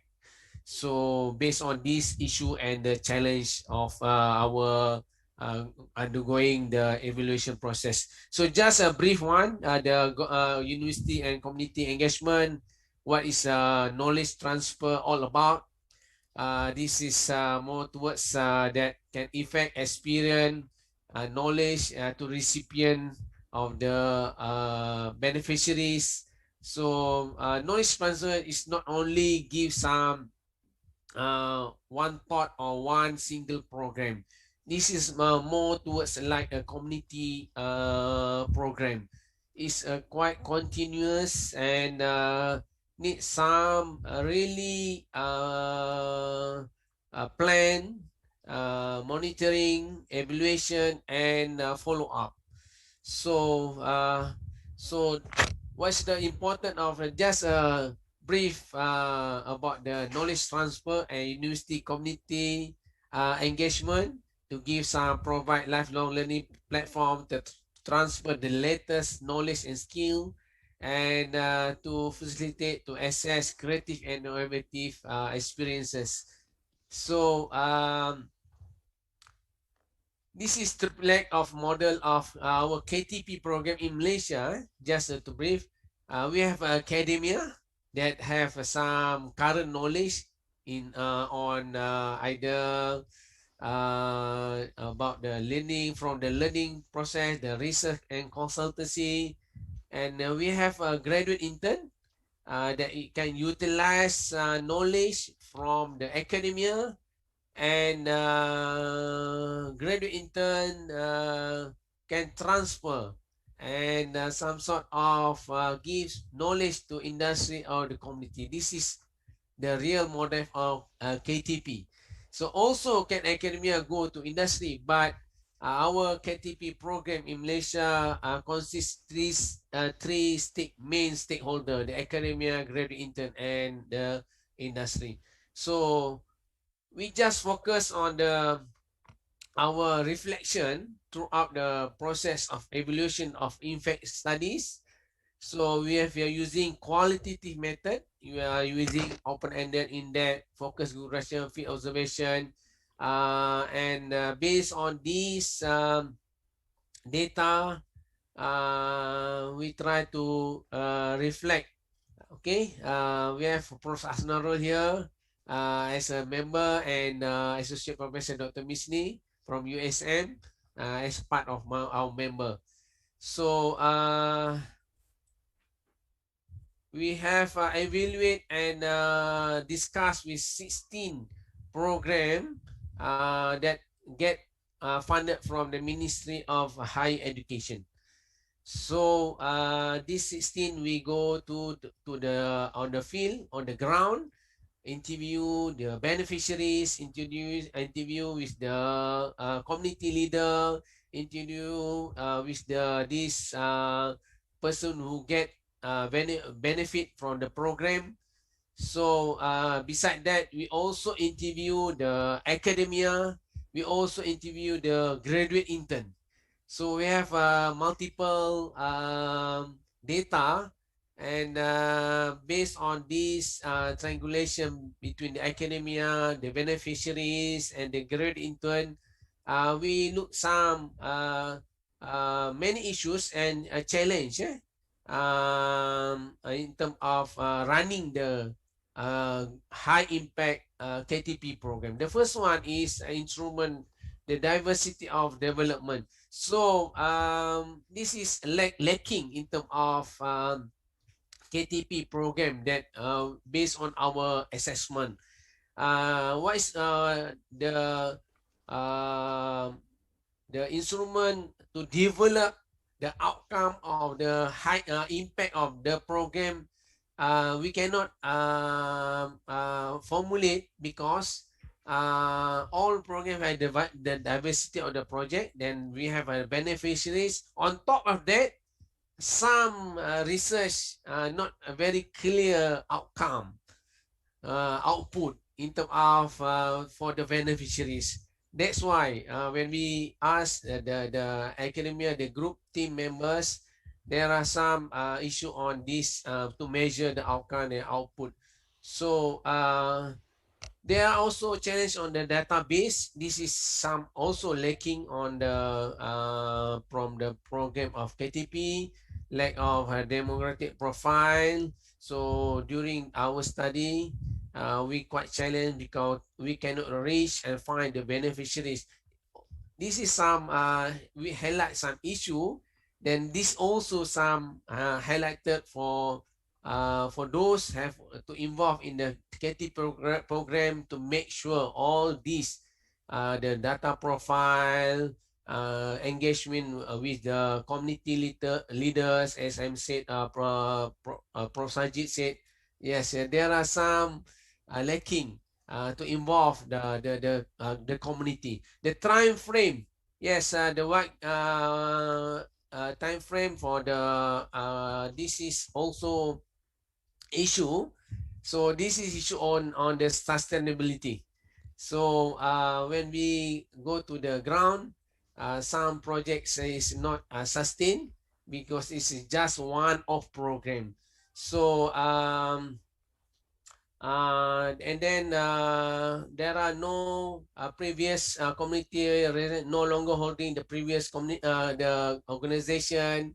So there are some respondents cannot recall the program because the issue on the sustainability. So next issue is the beneficiary. Some of community implement one of a series of knowledge transfer activities.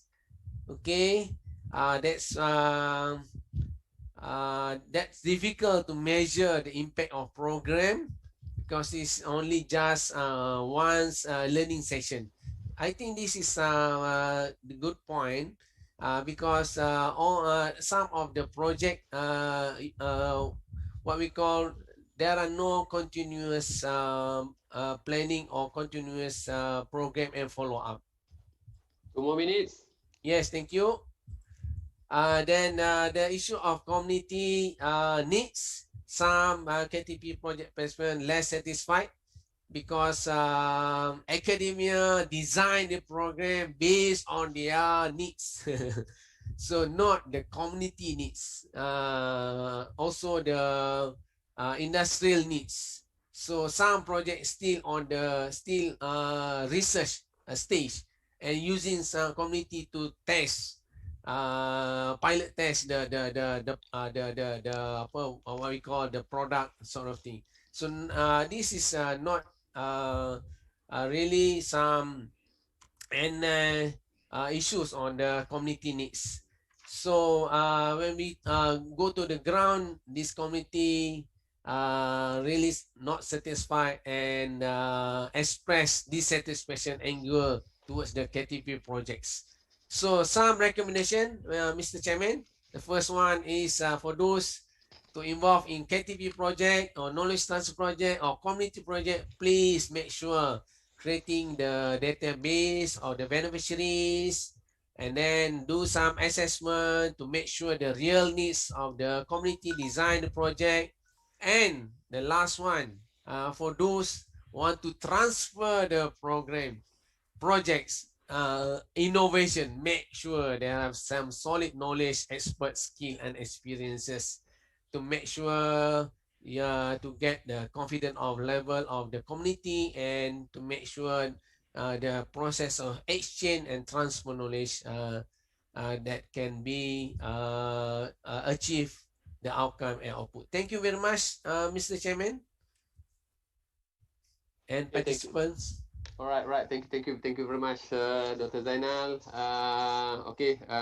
Question. Oh, Dr. Puba. Yeah, Prof. Sila, please. Okay, good presentation, Dr. Zainal and the team, Prof. Asrarul, my Sifu. So, I would like to just ask, there are critics on KTP saying that it is one-sided. Okay, and I think Dr. Zainal was also raising the issue of sustainability of KTP programs. Okay, I slightly see this is if it can be more of knowledge exchange. Okay, to give equal value to the community, that it can also lead to ownership to the community as well. And what is your opinion on this, on the knowledge transfer or knowledge exchange towards sustainability? Yes, thank you, Dr. Puba. I think right now the KTP side also some have transform and paradigm towards the exchange, towards the sharing rather than transfer that more towards you have community. Yes, please accept this. No two-way communication and no strategic collaboration. So this is, I think, based on this our finding, we propose some changing on the paradigm. Yes, based on we submit report end of 2020. So based on the report, yes, KTP need to revamp in terms of to make sure there are some both party and the collaboration between, especially the needs from the community and industry. Thank you very much. Thank you. Okay, thank you very much, Dr. Puba. So, any other question? All right. Thank you very much, Associate Professor Dr. Zainal. Thank you. Thank you. Thank you. Okay, we move to our next presenter. The next presenter is our young man and very energetic. Dr. Irwan Shah Muhammad Yusof from the Department of Resource Management and Consumer Studies. His expertise is ergonomic and design. The title of his presentation is User Experience Impact Occupational Factors on Safety and Health through Ergonomic Approach among older taxi drivers community in Malaysia. Thank you very much. Assalamualaikum and warahmatullahi wabarakatuh. Dan salam sejahtera to all the committee and iRandau 2021 conference. Thank you again to Chairman Professor Dr. Fazli Muhammad for the great chairman for these slots. So I would like to share my presentation today. Okay. Okay. Title of this the presentation today is User Experience Impact Occupational Factor on Safety and Health through Ergonomic Approach among all the taxi driver community in Malaysia. So this project was conducted by myself and also the member of this project, also Dr. Ristina Abu Bakar from UPM and also Dr. Muhammad Haika Ismail. Okay. In general, the character of older community also was different compared to the adult or children's, as we know. So the character of the other communities is they were different of on the aspect physiological, sensory, body biomechanics, cognitive ability, and also this community more variables to injuries, and also the aspect of anthropometric size of the human body. So this we confirm this this community more high risk to compare to adults or children's young communities. Okay. So the background of this study is according to the Department of Social Welfare Malaysia, refer older person is definition based on World Assembly on Aging 1982 at Vienna. Anyone aged at 60 years and above fall under category orders. So that means who those in from this conference fall under 60 and years old and above, you are under category orders. Okay. Other people more vulnerable to injury compared to other generations. So there is, as I mentioned as the previous slides, so there's very difference from the character, of the sociology, cognitive, the characteristic. So we're very vulnerable to compare to other generation. Structure body ability to fragile compared to adults. Transportation is crucial indicator of quality of life and well-being among elderly. There is, according to the Smith et al. 1983 and also MYIS et al. 2020 is it is from my previous study also was present at the conference. The driver comfort is important functional and aesthetics design elderly safety comfort drivings. This is some literature review I was being shared from our members today. So I will not explain more about literature review. I will share some of the important of the literature review. So they mentioned that transportation is key of the quality of life and ensure the well-being among the elderly and all the other people community, and access to the communication between one destination to destination for all communities. So this was confirmed by Smith et al. 1983. Okay, why other people choose to be a taxi driver? Why they are not choose other jobs, other this called activity? There's because we are predicts another 5 years the taxi driver taxi activity or jobs will have high demands. Okay, first the reason is this job have less energy compared to other energy other jobs. For example, the construction jobs, maybe the other activity, because there's then because this community, the other community, there's the energy very less compared to the adults. Okay, and also they are low cost, so the financial they need a huge of finance to set up the business or the things, because their needs require only the car itself. Second, third is this job very a light job and easy to handle, and also they are very experienced because their previous activity was they are one of driver driving on this car, very familiar how using that to manage or handle the car itself. So last but not least, according to the Malaysia regulation, they have no specific regulation. They need and also no need expertise to be taxi driver. Just enough.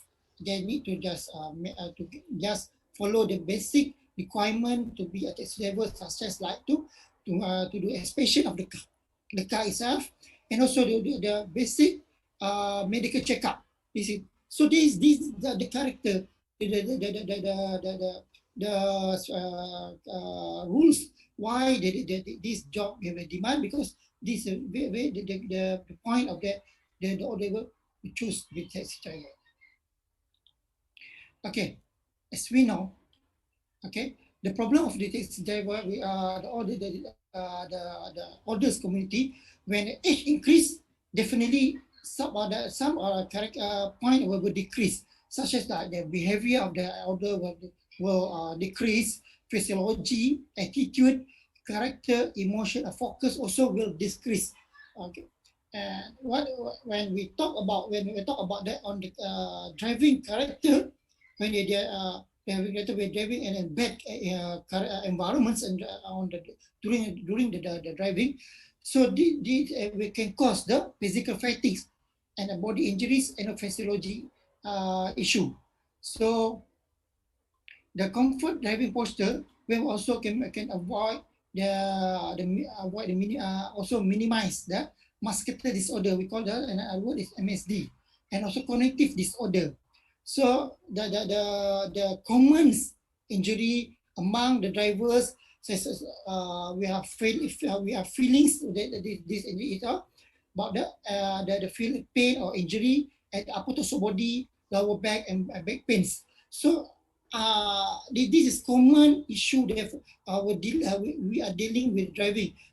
I'm not to emphasize the other committee about this also, but these feelings, the injuries we are facing, but most of us for young drivers, adult drivers, who does driver, if we are not driving and good posture, good character, yeah, we are feeling when we talk about the other people, they are more vulnerable, they are more high risk compared to this, compared to other community. So another factors is when they are on the problem on walking and during their perform on driving as a taxi drivers, there will affects on health and safety. Okay, they will develop the muscular disorder. There's on the cumulative. Okay, then what happens is there will be a permanent disorder. But then when the permanent disorder, there is numerous of the injuries or heart problem will appear. Will appear with another 5 or 10 years after they are dealing with their activity drivings, such as we are on the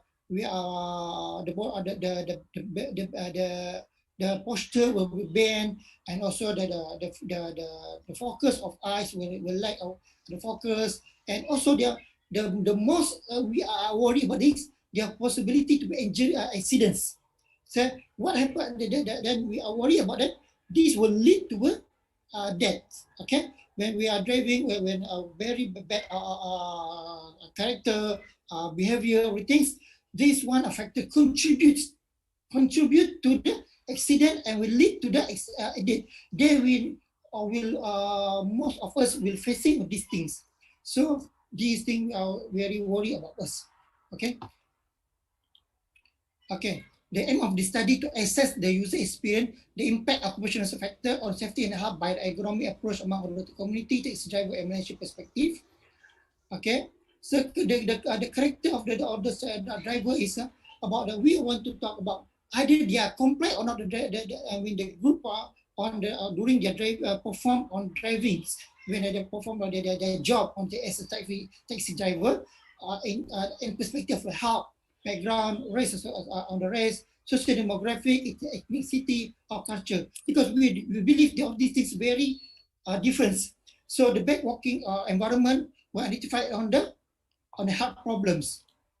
So this the methodology study, cross-sectional study was done on before the pandemic pandemic will happen in our country, at a rural and urban area. Were involved on 443 samples, location at bus station, shopping mall, train station, and public area. So there is a purposely sampling method selected, including the 60 years or above, self-driving, no handicap, driving experience at least 1 year to be taxi driver, registered with Land Public Transport Commissioner, and no neurological problem were excluded. Model taxi is Protein Suara, Saga is national car, budget car and high taxi only, standard seat driving and no modifications. These criteria were involved for this study. Okay, sampling frame, why we choose? Because we see the contribution, the distribution of the taxi with a budget and kereta sewa very high compared to the premium taxi executive. Okay. Okay, the result of background of the study. So we show that, okay, on budget 57.67 was a budget tax managed by the budget taxi, and most of that smoking, which are 66.1%, and we combine it overweight and obese. Most of that, more than majority of that are obesity and obese. And also the average of age of the respondent are more 50.3%. The age are 60 years. So very 66 of they are taxi driver. We are very surprised. We are still driving as a taxi driver because of the issue of the social economic. The ethnicity distribution, we show that 68.6% of Malay, and most of that job sector was chosen by under company. The result, yeah, thank you, Chairman. Model taxi will show that Proton Iswara, the majority we used by taxi driver. Okay. Second, lead by Proton Saga. Okay, the result will show that characteristic of the working environment. They show that they will not take rest per week. If majority of that not take rest, and they are driving per week more than 8 hours per day. They show that 91.6% they are driving more than 8 hours. Average hour driving per week are we call it more than 56 hours is 93.6%, and they are so they're driving until midnight. We call only not frequent, okay, 67.9, and they are feeling back pain, and most of that are feeling back pain. And during the 12 hours, the 12 months, past 12 months, and past 7 days, they are feeling back pain also. Okay, and also they claim the back pain because of job. Okay, and they also claim that the back pain they carry that one of the issue that they're feeling the health problem because of they carry the luggage, the hoods. Okay. Okay, this variable that we see that the relationship with the risk factor with discomfort versus design, we show that they show that 49.3% is the odds of the show that they are if they are obese or underweight, there are a possibility to have the health issue and a significant relationship, and also smoking also have a significant relationship at 2.3 possibility to have a health issue. Okay, and also the lifting passenger goods. Also, they are feeling that show that significant relationship is 60.5 possibility. They have a high risk to getting the health issue, and also sit back support and is not support the body. They want to issue they contribute the 3.27 a significant relationship on the things. Okay, and also when you do doing the body posture analysis and we're using the ruler upper limb assessment, we show that 8.72 possibility to and also a significant relationship to have a health. Okay. The conclusion of this study will show that this study gives a concrete base on characteristic among all the taxi drivers, especially recognization, relationship, and risk factor essential to cause health problem cause the occupational driving carry in taxi among all the community in Malaysia. More investigation is expected to more explore this topic with that will benefit all the taxi drivers to enhance their health and improve quality of life, especially their safety during their jobs.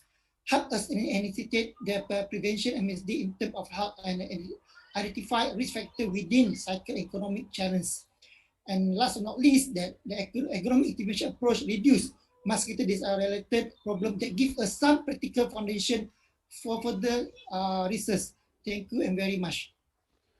Thank you very much, Dr. Irwan. Before we proceed with Q&A, I just want to check with our Miss Chairman, Miss Ashikin. So we still have time, right? Miss Ashikin? Hello. Yes, doctor. Okay, all right. We have another slot after another session. In this slot as well, Dr. Juniza Matsat will be the moderator. Okay. So we'll be glad if you can speed up a bit for this session. All right. Thank you very much. Maybe we can have one question only, because we have another two presenter. Okay. Any question? Okay. Okay, Dr. Irwan. From the study itself, what we can suggest to the policymakers? Make it short, sharp, and simple answer. Okay, thank you, our deans, our chairmen.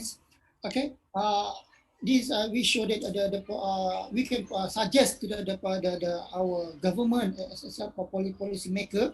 This show that this community, the elder person they are very the economic challenge require them need to sustain their life and working on this environment. So we are changing to the other countries. So the policy maker need to give more attention to this community and aspect of the safety and health, how to let them continue their life and same time to their can to enhance their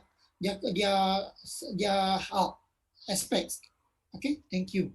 All right, thank you very much, Dr. Irwan, for your interesting finding and research. Thank you very much. Then I would like to invite our next speaker. Our next speaker is Dr. Kamalia. Right? Okay, let me check. Yes. All right. Yes, Assalamualaikum. Good afternoon. Okay, please. Okay, all right. Okay, Assalamualaikum. Good afternoon, ladies and gentlemen. Thank you first to the organizing committee of iRandau 2021. Thank you, Prof. Fazli, our dean and chairperson today, and all the respected panelists. Thank you, audience, also for staying on and joining us. So let's now go to my presentation. All right. So since March 2020, most Malaysian citizens have been confined to our homes, because of the COVID-19 pandemic, and it has a very profound effect on our lives. Many countries have declared state of emergency, and a lot of confinement measures and are imposed to prevent the spread of the disease. So Malaysia has also imposed a lockdown and confined our people to our homes, implemented social distancing, closed businesses, only with the essential supplies businesses open. And Malaysia has been heavily impacted by this the virus, and has implications on the citizens' physical health, but also on our social and psychological aspects. So where it has a positive, confinement has a positive effect on our health, but in terms of mental health, it has become quite a negative impact. And confinement has caused an increase in negative emotions, anxiety, depressions, resentments, and so on. So it has therefore affected quite a lot of psychological well-being. Well-being is, as we know, is a combination of feeling good and functioning effectively, in our life. All right, so okay, so online platforms, social interactions such as WhatsApp and Zoom, these are lifeline situations where face-to-face meetings are no more possible. So these are becoming very familiar with us, and will continue to be used for community organizing. And social media is very vital for many, and well, but it cannot replace face-to-face encounters, and it is also reducing opportunities for community interactions. And secondly, people living in overcrowded accommodation, poverty, insecure employment, these are the ones suffering the most from the pandemic. And there's an enormous divide, conflict in employment and income security. And for children and young people, there's a huge question mark about the long-term impact of the lockdown on their education and future career planning. And well, we find some tension and conflicts over like public health rules and disagreements, about how lockdown is managed and all this. So all these differences and disagreements can lead and make the community feel discouraged or more disempowered. So disempowerment is referring to when we feel that taking away power from an individual or leaving us helpless or without control of our lives, and the feeling to succeed. And also disempowerment can mean maybe like taking away the rights of the powers of a person to make decisions, to make our own decisions, so we feel hopeless and helpless. So social connection, music connection, community empowerment. So hence the title, creating social connections through music. So social connection, the concept of social connection is about the feeling of belonging to a group and feeling close to other people. And this is a very core psychological need, very essential to the feeling of satisfaction in life. So humans, we are a social, very social species, and it's our instinct to connect and interact with others. So social connection is in some ways, the basic ways in human communication is like by through our voice, facial expressions, sense of touch. So Listening, playing to music, and singing together, for example, can play a role in connection and bringing about social closeness. And when we play, perform music, it creates in positive emotions and make people feel closer to one another by playing music together. So what is this musical connection? Communities around country, we have seen have turned to music during this coronavirus crisis because it helps maintain a sense of community. And you know, with our constraint on our movement and life, we can't go out or meet or communicate as often. So we're becoming more and more restricted. We're feeling the loss of control. So when we are confined to the homes, the normal social support, yes, for example, friends, family, freedom to have that our usual control of our daily routine or daily lives are becoming less, yeah, or not there anymore. So making music is a way, is a mean to regain that sense of control in our life, and then also it creates a sense of belonging, a sense of participation. It can be a solution, yeah, to the feeling of isolation. And now it can also soothe anxiety, enhance community connections and the spirit of community. Of course, like as we know, music can regulate our mood, and then it can also achieve some kind of self-awareness. Of course, it's a personal expression, or it can be a collective identity and a social relatedness. And yeah, so this external expression of music is a way of helping people to cope, yeah, in this time of crisis. It can provide some personal and social development, mental health, well-being benefits, and community strength and harmony. Community empowerment. So with this social and musical connections, it is hoped community empowerment is achieved. So community empowerment is involvement. It's all about involvement, participation, and engagement of communities. And yeah, when community comes together, they broaden their networks and meet new or someone influential, for example. Yeah, so when we have this collective cause, working together, individuals themselves can acquire the sense of worthiness, sense of belonging to a group, and maybe grow some positive associations with each other. So community empowerment refers to the process of enabling the communities to control their lives. Yeah, when they have this social cohesion, they can have a sense of control their life. 2 more minutes, sorry. Okay, all right. So let me move on. So there are a lot of types of online music activities we see. I'm sure a lot of you know as well.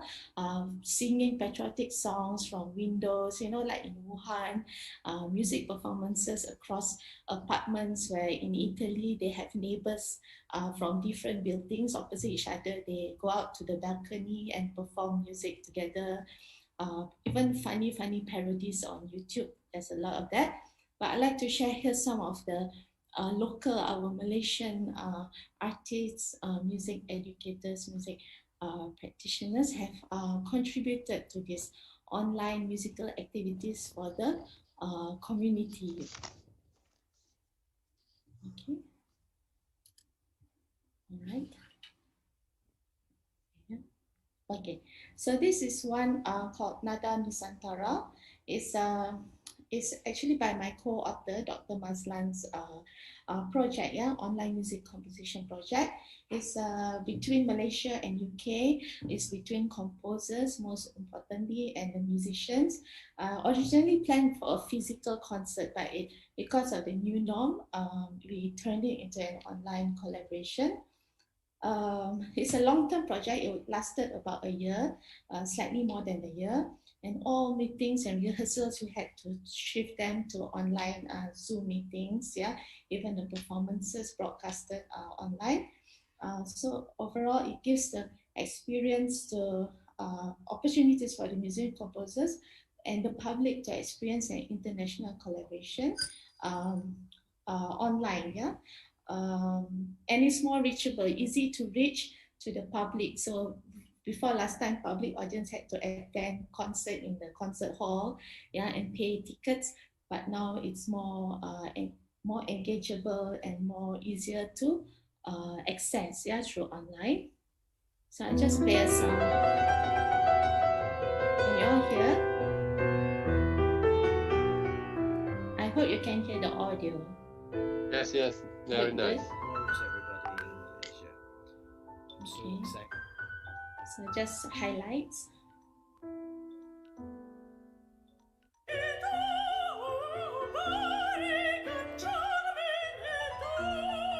Okay.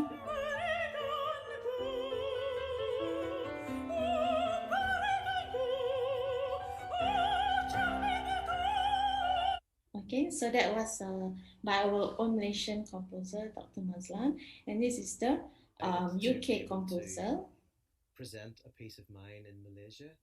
Malaysia being my second home in a way. I have been to Malaysia now 3 times, and I was these 2 fingers for each hand. So that was him talking about Third his music, piece is for this finger. and this is the piano performance of the music, for example. Dr. Camelia, you yourself Okay. also get involved in this project, right? Yes, yes, I am very much okay. involved. Yes, right. So those are some of the highlights of the project. Okay, and the pictures and our processes of doing it. Okay, so get an idea of that. And the next one I'd like to bear with me. Okay, so this one is another example of online music collaboration by, I'm sure most of you know who, our Associate Professor Dr. Joanne Yeo. So this lockdown has allowed her to have more time to carry out online collaboration since the past year also. She's collaborated with a lot of artists, not just musicians, but painters, dancers, yeah. And she believes this is a great effort to connect, yeah, one avenue to lift up the spirits of our community, and it's a great healer during these times. So a lot of preparation, as you can see, to produce videos as well in terms of the song choice, the arrangement, and then the what you call the video editing, the audio editing, and all put together to provide a yeah. So, okay, let me see here. Here's some highlights.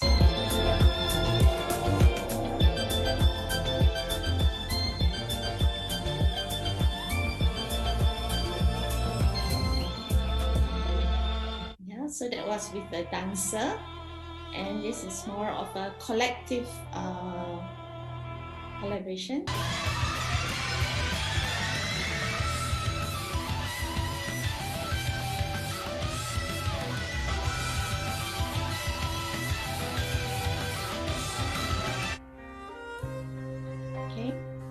Dr. Camelia, Yes. can you, if you can speed up because we Alright. are almost now, almost Okay, 1:50. good. Okay. Sorry about that. Enter. Okay, there you go. And now moving on to another community. So that one was between artists and community, or artists between artist community, but now between another group of community, the disability community, people with Parkinson's, for example, because they are disabled because of medical reasons. Yeah, so this is one way of community-based program to provide rehab to the people with Parkinson's and to instill positivity in their lives, because during lockdown, their sense of empowerment because of the isolation, it also deteriorates quite dramatically. Yeah, so this is an example of empowering.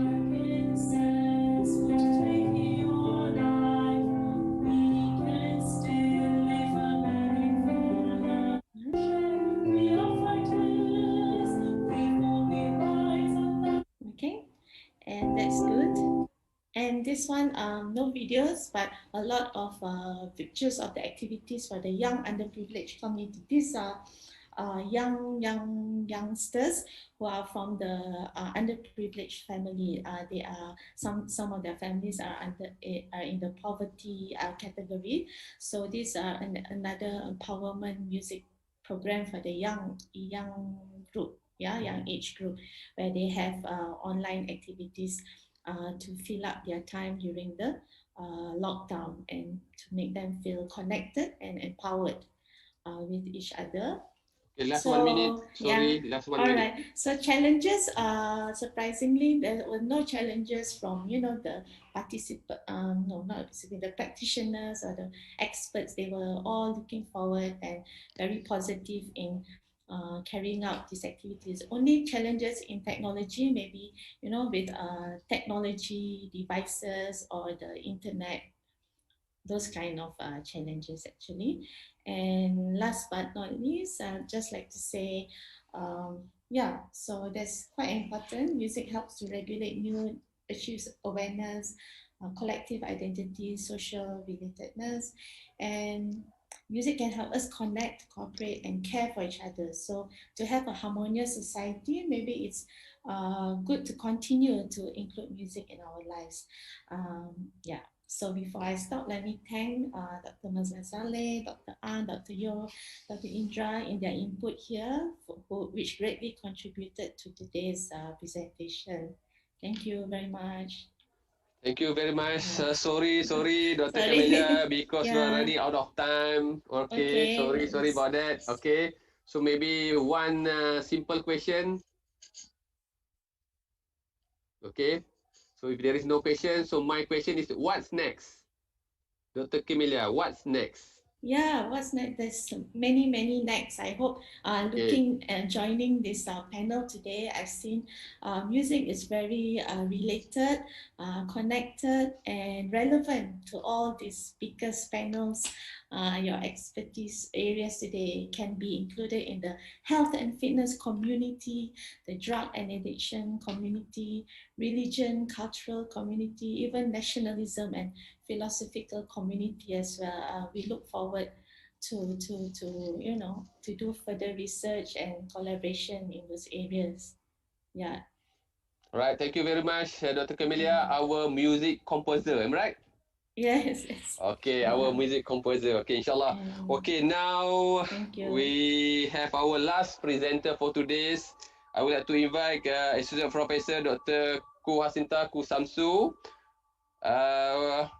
With the topic of approach in strengthening patriotism among students through patriotism-based courses. Please, Dr. Ku. Dr. Ku.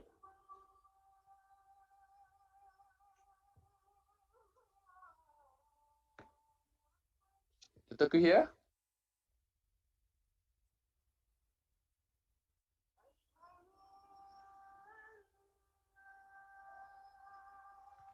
I saw Dr. Ku. Dr. Ku, are you here?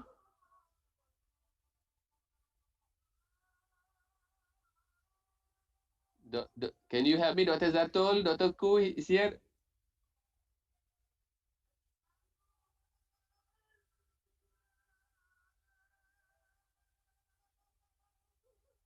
I think Dr. Cook only for the poster presentation. I'm not sure.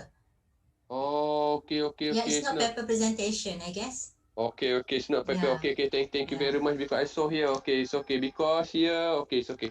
Right. Thank you very much. Maybe before we try to finish earlier. So maybe one or two last question to all our presenter. Any participant?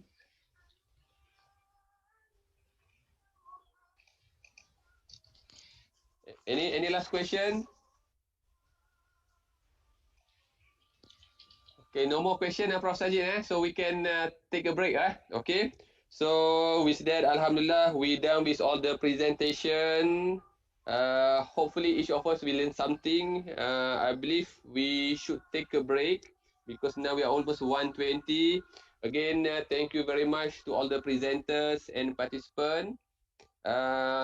We wish to see you again in the coming iRandau conference. With that, I hand over to Madam Miss Ashikin. Thank you very much. Congratulations to all the presenters. Thank you, bro. Thank you so much, Yang Berbahagia Professor Dr. Muhammad Fazli Sabri for the session. Honestly, there are a lot of interesting topics today, even for myself. Maybe you can get in touch after the conference. Next, as an expression of our gratitude to our invited institutional panelists, Faculty of Human Ecology, we will ship these tokens of appreciation to our panelists after this conference.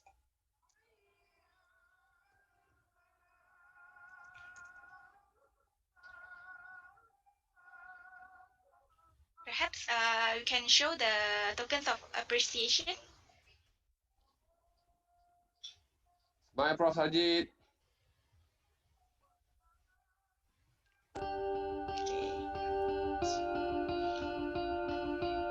So we will ship this later after the conference to our panelists. Thank you to the institutional panelists. So ladies and gentlemen, without further ado, I would like to welcome our next moderator for today. We'll have a short one with Dr. Juniza Saad to continue the session for slot 3 today before we will take a break. Right. Please welcome Dr. Juniza. Hi, thank you, Ms. Ashikin. Assalamualaikum and hello everyone. Thank you for investing your time with us in this session, the last session. So welcome to second session of slot 3 with the Bintulu Community Leaders and Tell and Search PLT. Yes, my name is Juniza. I'll be responsible for hosting this presentation session. So as part of our effort to provide you with timely topics and interesting speakers afterwards, we appreciate it if you would fill out the evaluation form using the given link in the chat box. And also, please do not forget to sign in your attendance. So if you have any question, please use the chat box in Zoom and YouTube and also Facebook channel. So now moving along to our session. So I just been informed by the Secretariat that we only have one live presentation for all 6 topics, okay, in this session, combination of all, right? So let me brief you first, the title for this all 6 presentation. So the presentation will be delivered to us regarding empowering a community of learners, a qualitative case study of Sebaru, Bintulu, Sarawak, Community and the Empowerment of Support, a case study of the management of Sebaru and SA Miss Bintulu Online Parent-Teacher Association Annual General Meetings, Empowering a Community of Change, a case study on the perceptions of readiness of educators on TS25 implementation in Bintulu, Sarawak. And furthermore, the presenter will also discuss regarding the volunteerism for the topic entitled Volunteers as Community Empowerment, a case of UPM Bintulu, Sarawak, engagement and communal impact in Sarawak. So then the next topic is collaborative nature of Randau, a documentation of intellectual community empowerment via Randau at UPM KB initiative. And the last final topic will be addressed on the community empowerment and implicit racial stereotype, measurement in Malaysia, right? So ladies and gentlemen, without further ado, let us pay attention to these very interesting topics together now with us by Associate Professor Dr. Muhammad Ibrani Sharimin Adam Azim. Right, so Dr. Ibrani, the floor is yours now.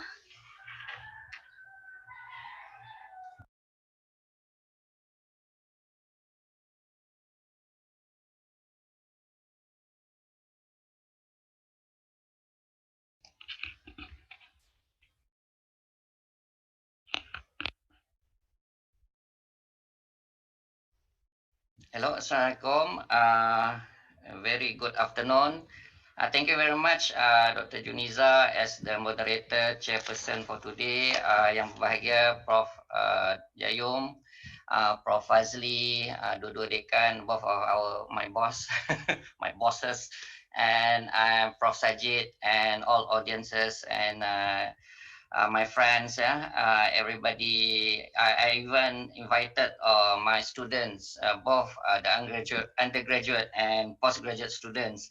And Actually, we are quite fortunate today because you're going to witness the most, the quickest presentation in the whole world, where I will present 6 papers within 15 minutes, if it's possible. 6 case studies in which it involve the communities of Bintulu and UPMKB's academic staffs. Okay, I can, Dr. Nuliza, I can share the screen right now, okay? Is it all right? Yes, yes. All right, okay, thank you. Okay, for your information, I'm going to present the papers C7 to C12 on behalf of all the co-authors, and due to the lack of luxury of our time, I would like to explain that all 6 case studies, or all 6 papers, are derived from the initiatives what we what we propose as the part of the social laboratory initiatives. And these initiatives has been conducted or has been deployed within the collaborations with the communities and the data analytics experts from the TEL and Search, which are the one of the sponsors of our conference today. And this work of Zaid Hassan, in which he introduces the social labs revolution, actually pretty much influenced the way we look at the social exploration of phenomena involving the social problems and the social development issues, and particularly we're looking at the community empowerment issues. And as we aware of what distinguished Professor Dato Dr. Shamsul Amri Baharudin, our keynote speaker yesterday, was saying, in order to understand some empowerment, we have to understand how to disempower. It is similar to our thoughts when we look at Zaid Hassan's approach. When we want to know how things really work, study them when they are coming apart. So we are looking at, we are deconstructing the community, and we're looking at what can we do from the perspective the less than functional community. Particularly when we're looking at the lack of empowerment within all the issues that when we would talk about the need for the community in which empowerment is concerned. So for every complex problem, there is an answer that is clear, simple, and wrong. So we have to look at that complex answer, and we have to look at the complex problem, and in which I would like to share another one here, is the price of solving problems that we face, the problem that we have right now. For instance, the pandemic of COVID-19. Actually, the price when we solve, or when we think of an issue that can contribute us to solving the empowerment issues, actually the price lies at the end. Because there are more interesting problems to solve in the future, meaning that problems will be always there, but if we learn from now, we can prepare ourselves for the future in terms of looking at other sort of problems. We might have some other pandemics, but when it comes to how to solve the issues of helping the rakyat, we can learn from our experiences. So what I would like to share that the social laboratory initiatives were founded in it was actually soft launch in 2015 with Prof. Ulong himself, distinguished Professor Dato Shamsul Amri, together with the then Vice Chancellor, and it was claimed as the first social lab in Malaysia, and this has been recognized, and we are from there. We together with other researchers, we contribute, and today I'm focusing the work that we're conducting between 2018 until 2021 involve the community of Bintulu. Yeah? Okay, I'm going to share with you all these six separate studies are conducted within the same framework of looking at as a case studies, meaning that they are applying the same study framework of Rogoff, Barbara Rogoff, which looks at the socio-cultural, psychological realms of either the personal, interpersonal, or socio-historical or institutional panel planes of analysis, and we are looking at three level of lenses, meaning that the interaction between the personal, the interpersonal, and another bigger part of a community. All right, and it is guided by the basic principle that cognition is a collaborative process. It is a collaborative process, meaning that we cannot think something without thinking of something else. There is something that we need to relate in terms of collaborative, meaning that even the simplest matter, the simplest things has got to be related with something, meaning that if we use the lenses, we cannot ignore the personal level if we talk about the interpersonal level, and we cannot ignore the interpersonal level when we talk about the institutional level, meaning that all are interrelated. And as they propose, the idea is to avoid phenomenological fallacies, which disallow possible conceptualization in which the individual and the social are inextricably inseparable, meaning that in which the individual constitutes and is simultaneously constituted by the social. That's the basis of social psychology, meaning that kesan mengesani, we are influenced and influenced by, and there's the reciprocity. There is a reciprocal relationship between the individual and the social. And this is, this is, if we put our ideas in a contraption, it would look like this, where applying Linux understand the scope. You know, when medical doctors, they have, what do you call it, stethoscope. But for social psychologists, for social scientists, we have the understand the scope. We understand society, we understand the community. So this is, if I proposed it in some other conferences, and people argue that it's quite strange, but it is a contraption. It's epistemological contraption. Okay, all right.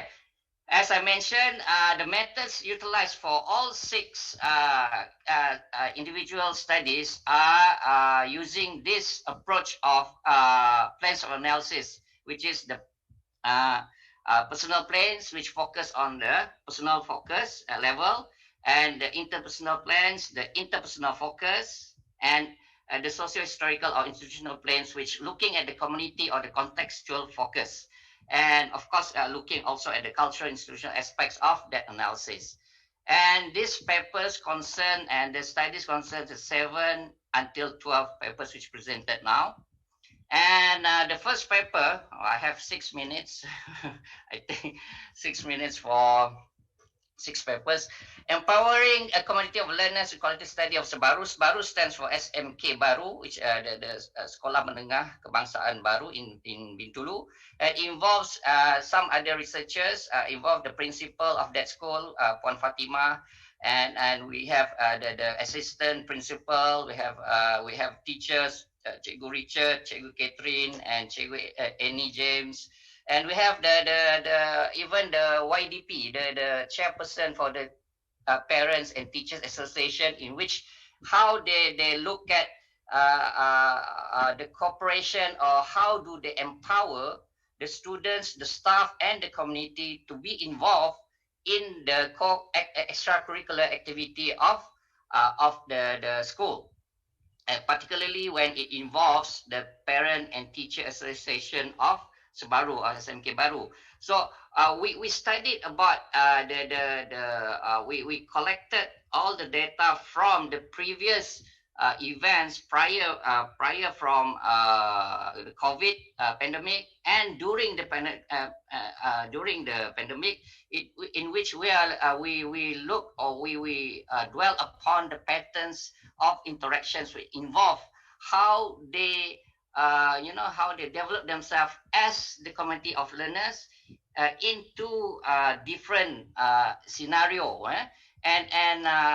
This location, and we use the theoretical model of Rogoff's social cultural theory and the three foci of analysis, in which we look at the patterns of management and how they involve. We use one project, which is the Green Fingers project, and how before and after, and we look at the patterns of empowering the task, empowering the in terms of leadership of that project, of that interactions within the schools and the community, and in between, which are the students and the staff or the teachers of this school. All right, that's the paper number 1. Okay. The major findings we identified, as I mentioned, is seven dominant interaction patterns, and we also identified the factors which facilitate or inhibit the management interaction. And for the next, the paper 8, C8, we are looking at the community empowerment or support. In this, we took the opportunity of analyzing the interaction of delegating the leadership in terms of how to ensure the online event, very significant event, which is involving both teachers and parents within the community of 2 schools, which is SMK Baru and SK Agama, Majlis Islam Sarawak Bintulu, and we analyze the interactions of how they empower support within themselves and between themselves. And of course, this was involved with the principals and both even the YDP also. And we took it as a case study, and we look at the empowerment interactions. And it gives a pattern of a very recurring thematic view that if there is a good leadership, it some sort of guarantees an empowerment elements. It does give a good leadership, but the what do you call it, the way they are handling a very significant event in terms of online annual general meetings, it has been has been analyzed within looking at these particular patterns. And I would like to move to another paper 9, paper 9, which is empowering quality of change. And this study refers to a case study of the readiness of educators when they talk about the Transformasi Sekolah 25 initiative or programs and how they are implemented. And this one involved all the teachers together with YDP and the principals from both schools, and involve all the kedua bidang, those in handling the subjects, Cikgu Nasir, Cikgu Puva, and we have Cikgu Nancy and Cikgu Dayang, Faridah, and there from there when we interview and we conducted how they perceive their readiness, meaning that from our ideas of the social lab initiative, we even this small change can be looked at as a very focused analysis when we use a qualitative approach. And we are looking at 65 teachers, and they conducted a survey, and we have this one is prior to COVID, and we also conducted an online interview. On these key respondents, they give an idea of when they when they perceive the readiness as negatively, and it will trickle back to the other teachers, meaning that negative perception has a negative influence towards what they call it, towards the empowerment of change. That's what we're looking at. This is a recurring themes that we come up with, meaning that we are looking at whenever we talk empowerment of embracing change, it requires both the motivational and the volitional components, meaning both. Either you want to do or you don't want to know. All right. And the next paper, yes. Okay, sorry, Prof, if you can summarize. All right. Okay, another two paper, volunteers empowerment, and we are looking at the collaborative nature. Okay. The second paper is again together with the both schools, looking at how we relate volunteerism and community empowerment. And the other two research is we talk about the iRandau program itself. It has been studied is qualitatively looking at the intellectual community empowerment, how we empower intellectual knowledge to the community. All right. And the last one is quite unique, which is implicit racial stereotype, meaning that how do we measure stereotype implicitly? And we look at the racial stereotype. It is closely related to community biasness, meaning that the heuristic of knowledge in terms of stereotype and biasness is derived from even to the micro part, which is the family and the community, and together at a whole society. So that's all. I'm stopping. See you in Q&A. I mean, I prepared a video, but it's okay. This is the fastest presentation I ever made. Ancora imparo, meaning that I'm still learning. Yet I'm still learning. It's a Monash University slogan. All right, thank you. I give back to Dr. Juniza. Thank you very much. Assalamualaikum. Salam. Terima kasih. Thank you very much, Datuk Ibrani, for the informative and interesting sharing on these all 6 topics. Our apologies for this very limited time we have. Ladies and gentlemen, now we come to the Q&A session. So due to the time constraint, we only allow one question from the floor. If there's any? Semua dah lapar. Semua dah lapar kan? Okay lah. If not, I have one question, Doctor. Based on your experience, what is actually the main challenge on getting the community involvement? And how do you think we could address this to empower the community, particularly in Bintulu here and also in Malaysia in general? All right. Okay, it's a very good question, Dr. Juniza. It's quite related to all social science studies. The biggest challenge is to be accepted, to be accepted as a researcher. Because we are prying into their business. For instance, we want to know what troubles you, what's your problem. And most people, particularly not just Bintulu only, almost everybody in Malaysia, particularly, they don't want to talk about that. Especially if you look at the paper C12 in terms of racial stereotype. If I were to ask you, are you a racist? How would you answer? No. That's why we focus on the implicit part of racial stereotype, meaning that nobody wants to declare they are racist, but if there is a tool that can measure their racism levels or their biasness towards certain ethnics, yes. But the problem is we have to be accepted, meaning that the rapport should be good, meaning we have to be part of that community, part of that society. When they embrace them, they can accept us. Then the knowledge within the community, we can explore, we can understand them. Then we can think of some sort of solutions, or we can propose things that can contribute towards the community's betterment. I mean, that's the biggest challenge as a social psychologist or any social scientist. All right, thank you, Dr. Juniza. Thank you very much, Associate Professor Dr. Ibrani. We have to be part of them, right? Yes, exactly. Okay. Good. All right, ladies and gentlemen, we come to the end part of our session. We would like to say thanks again to Associate Professor Dr. Ibrani for the informative and interesting sharing we have, and to audience as well for still staying awake in this session walaupun dah lapar kan. So hopefully the presentation will be beneficial for everybody.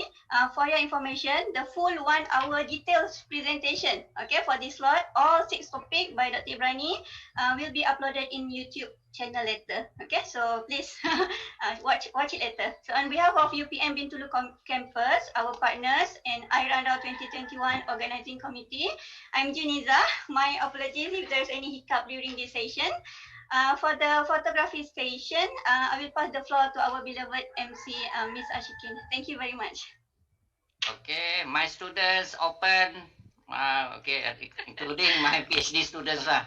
I have 6 there. Thank you so much, Dr. Juniza, Dr. Ibrani, for the valuable session. Very short and concise. All right, now everybody, let us pause for a screenshot session. Everyone, the committee members, event participants, and presenters, you can turn on your webcams and smile to the cameras. All right, everyone's ready? Let me see. All right. Okay. All right, great. Thank you, everyone. Thank you very much. Thank you so much, Dr. Ibrani. All right. So, well, ladies and gentlemen, that concludes our first session for day 2 of iRandau 2021. Thank you for taking your time to join us in this first session for day 2. So, as a reminder, I would like to remind that our final presentation slot will commence at 2 p.m. So we will have a break, lunch break, and for those who need to do some prayers, you can have your time first. And please rejoin this stream, or those on live, please join this live at 2 p.m. later. So thank you and have a very nice conference.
we are savages. Yes, we are. But that was 100 years ago. 36.5. Okay, pass. Sarawak, the land of hornbills and giant flowers, where people smile a lot and everyone's your friend, even the headhunters. Welcome to Sarawak's new normal. Sir.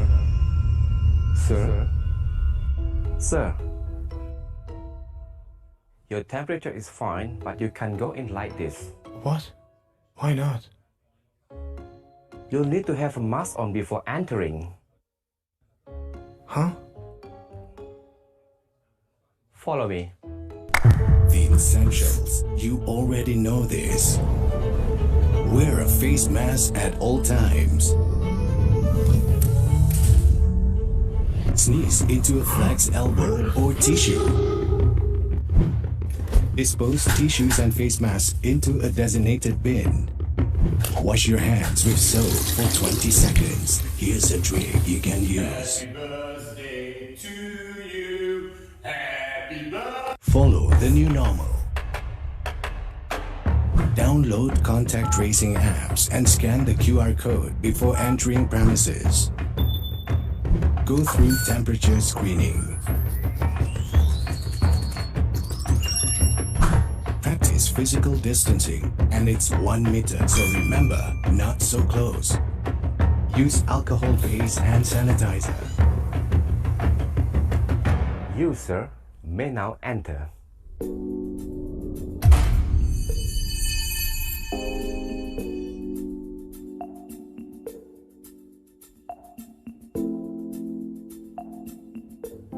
Learn and be inspired. Remember to wear your face mask throughout the event.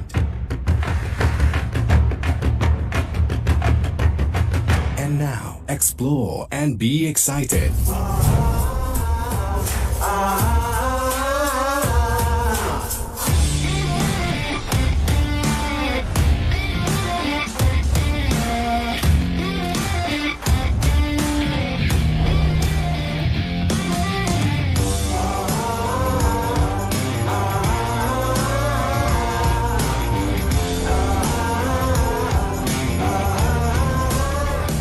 Greet the Malaysian way.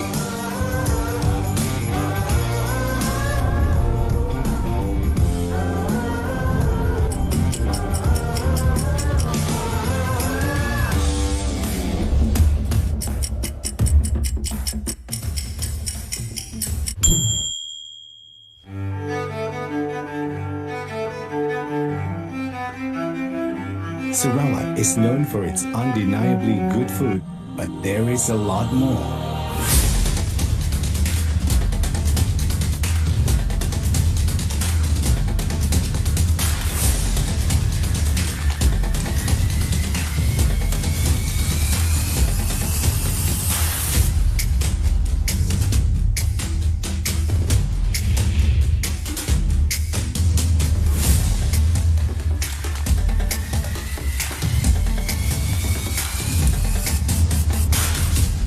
Welcome to Sarawak.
ladies and gentlemen.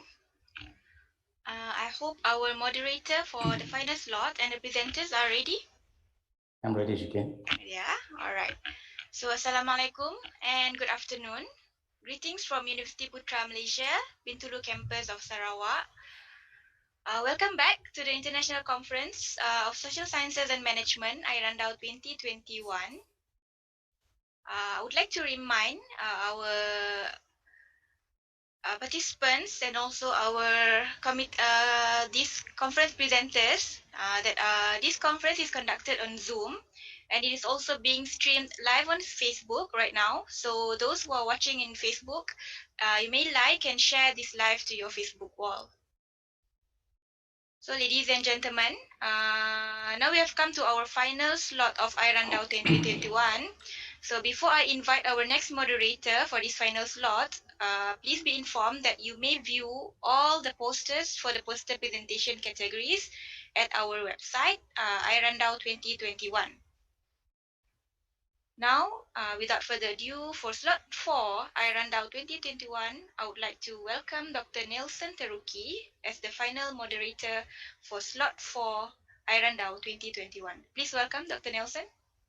Thank you, Ms. MC, Ms. Nola Shikin, and good afternoon to all of the attendees and participants who is still with us. And once again, welcome to Randau UPMKB, International Conference of Social Sciences and Management, or iRandau 2021. My name is Nelson Teruki, and I will be serving as your moderator for this section. Okay, so we are now at slot 4, or final slot of the conference. So for this slot, it's mainly based on pre-recorded video presentations. Okay, so all in all, in this slot, we are going to have 11 pre-recorded video presentation and 1 live presentation by university and industry presenters.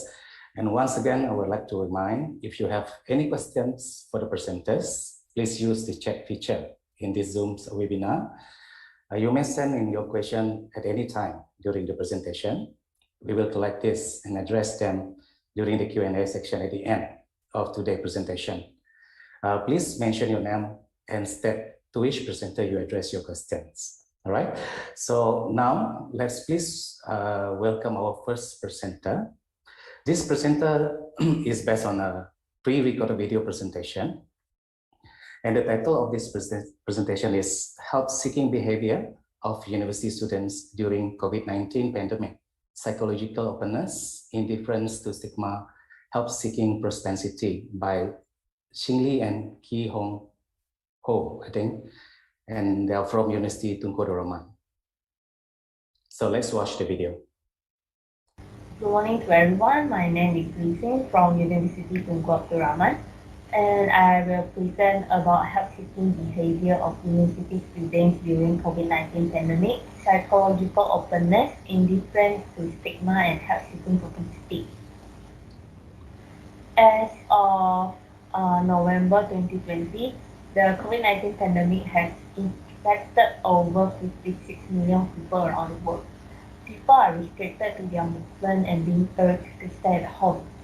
COVID-19 counseling hotline has been activated to provide professional counseling services for people who need help, but the help-seeking rates are low.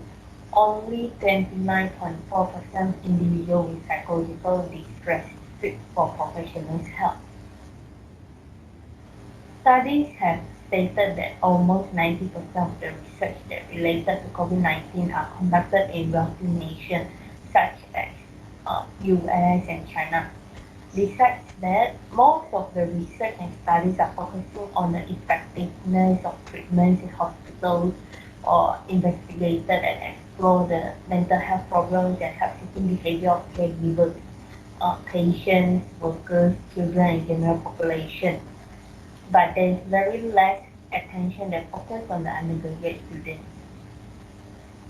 Besides that, one of the studies found that counseling and mental health services are underutilized among college students as they tend to bear the difficulties by themselves rather than seeking for help. Many students are unable to complete their degrees while they are facing with mental health issues through their studies. Therefore, more attention should also be given related to this group. The objective for this study is to assess the relationship between help-seeking intention, psychological openness in different stigma and help-seeking propensity among university students in Malaysia. Help-seeking behavior is defined as searching for or requesting help from others through formal or informal mechanism. According to previous studies and research, help-seeking behavior for psychological health has compounded these four items based on the help-seeking object and help-seeking behavior after mental suffering. Help-seeking behavior of students for psychological health issues has reported to be poor. Among the university students who having common mental disorders, less than a third of the participants have experience in seeking help from formal sources. While psychological openness refers to the degree of openness of the individual in identifying his or her psychological problems and the tendency to cope with it by seeking help from professionals. Most of the undergraduate students are having negative attitudes towards psychological openness, although they have a good understanding on guidance and counseling. While stigma is usually defined as a denigrating characteristic that gives the carrier a mark of shame, which leads some negative attitudes such as stereotypes and discrimination towards others. And there are two types of stigma, which are perceived public stigma and self-stigma. Other than that, help-seeking propensity was defined as one's willingness and perceived ability for psychological problems. Greater help-seeking propensity was found among individuals who have previously experienced mental services. This is a conceptual framework of this study. And quantitative research is used in this study to examine the relationships between the variables. A total of 303 university students was collected in this study. The instruments used include mental health seeking attitude scale, inventory of attitudes towards seeking mental health services, and the perceived stigma and barriers to care for psychological problems. Responses collected were analyzed using Jeffrey's Amazing Statistics Program, and Pearson's product moment correlation were employed to examine the relationship between the variables. In the current study, the finding indicated that there was a negative relationship between help-seeking intention and psychological openness.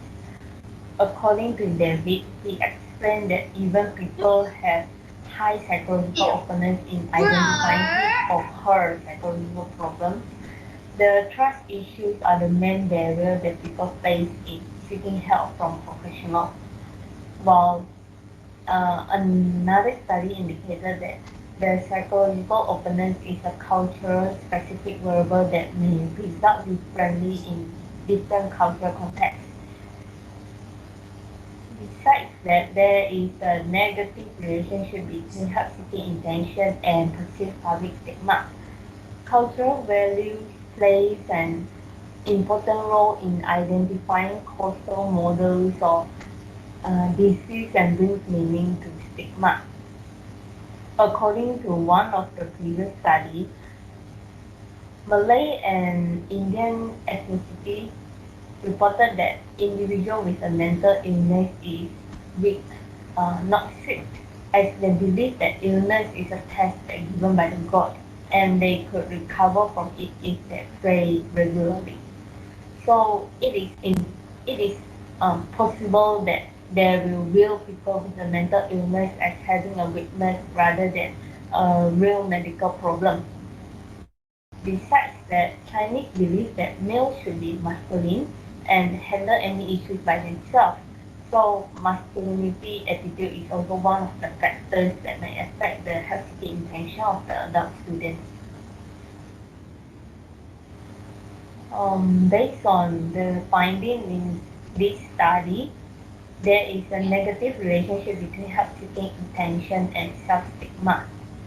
Students have low intention to seek help from professionals as they were afraid to be labeled by other people around them. When individual has not enough knowledge about certain mental health or disease, he or she will start labeling themselves and tend to isolate themselves from society and improve their intention to seek help from the professionals. Besides that, self-stigma may also affect the self-esteem and self-efficacy of the individuals and leads to avoidance in help seeking. The finding also indicated that there was a positive relationship between help-seeking intention and help-seeking propensity, which showed that students will be more likely to seek professional support if they understand that seeking professional help could improve their psychological well-being. This is particularly critical given the psychological consequences of social isolation and other life disturbance caused by the COVID-19 pandemic. While another finding indicated that the awareness and knowledge level towards psychological guidance and counseling, which include in the help-seeking propensity, may affect the help-seeking intention and the help-seeking behavior of the individual. Based on the findings obtained from this study, psychological openness, indifference to stigma, and help-seeking propensity were found to have significant relationships with help-seeking intention. All of the results were congruent with the past findings, so the data collected and analysis of the current study consolidated a theory of planned behavior. This suggested that the model is indeed influential and relevant in the Malaysian context for future research. In terms of practical implications, the current research is able to raise awareness and provide a better understanding of the factors that affect help-seeking intention among university students. It offers a foundation for them to comprehend the fundamental causes that hinder their intention to seek help from professionals for their mental or psychological health issues. Other than that, current study contributed practical implications for stakeholders such as counselors, educators, university, and parents. It is recommended that future researchers may use probability sampling method in the study to ensure that the study's findings are applicable to the target population and each person in the sample has an equal chance of being chosen for the analysis. There are various factors that contribute to the help-seeking intention of individuals, so it is recommended that future researchers may also expand or improve the studies by adding more variables that can be used to estimate help-seeking intention, allowing this problem to be substantially decreased. This is all for my presentation. Thank you. Right. Thank you for the presenter insight into this, I believe, most important topic that I know affects all of us here. And then, may I know if this presenter is with us today?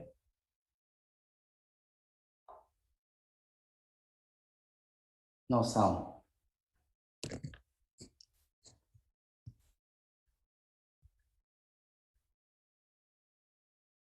Hello? Oh. Yes. Miss Li Jing, are you with us today? Thank you so much. Thank you for the presentation. Yes. Right. And before we proceed to the second pre-recorded video presentation, I would like to say hi to Prof. Jayu, our Dean, who is still with us today. Thank you so much, Prof.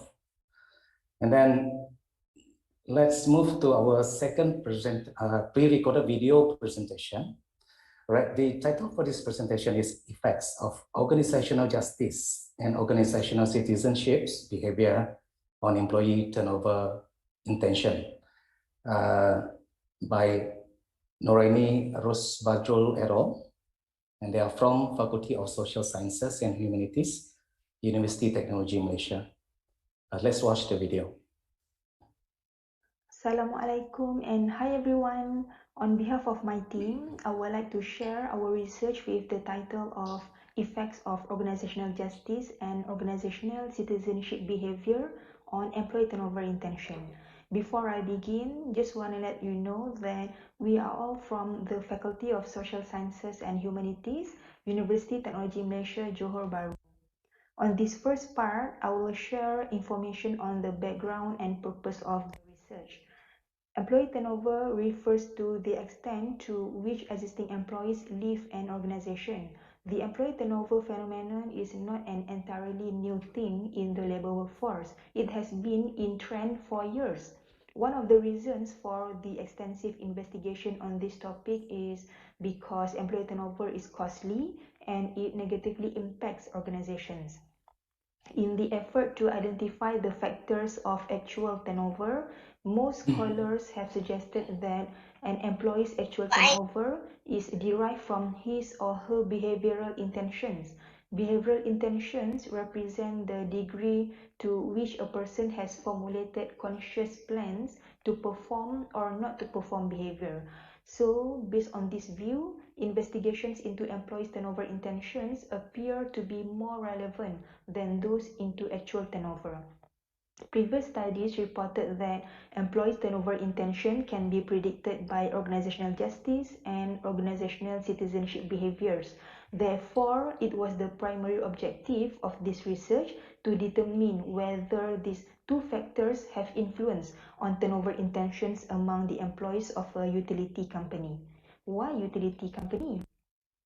Employee turnover is affecting every organization in every industry, with no exception for the utility company in Malaysia. This is due to the fact that the loss of workers generates additional costs for the utility company to replace employees who leave the company. Although the importance of organizational justice has been validated by the literature, research on the relationship between organizational justice and turnover intention has not received much attention in Malaysian utility industry. Given the limited studies, this obviously shows the importance of continuous investigations on this relationship.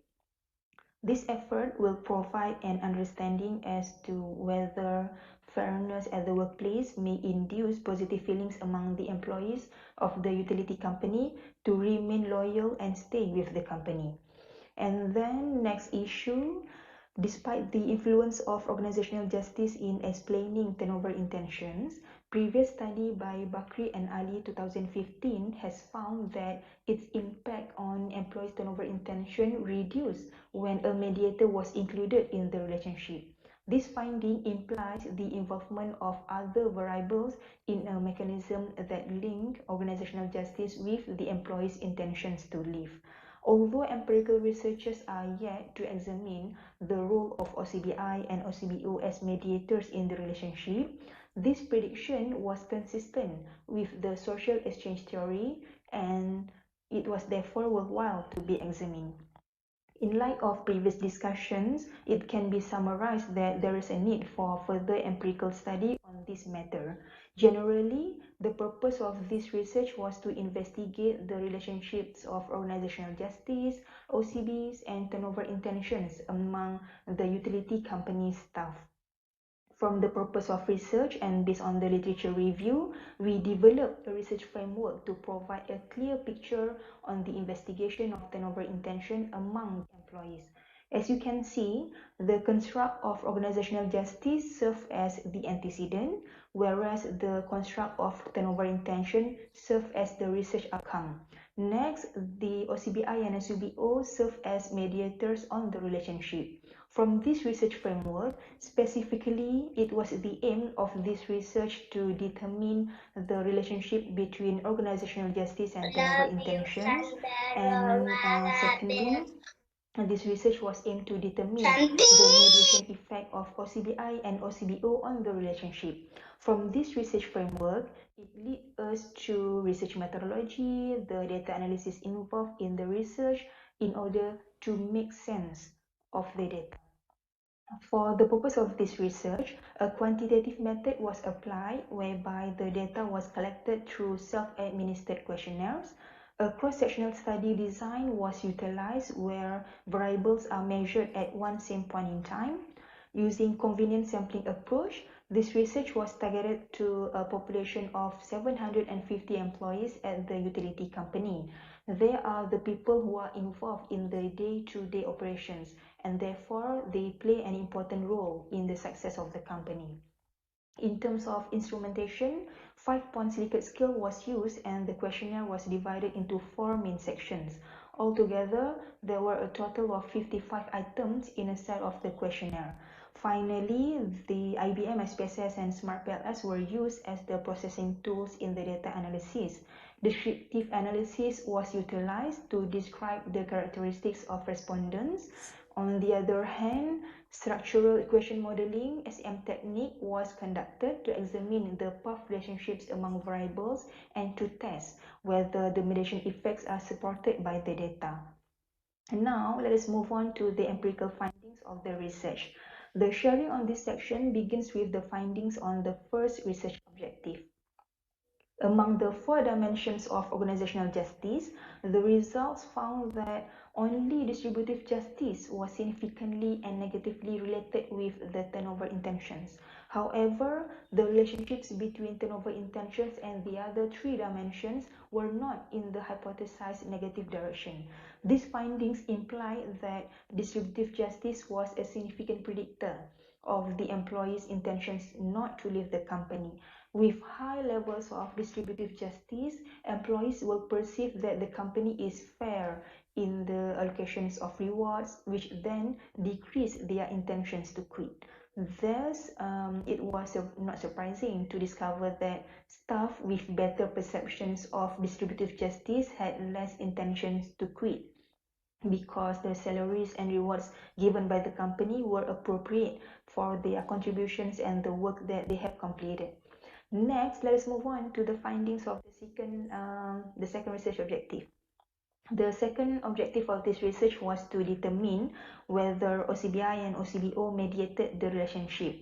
The result of mediation analysis shows that only OCBI mediated the organizational justice turnover intention relationship. Specifically, OCBI only mediates the relationship between procedural justice and turnover intention. These findings imply that employees are more willing to exhibit citizenship behaviors when they perceive fairness in the organizational procedures. Those staff who tend to show positive feelings towards procedural justice are likely to adopt helpful behaviors to benefit specific individuals at the workplace, which in turn increase individual and group performance. Taken together, the mediatory role of OCBI in this research implied that high levels of procedural justice motivated the staff to perform well in their duties, which in turn decreased their intentions to leave the company. So, as conclusions, this research has made contributions to the theoretical and practical aspects. Although previous studies have confirmed the significant relationships between OCBs with both organizational justice and turnover intentions, there has yet to be an investigation into the mediatory role of OCBs in the same time. Therefore, an important theoretical contributions of this research could be explained by the fact that this research proposed a better consideration of the role of OCBI and OCBO in the link between organizational justice and turnover intentions. Specifically, the results of the mediation analysis showed that OCBI mediated the relationship between procedural justice and turnover intentions in this research. And then for the practical contributions, given the unexpected positive relationship of several dimensions of organizational justice on the intentions to quit, the management of the company should be aware that there may be other relevant factors that can influence their staff to stay or leave the company. Findings of this research further suggest that managers consider a CV to be an important part of the employee's overall contributions to the company. It is practical for practicing managers to know whether exhibit more citizenship behaviors may be one of the key methods to retain the employees, as well as to enhance their quality of services to the clients. That's all from me. Thank you. So thank you very much for the excellent presentation, Dr. Norini. And for your information, Dr. Norini will not be able to join us until the end of this section. So she requests that the Q&A question is to be held after this video recorded presentation. So do we have any question for Dr. Norini? Dr. Norini, are you here with us? Hi, Dr. Nelson and others. I'm here. Hi, Dr. Norini. I'm Thank you for sorry. the presentation. Okay, welcome. I'm sorry, Dr. Nelson. In order for me to reduce the usage of my internet connection, so I don't on my camera. That's okay, Dr. Norini. So I'm still collecting the questions from the audience. Any questions or recommendations, suggestions are welcome. Yeah, if there's any question, okay, you may share your question. I'll try my best to answer your question. However, if at this moment you have no question, but after you read my article and you have something in mind, okay, please feel free, okay, to drop me an email, because I did provide my email in the article so that I can help you further with your questions. All right, Dr. Norini. Sure. So if you have any questions or suggestions or recommendations to Dr. Norini and the team, and you are welcome to ask the question personally to Dr. Norini later, right after the section. All right, thank you so much, Dr. Norini, once again. Okay, welcome. Thank you to you as well, Dr. Nelson, and so to others for sharing your knowledge in terms of your studies. Thank you, Dr. Nelson and others. No problem, Dr. Norini. So now let's move on to our next pre-recorded video presentation. So the title for the next pre-recorded video presentation is Trauma-Focused Neurofeedback, a case report on emotional-based customized protocol for anxiety and focus problem by Elijah Wen et al. And they are from New Mind Brain Health Center, Kuala Lumpur, Malaysia. So let's watch the video. A very good morning to ladies and gentlemen. My name is Lee Jawan. So today I'm going to present regarding to my research title, Trauma-Focused Neurofeedback, a case report on emotional-based customized protocol for anxiety and focus problems. So first, people who suffer from depression, anxiety, and PTSD are generally having a history of trauma, abuse, and chronic stress throughout their development stage. By using bottom-up approach, we may stabilize a person's emotional brain first before going into enhancing their executive functioning brain to reach their peak performance level in their daily life. And the aim of this study is to discuss on how practitioners stabilize the emotional brains of a person who is having trauma issue and able to work for their peak performance throughout the 12 sessions of the neurofeedback training. Okay, so Miss E is undergo a lot of unpleasant feelings in her life. Firstly, she is a perfectionist who cannot accept any failure in her daily life. Besides, she is also having a difficulty in controlling her own emotions. And she also having insomnia for a few years already, and also decreasing in the level of executive functioning levels in her working. And also the most important one is she is having the orchidiophobia, when her younger brother pranks her with snake toys during her childhood times. She may facing a racing heartbeat once she saw some stripes type or snake print project during her daily life. So the history of intervention including brain mapping. Miss E is undergo a brain mapping assessment to find out the abnormal brain waves. So this is the brain mapping assessment results of Miss E, and also the brain mapping assessment is a process of visualizing the brainwave of a person. So from this map, we can see that Miss E is having some hot temporal lobes issues, which I may discuss it in the further. And also she undergo 3 clinical hypnotherapy sessions before she going to start her neurofeedback training. Okay, so what is neurofeedback? Actually, neurofeedback is a type of EEG biofeedback that records brainwave activities. It is to reduce the symptoms such as anxiety, depression, post-traumatic stress disorder, chronic insomnia, and others. Besides, by going through clinical neurofeedback training, we can also improve our stress management and also to reach our peak performance in our life. In neurofeedback training, we are using frequency trainings as the tools of neurofeedback.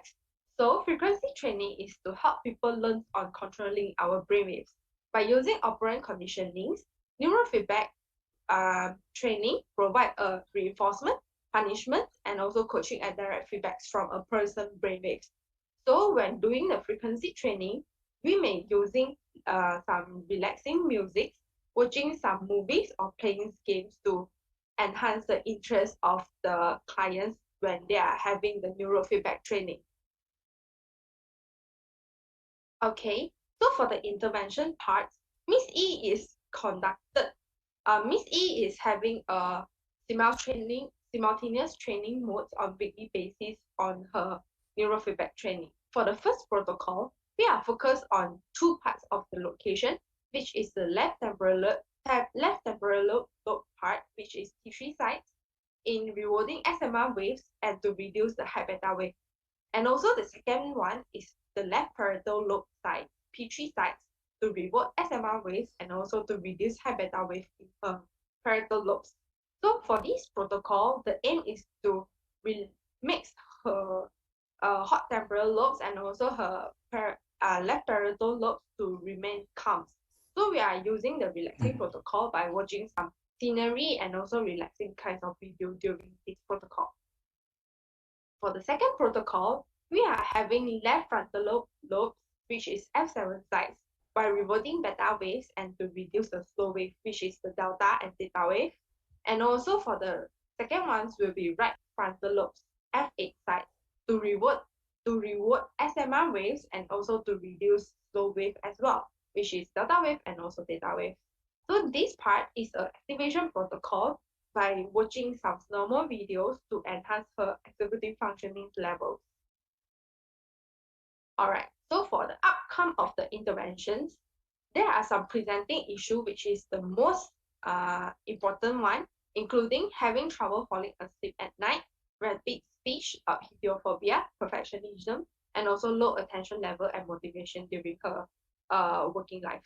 And also for the outcome of the interventions, we hope that Miss E after the training will able to fall asleep easier at night, reduce in the speaking rates, reduce in the anxiety level and feeling calmer in her daily lives, to improve her mental flexibility and also to increase her attention span and also motivation as well.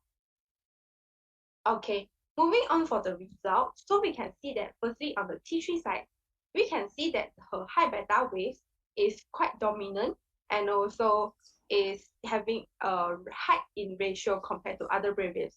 So we can see that from the August 2020, the high beta is remain at a very high position. But after the 12th session of the training, which is the finding on September 2020, we can see that her high beta wave is already reduced to a lower position and also remain more stable.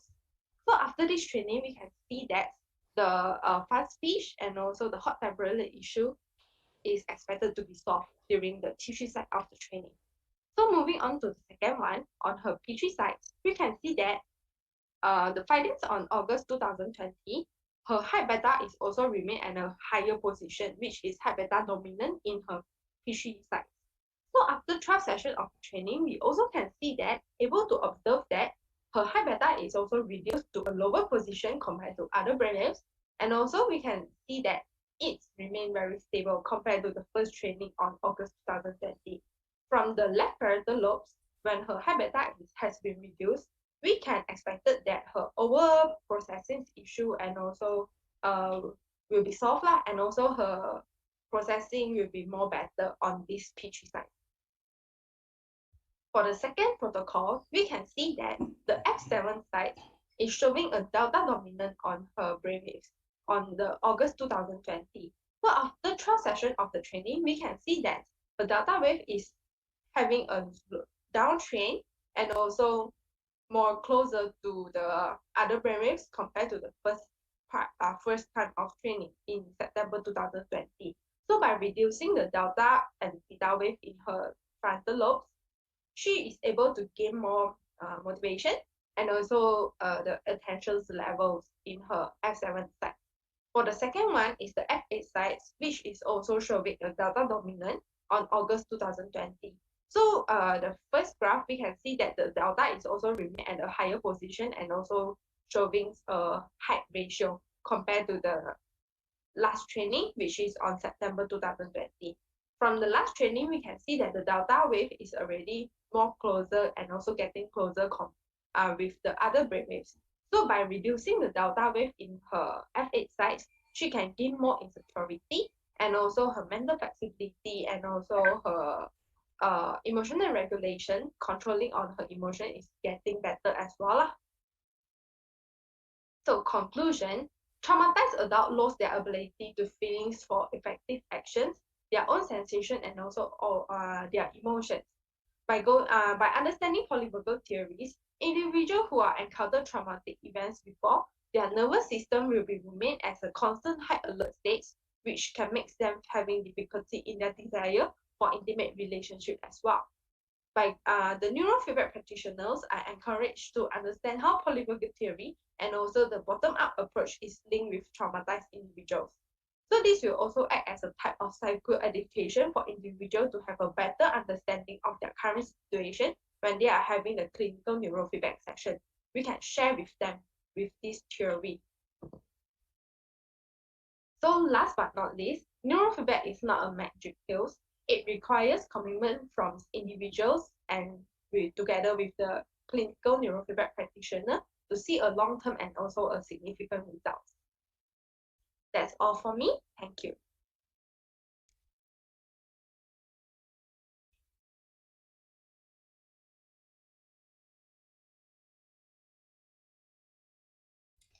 Sorry, Dr. Nelson, I think you are muted. Oh yeah, I'm muted. Thank you.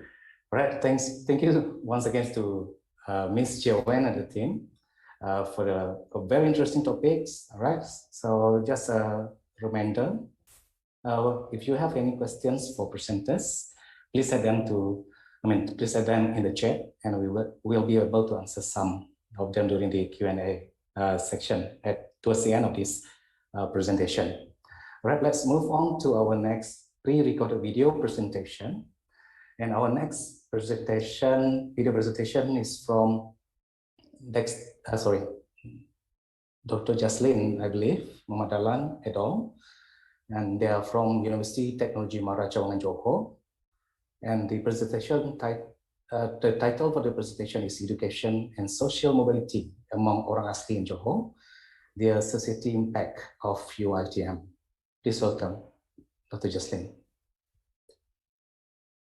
Assalamualaikum and salam sejahtera. I am Jaslyn binti Muhammad Dahlan, presenting our research conducted under the SDG Triangle at UITM 2.0 Research Grant. Our title is Education and Social Mobility Among Orang Asli in Johor, the Social Impact of UITM.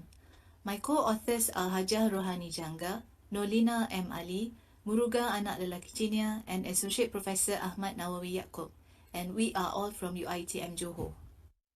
Firstly, we would like to thank UITM for awarding us the SDG Triangle at UITM 2.0 Research Grant in 2020. This is one of the outcomes of that research grant. We shall start my presentation with an overview. Firstly, we will briefly explain the background of the issue, and that is social mobility, education, and the impact of UITM on them. After that, we will share of the motivation for the study in the statement of the problem. Then we will go on and share the research objectives and research questions of the study. Of course, any research is not complete without a proper and valid research methodology employed. Later, we will share our findings and make conclusions. We will also share some recommendations that we have for the future researchers on this issue. So let us start. The Orang Asli Development Strategic Plan 2011 to 2015 was first announced during the 10th Nation Plan in 2010. Two main thrusts of the plan are to eliminate poverty and to improve the quality of life of the Orang Asli. The Orang Asli who graduated from UiTM are mainly the Orang Asli Semenanjung, Jakun, Semai and Temia. Data gathered from BTU 2020. In Johor, the Orang Asli are located in Batu Pahat, Pontian, Johor Bahru and Kluang. Their main economic activities are in the agriculture, trading, handicrafts and some have ventured into tourism, operating homestays and related businesses. UiTM initiated the Pra-Pendidikan Tinggi program, or formerly known as Mengubah Destiny Anak Bangsa or MDAP, which was introduced in 2010. The program was designed to provide quality education for the less fortunate in the rural areas and those who have not enough merit to enroll into the mainstream universities programs. The program has helped thousands of graduates and 70% of them further their studies to the next level. Ladies and gentlemen, This government initiative, undertaken by UiTM, has proven to enhance the capacity of Orang Asli, especially in Johor, to make meaningful participation in socio-economic activities through quality education. In addition, the Jabatan Kemajuan Orang Asli, or better known as JAKWA, takes care of their well-being and provides scholarships for excellent students. Alhamdulillah, nowadays the younger generations of Orang Asli have graduated from our universities and hold important posts in both the private and public sectors. The hard work of their local scientists in Dewan Negara continues to strive to improve knowledge and skills to represent the voice of the Orang Asli.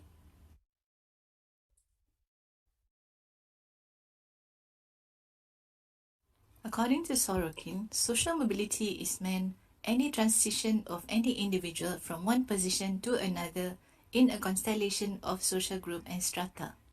According to Brown et al., social mobility is promoted through development, propagation and spread of education. The people who receive more and more education achieve higher and higher social status, occupational prestige. All the occupations in the society do not get the same respect. According to Hiffman and Speeding 2006, social mobility do not have much impact for high-income social class. There are two types of social mobility, according to Nazimuddin 2015, horizontal and vertical. Horizontal means no change in the social status. Vertical means social changes happen in an individual.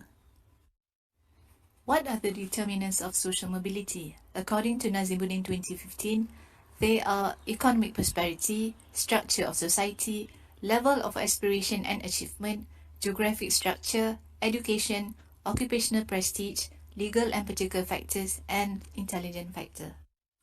Everybody needs education for self-development. It sharpens the intellectual. Education can be both formal and informal. Someone with higher education is able to gain better income and change in occupation, thus be in a better social class. Informal education through many years of work experience can be beneficial for self-employment. Education is also said to be able to improve the social class of women. It is important to note that the Orang Asli are indeed known to behave in a very strong relationship and family bonding to their origins. They seldom leave their settlement and prefer to stay within their community permanently.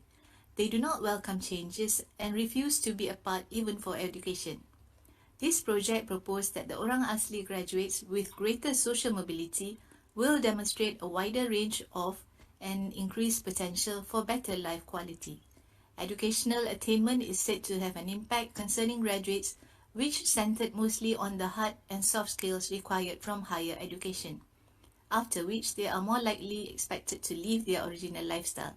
Examining how their higher education and their relation to mobility indirectly affects their socio-economic activities also raised fundamental issues on the effect of education on mobility.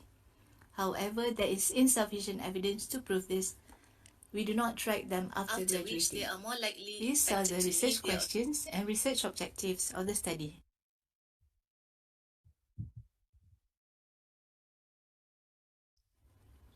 Methodology. The study adopted the exploratory research design. The data were collected through semi-structured interview approach. Respondents were UiTM students enrolled through the Pra-Pendidikan Tinggi program. Initially, we planned to conduct the interviews personally. However, due to the pandemic COVID-19, we were unable to do so. So we conducted 20 virtual interviews using Google Meet or WhatsApp video. Each virtual interview lasted for 20 minutes. Due to the timing issue, we took a month to complete the data collection process. The data collection process was carried out in 4 steps. Step 1. We managed to get a list of Orang Asli graduates from UiTM's University Transformation Division, or commonly known as PTU. These data were gathered from the convocation list from the year 2014 until March 2020. There were 280 names in the first list. They are all graduates from all the campuses of UiTM. Step 2. We took out the names of graduates who came from Johor, and we managed to have 30 names in the second list. Step 3. We called all of the names from the second list, and we had a standard script to explain our research intention. Many were willing to. 14 names were uncontactable. So we managed to secure 16 appointments of interviews. We asked them if they were more comfortable using Google Meet or WhatsApp video. Most preferred Google Meet. We set the weekends for the interviews. Some changed their time and few did not answer the call or turn up at the scheduled interview time. Step 4. Conduct the interviews. We tried to have as many of the group members to join the session. Questions asked were prepared beforehand. We asked the same questions to all the respondents. In the end, we managed to interview 12 respondents. We had our webcam on so that we are more comfortable with the respondents. The recorded sessions were later transcribed for data analysis. We used textual analysis. The process of preparing the transcript was the hardest. We need to listen to both verbal and non-verbal words mentioned during the interview. Using textual analysis, we did not accept answers for each of the questions wholly. Sometimes they mean differently, or answers that we are looking for was mentioned when answering other questions. Themes. The whole interview sessions were about 300 minutes, or equivalent to 5 hours. The transcribing took me a whole month to be completed.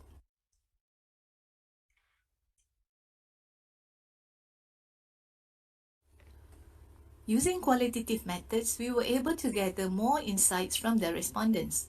We tried to stay as close as possible to the core of the issue so that we are not distracted. We will now proceed to the findings of the study. We started with these 3 domains of the issue, and they are education attainment of the respondents, their social mobility after graduated, and whether MDAP program was a success or not. Our interview questions was built on these 3 domains. With education attainment, we were exploring whether these respondents pursue their tertiary education after MDAP. We found that respondents pursue their tertiary education after MDAP, and that is MDAP to diploma, to degree, to MSc. They are still continuing their studies in the master's level. They did not pursue their tertiary education after MDAP. Either they came back to their kampung or they work elsewhere. After MDAP, diploma and degree, some came back to their kampung to work and some work elsewhere, as in they left the kampung. And lastly, the dropout that we gathered from the database. We will move on to the second theme, and that is social mobility. Our findings on this second domain focus on whether these Orang Asli graduates return back to their kampung after graduating. There are many factors why the graduates return to kampung. First, employment. Second, did not pursue studies. Third, waiting for opportunity to leave. Fourth, got married. Fifth, start own business and thus provide employment to the people in the kampung. They did not return to the kampung because they did not grow up in the kampung, or they want to leave the kampung, or because they continue studies. Education is a serious business, concerted efforts from the government and higher learning institutions. At UiTM, we have a government-initiated program called Pengajian Tinggi, or previously known as MDAP. We found this from the database provided from BTU UiTM. The conclusion of this study is we do not have enough information to confirm if education is related to social mobility in the case of Orang Asli graduates in Johor. There are other factors that influence their decisions about moving out of their original social class. First, there are cases which their parents moved them out of the kampung when they were younger for a better future elsewhere. Naturally, the children move on after their education. Second, there are cases where they did not grow up in a settlement but join a different settlement in a different state when they start working. This may mean they feel closer to the community being away from their own family. Third, they are motivated by their close and distant family on furthering their education and moving away or coming back to the kampong. Lastly, few cases where the graduates came back and do businesses and thus create employment for his local people. An interesting finding that we found from the interviews is the motivation to change. They are due to close family influence on further their education. Second, due to distant family members motivated by other family members. And third, they came back to create employment for the local people. This study focused on the Orang Asli graduates from Johor. We are recommending the study should be expanded to the Orang Asli graduates from the other states in Malaysia. We are also recommending that the study should include Orang Asli graduates from the other universities. We found out that they prefer to choose UiTM because of the PPT program, and UiTM charges the most affordable fee.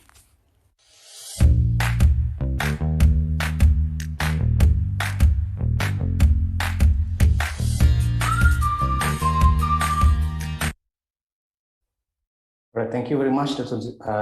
Jaslyn. It's a very interesting topic indeed. All right, so we move to the next pre-recorded video presentation by Dexter Chi Ang Tan and Ki Hong Ho. They are from University Tunku Abdul Rahman, and the topic for their presentation is increasing graduation rate, academic hardiness, academic locus of control, tolerance of ambiguity, students' engagement, and automatic negative thoughts. Let's watch the video. Good morning to everyone. So first of all, my name is Dexter, and Mr. Ho is my supervisor. So I am a student from Utah, and currently I'm studying guidance and counseling degree course. So today I'm going to present my paper, which titled as Increasing Graduation Rate, Academic Hardiness, Academic Locus of Control, Tolerance of Ambiguity, Student Engagement, and Automatic Negative Thoughts. So move on. First, student dropout from educational institutions remain a central issue that is faced by education institutions across the world.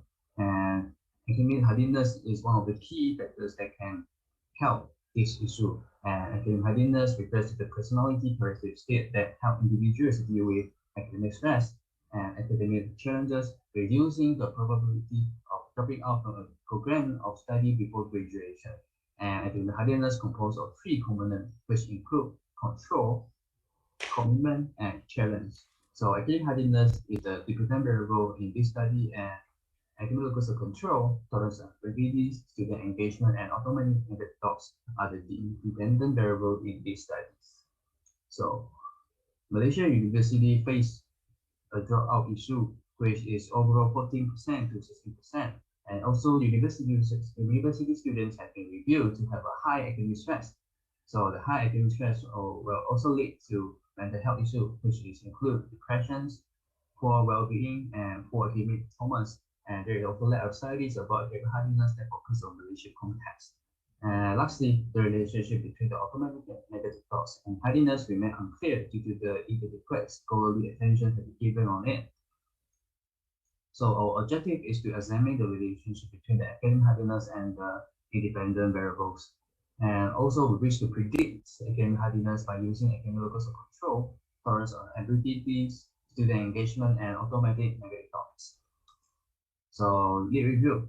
So academic internal locus of control refers to the belief and expectation of students having the capacity to influence their academic outcome. And also academic locus of control is found to be theoretically consistent with the control component of hardiness. And also tolerance of ambiguity defined as the tendency to perceive ambiguous situation as desirable to, and the tolerance of ambiguity is one of the closest related variable with the challenge component. And the student engagement refers to the devotion and involvement of the students to their academic experiences. So student engagement is also one of the variables that represent the commitment component of the academic hardiness. So lastly is automatic negative thoughts is defined as the cognitive model assets that thought processes underlying all psychological function, behavior, and emotion status. So move on to academic hardiness and academic locus of control were found to be positively correlated by most of the studies. And academic hardiness and tolerance of ambiguity was revealed to be positively correlated. However, there's one study, which is a cross-sectional study, has shown that tolerance of ambiguity has no direct impact on hardiness. And the student engagement was found to be positively correlated with academic hardiness. And automatic negative thoughts appear to be negatively correlated with academic hardiness by the research. Academic locus of control was found to be positively predicted by the predicted academic hardiness. Tolerance of ambiguity were also found to be positively predicted academic hardiness. And student engagement had a significant positive predicted relationship with the hardiness. And lastly, automatic negative thoughts were found to be negatively predicted academic hardiness. So move on to methodology. So our research design is a quantitative and cross-sectional study design, which is due to the fact that our study is aimed to examine the relationship among university students at a single point of time through survey method. And our target participant was Malaysian university students, which is because Malaysian university students face a high rate of dropout from their educational institutions. And our sampling method was non-probability method, which is purposive sampling method. And our procedure is, after we get the ethical clearance, we will conduct a pilot study, then we will conduct actual studies. So our sample size was 94, and the sample size for the PPMC is 67, and MLR is 5 power. And this is the instrument that we use, and all the instrument has shown a great reliability. Okay, this is our result. Our result have found that academic locus of control is positively correlated with the three components of academic hardiness, which is control, commitment, and challenge. However, tolerance of ambiguity was found had no significant relationship with the three components of academic hardiness. And student engagement were found to be positively correlated with the three components of academic hardiness. And lastly, automatic negative thoughts were found to be negatively correlated with control and challenge components. However, there is no significant relationship with the commitment components. So move to multiple linear regressions. So all the normality assumption was met, and also the result was equally insignificant. And academic locus of control found to be positively predicted academic hardiness, and tolerance of ambiguity was found not significantly predicted academic hardiness. And student engagement found to be positively predicted academic hardiness, while as automatic negative thoughts found to be negatively predicted academic hardiness. So for the discussion for PPMC, so the positive relationship between academic locus of control and the academic hardiness was consistent with the past study, which might be because it is correlated with high self-efficacy, active coping strategy, and also existential courage. And there is no significant relationship between tolerance of ambiguity and academic hardiness. Is consistent with a study which found that tolerance of ambiguity had no direct relationship with hardiness, but indirect relationship. And the positive relationship between student engagement and the hardiness is consensus with past studies that provided possible reasons that correlated with similar theoretical construct with commitment components and academic hardiness. And there have a higher openness and willingness toward the academic challenges and group interpersonal relationship with teachers.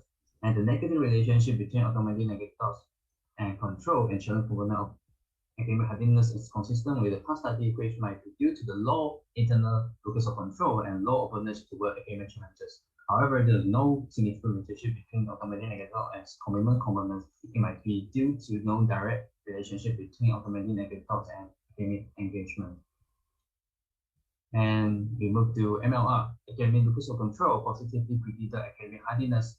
And this could be explained by the students with a high academic locus of control have an adaptive coping strategy. And tolerance of ambiguity successfully predicted academic hardiness, which might be due to there is existence of mediator among the relationship.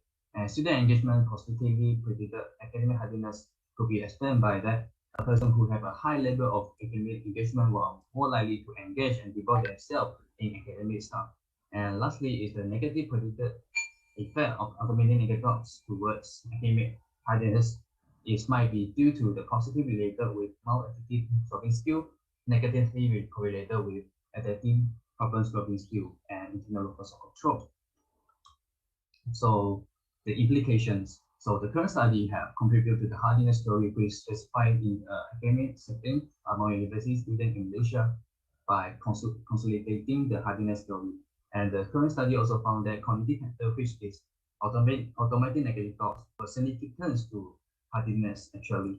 And this study also will provide a practical insight for the university counselor to handle the Malaysian university students who wish to terminate their study prematurely. And also this study will provide exploratory findings on the preventative measures of providing academic hardiness among students at high risk of dropping out.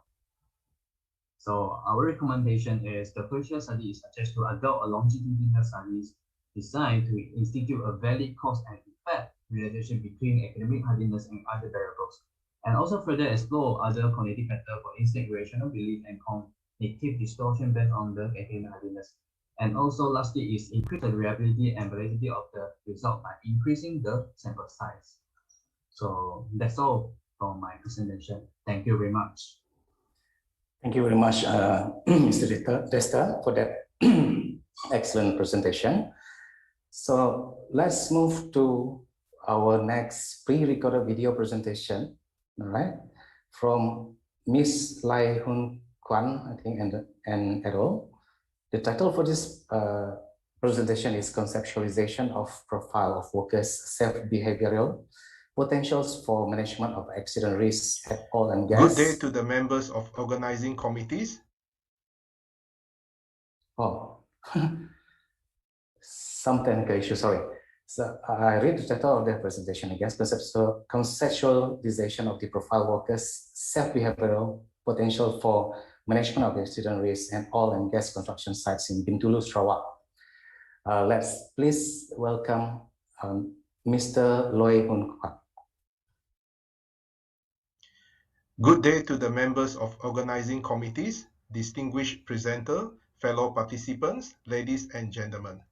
First and foremost, I would like to take this opportunity to express my appreciations to the organizing committees for giving me this platform to present the initial conceptualizations of my doctoral research.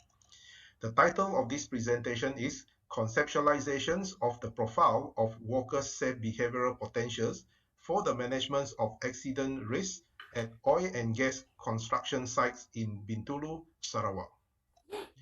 My name is Lai Hon Kwan, a certified professional chemical engineer. Currently work in a Bintulu-based oil and gas company as a safety, health and environment personnel. The co-author of these presentations are the members of my PhD thesis supervisory committees, headed by Professor IR Dr. Noor Maria Adams, Associate Professor Dr. Yu, Associate Professor Dr. Muhammad Ibrani, Dr. Omar, and Dr. Nurul Hidayu. There are two objectives of this presentation. A, to develop a research model for the predictions of worker behavior at work in relation to human errors at oil and gas construction sites in Bintulu. B, to conceptualize model construct to profile workers' safe behavioral potential for the development of measured instrument by adopting principle of theory of planned behavior. As you may have observed from the pictures, there are myriads of hazardous construction activities in a typical oil and gas construction site, such as lifting of heavy equipment with mobile crane, civil work like excavations, trenchings, and concrete pourings, demolitions of all facilities and foundations using hydraulic hacking machines, weldings and cutting of new or existing piping, mechanical installations of piping, transportations of construction materials in various size and weight with lorry cranes. Oil and gas sector is the one of the biggest contributors, if not the biggest, to our nation's coffer. It contributes approximately 1/5 of Malaysia's gross domestic products. For example, According to British Malaysia Chamber of Commerce, in 2017 alone, oil and gas extractions sectors contribute 125.8 billion ringgit to the countries, while its service and support chain provide another 12.8 billion ringgit with a total contributions of 138.6 billion ringgit. As manifested in many landmark oil and gas related accidents, both in overseas and within Malaysia, if major accident hazards are not being managed properly, this could have entailed serious consequences to local communities or even to the countries. The accident would have some major adverse consequences to the safety and health of local communities, environment pollutions, direct or indirect financial losses to the industry, and potential interruptions of energy supply. In Sarawak, we do have our fair shares of oil and gas related accidents over the years. For examples, a fire and explosion in a gas to liquid plant in 1997, in an interstate gas pipeline project, a worker was buried in a collapsed trench, followed by another fire incident due to ruptured pipe. This incident occurred in 2018 and 2020 respectively. And in 2020, a worker was killed and another one was minorly injured in a gas processing plant when carried out turnaround maintenance. Professor James Reason postulated accidents are primarily caused by human errors, including violations, slip, lapses, and mistakes. His claim was further accentuated by Hudson 2014 and Selman et al. 2010. That human errors are indirectly influenced by fallible decisions from managements and regulators, sometimes denoted as latent failure. Various research on rule breakings and accidents reveal that these unwarranted outcomes are closely associated with workers' personal characteristics, their safety compliance, and personalities at work. In this study, theory of planned behavior is adopted as theoretical framework by taking three best components into considerations, namely attitude towards the behavior, subjective norms, and perceived behavioral control. This theory of planned behavior is widely adopted for behavioral research in medical safety, core chemical industry, maintenance support chain for defense industry, food safety, vehicle repair and service industry, road safety, and consumer behavior. According to the theories, an action or a behavior is likely to be performed should one have a strong intentions to do exactly that. The intentions to perform such actions or behavior is influenced by three best determinants, although their relative importance might not be the same as the case may be. In addition to that, the best component also exert influence on each other. Attitudes towards the behavior basically capture motivational aspect of a particular actions or behavior. It represents the extent to which a person has a favorable or unfavorable assessment of a particular behavior, such as I like to do this or I don't like this. Subjective norm can be interpreted as perceived social pressure to conform to the behavior of or expectation of specific reference in a society, typically family members, colleagues, friends, medias, policies, and etc.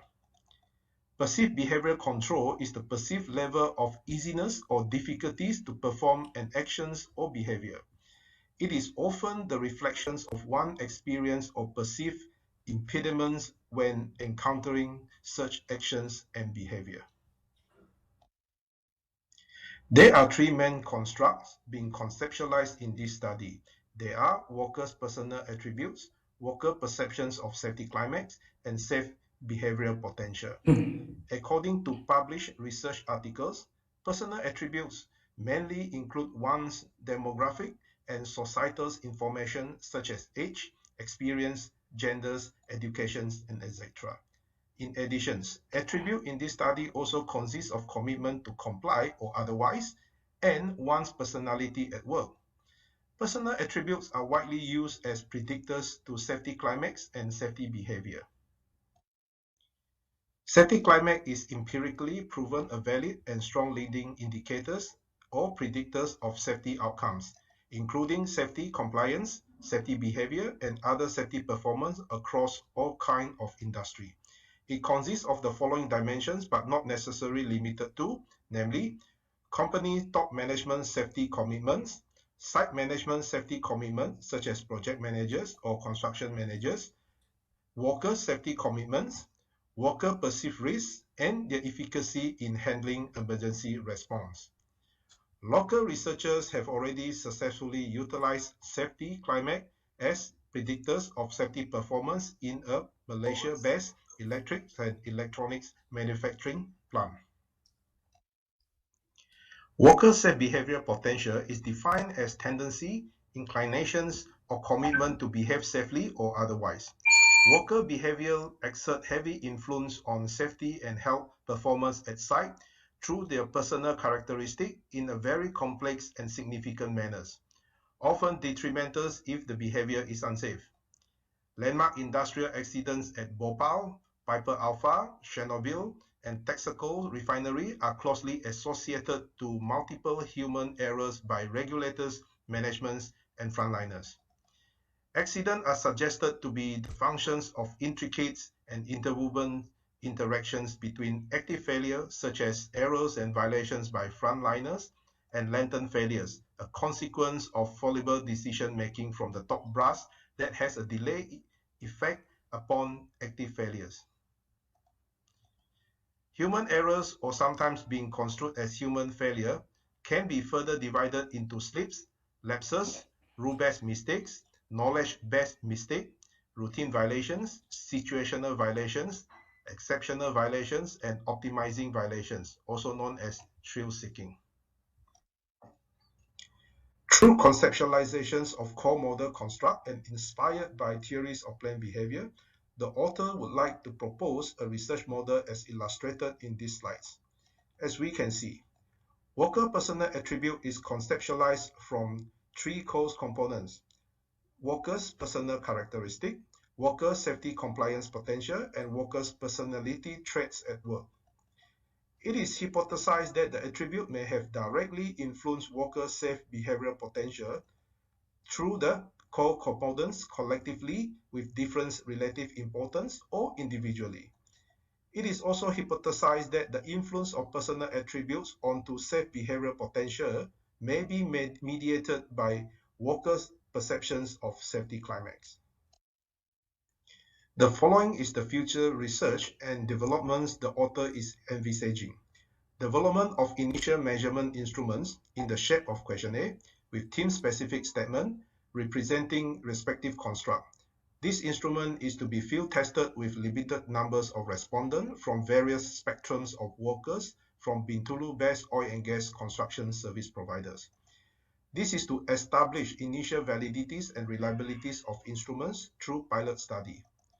The revised measurement instruments and research models are expected to form an integral theoretical and operational framework for full-scale research into the profiling of safe behavioral potential of oil and gas construction workers by exploring the theoretical and empirical relationship between workers' personal attributes, their perceptions of safety climax, and their safe behavioral potential. Finally, to enhance the validities and reliability of research models and measurement instruments in subsequent research, it is imperative to deliberate the inclusions of integrative behavioral models, IBM, as an additional theoretical framework for the predictions of a behavioral performance by considering both distal and proximal variables, also known as antecedents and determinants of a behavior respectively, such as a person's underlying belief, skill and ability required to perform the behavior, and environmental constraint preventing the performance of such behavior. With this, I would like to conclude my presentation today. Thank you very much for your patience. It is my pleasure to take some questions related to my presentations from the floor now. All right, thank you very much, Mr. Lai Hung Kwan and the team. It's a very interesting study, actually. And then up next is the presentation by Sazali Zaini et al. And the title for the presentation is Management and Development of an Assessment Tool in Predicting Competencies of Oil and Gas Onshore Contractor Workers in Sarawak. So let's watch the video.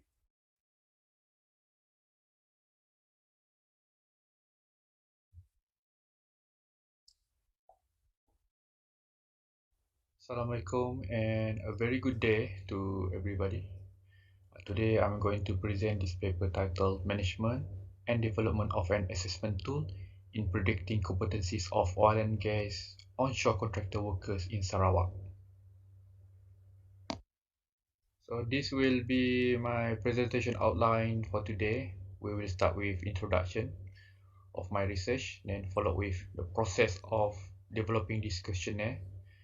Next will be the sharing of the findings, followed with an analysis. What are the common findings that we can observe, and compare it with alignment with other research findings that have performed before. Lastly, moving forward. Okay, let's go to the first part of this presentation on the introduction. One active site that is involved with onshore oil and gas activity is Bintulu, which is located in Borneo, Sarawak. With conditions described as below, first, average of 1,800 contractor workers at site.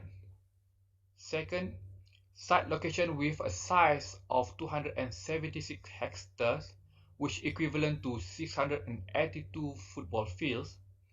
Third, an average of 462 permit to work released on a daily basis.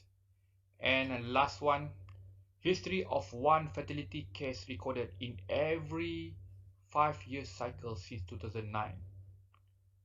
It is imperative for industry to develop assessment tool to facilitate selection process of workforce who competed in HSC matter to work in onshore oil and gas industries. Due to that, the objective of this study involve, first one, to assess contractor workers' HSC competency and HSC attitude working in the onshore oil and gas industry in Sarawak. Second, to develop a comprehensive assessment tool to measure workers' competency. And lastly, to propose specific syllabus for potential workers to work in the onshore oil and gas industry. So this is map of Borneo Island, where we indicate where Bintulu located, which is in the middle of Sarawak. This one is a picture of one onshore oil and gas plant in Bintulu, which I referring to just now, with the size of 276 hectares, equivalent to 382 football fields. So as part of my effort in performing study of my research, so the development of assessment tool took place involving 6 subject matter experts from various fields in oil and gas industry, which includes the government authority, HSC, maintenance, and also academicians. So a quantitative approach via Likert scale questionnaire was applied to collect the data. So from the pilot survey, the result shows that education level, position, experience, and competency played key important roles in measuring optimal competencies and appropriate attitude of the worker toward HSC. So these are 6 examples of what kind of activity that took place in onshore oil and gas plant.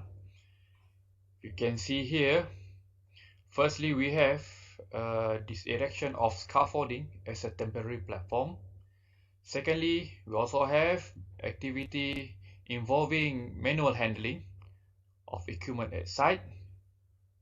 Third, you can see here critical lifting activity, especially those involving lifting over lifeline with load more than 1 ton at average.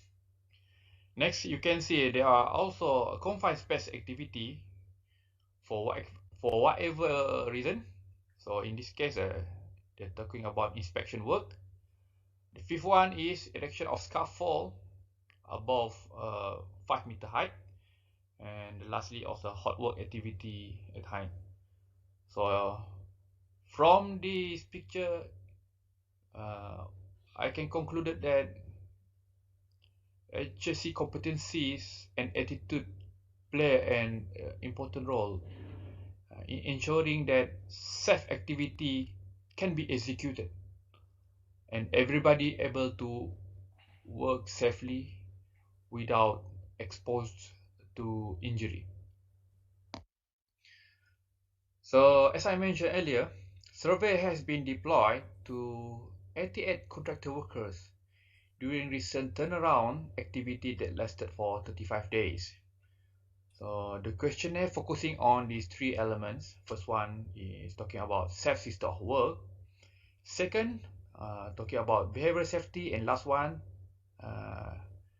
we are surveying them in terms of understanding to hazard identification. So next one, we go to the process of developing questionnaire. So here, questionnaire developed based on this reference. First one, Exhibit 5 of Petronas Contractor HSE Management.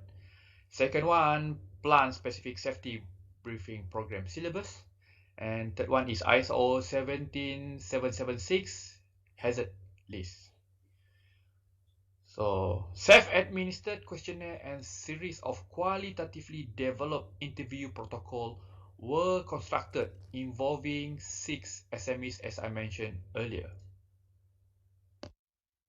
So, as summary, these are the list of SMEs that involved in development of questionnaire. I have engaged with Department of Safety and Health, head of Bintulu branch, senior lecturer focusing on statistics from UPM, industrial hygiene executive, safety technician, and head of safety from oil and gas company 1. And also we also engage safety officer from oil and gas company 2 in assisting and finalizing the questionnaire before we deploy to site for data collection. Okay, so from the data being collected, 11 findings has been identified as significant that require further analysis, which has been summarized into these three categories: safe system of work, behavioral safety, and also hazard identification. Okay, first one, finding related to safe system of work. First, it is found that the age group ranging from 18 to 35 and above years old. Okay. Secondly, majority of them have working experience between 0 to 10 years. Third one, most of their position are mechanical fitter, general worker, and work leader. Fourth one, their educational level are at SPM or SPMV until diploma level. And last one, most of them come from mechanical and also civil discipline. Next, let's go to behavioral safety. So what are the significant findings here? First one, the age group ranging from 18 to 35 years old. Second, majority of them have working experience between 6 to 10 years. Third one, their educational level are at SPM or SPMV level. Fourth one, most of their position are mechanical fitter. And lastly, their discipline are mechanical. So for the last category, on the hazard identification, the finding here concluded that the age group ranging also from 18 to 35 years old. Second one, the workforce scored 75% and below are those with working experience between 0 to 10 years. Third one, their educational level are at SPM or SPMV up to diploma level. And lastly, mostly their discipline are civil and mechanical. What are the analysis of this finding? What are the common things? So there has been 4 items that has been concluded. First, the age group ranging from 18 to 35 years old. Secondly, their educational level only at SPM or SPMV level. Thirdly, majority of them have been working experience between 0 to 10 years. And lastly, equal distribution of finding come from both permanent and contract workers. So there are no difference that have been observed when talking about significant findings from this research from these 2 group of workers. So next, let's go to the research finding from the other researchers. What are the common findings? Here I can line up a few findings that can be linked to my finding as well. First one, if you can see, younger age group are at an elevated risk of accident at work. Yeah, looking at the age just now, talking about 18 to 35 years old, these people are considered as younger age group. On the second one, studies indicate that in upper secondary level education, student knowledge and awareness of occupational safety is often limited. This can be concluded from the educational level of SPM to SPMV earlier. On the third one, inexperience, short job tenure, and type of industrial establishment can all lead to a greater risk on occupational accident among young people. You can see just now the short duration of experience are linked to this statement. Next, on the number 4, people may adopt unsafe work practice if the perceived positive aspect of risk taking outweigh the potential of negative aspect on the risk of being injured. The fifth one, young workers' risk-taking orientation at work is also influenced by peer workers. On the 6th, the researcher has found that young workers may see injuries as part of the job. Number 7, the locus of control concept refers to the degree to which an individual perceives that the outcome of the situation they experience are under their personal control. Number 8, management commitment and involvement are key elements in ensuring we're able to achieve success in safety performance at the workplace. Okay, number 9, young people may lack of skill and training in how to appropriately respond to working practices that are unsafe. Number 10, Mullen have found example that young workers may choose not to use safety equipment or may tend to work unsafely to avoid being teased by their co-workers. And lastly, the researcher has found that in turn describe how young workers reluctant to take action to solve safety problem can be related to an underlying fear of being fired, newcomer status, and feeling of powerlessness. So now moving forward from my finding and also linked to the literature review around the world. So we are proposing for a development of an assessment tool which employ a set of algorithm of factors and attributes in assessing the HSC competencies.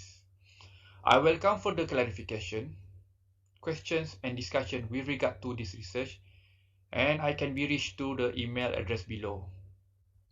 So with that, I end my presentation. Thank you. Thank you so much, Mr. Sazali and the team. Right, up next is the pre-recorded video presentation by Zamal bin Bujang and al. Right? Then the title for the presentation is Identification of Parameters Required to Reduce Emergency Response Time for an Integrated Facility. So let's watch the video.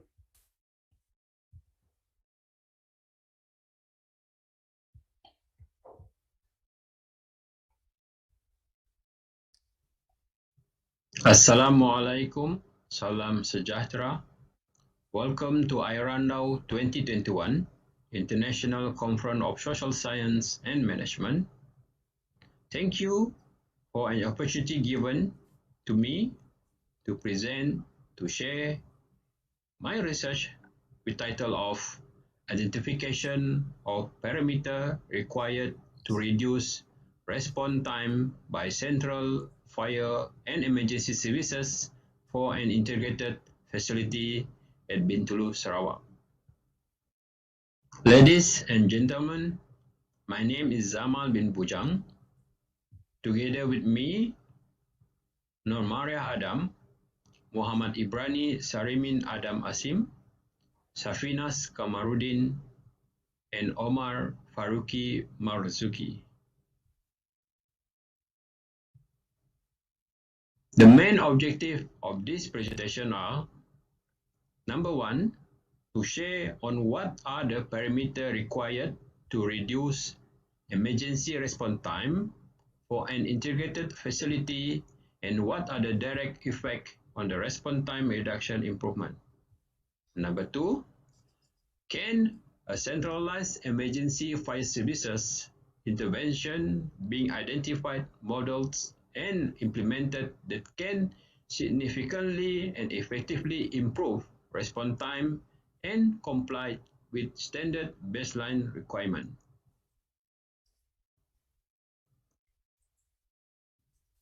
Fire services is an all-hazard and all-response agency.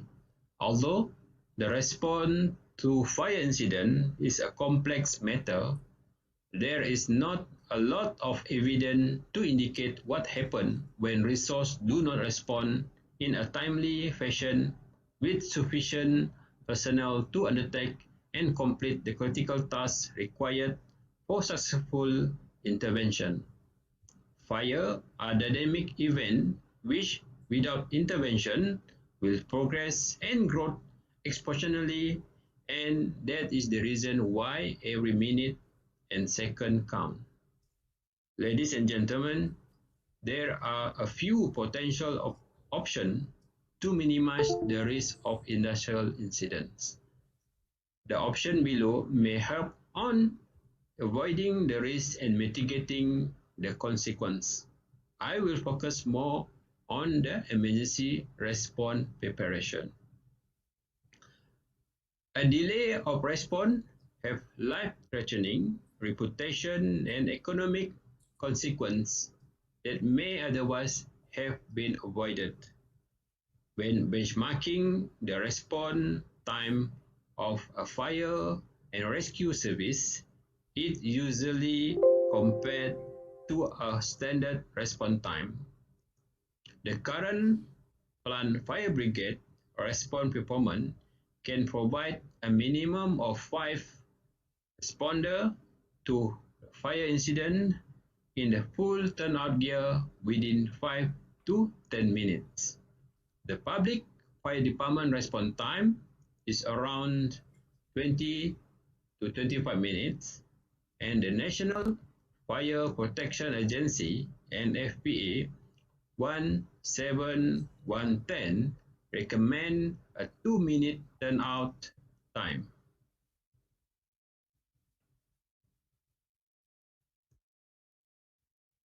What we have here, based on Society of Fire Protection Engineer Handbook 2005 illustration on time versus product of combustion.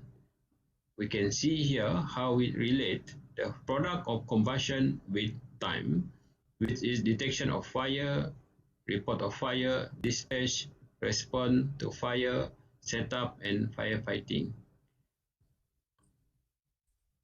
You can see here, based on the study 37% of fire deaths occurred in home fire in which smoke alarm sounded, compared then 23% of fire deaths occurred in home with smoke alarm didn't work.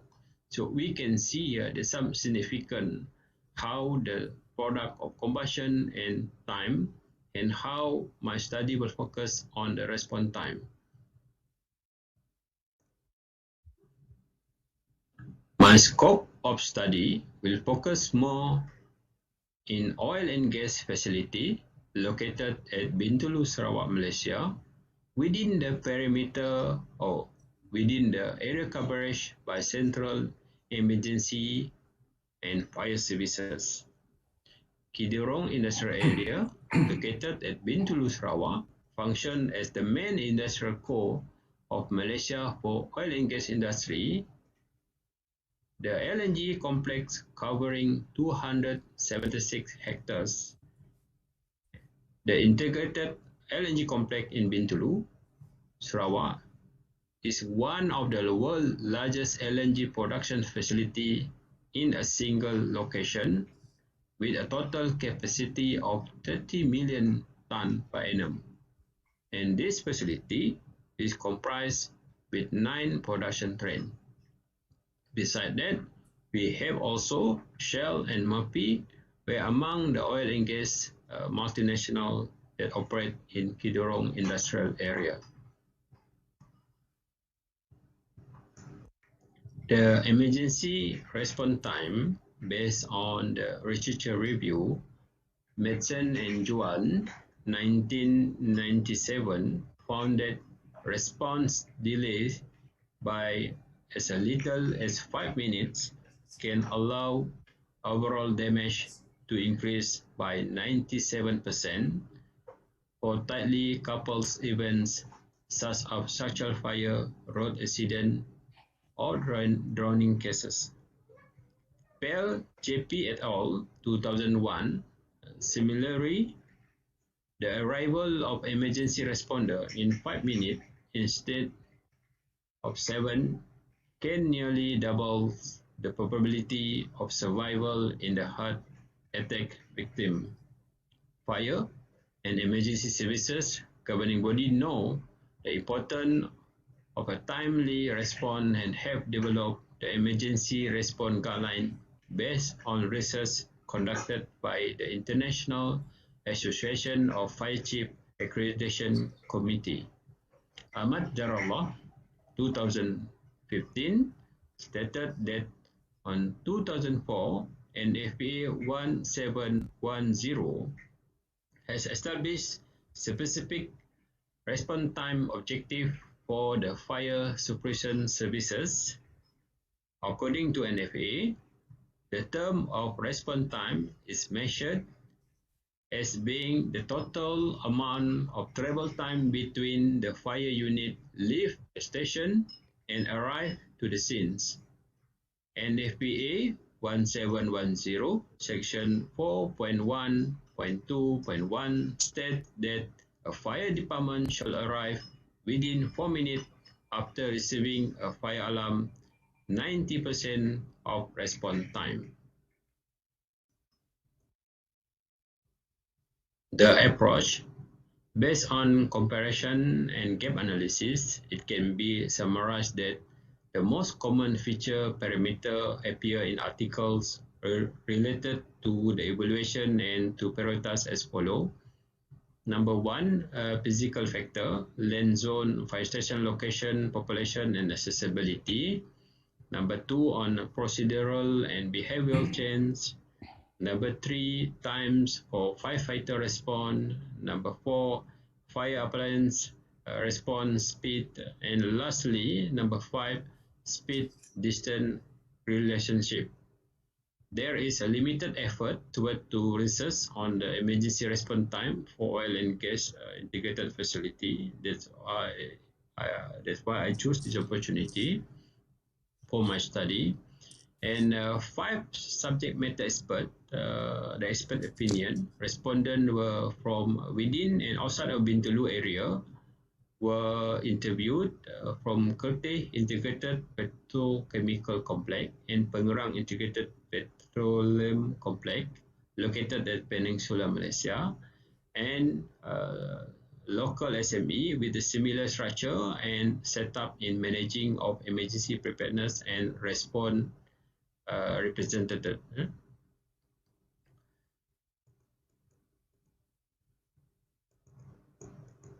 The survey research material was transcribed, and the interviewee had the possibility of reading and commenting on the survey research questionnaire.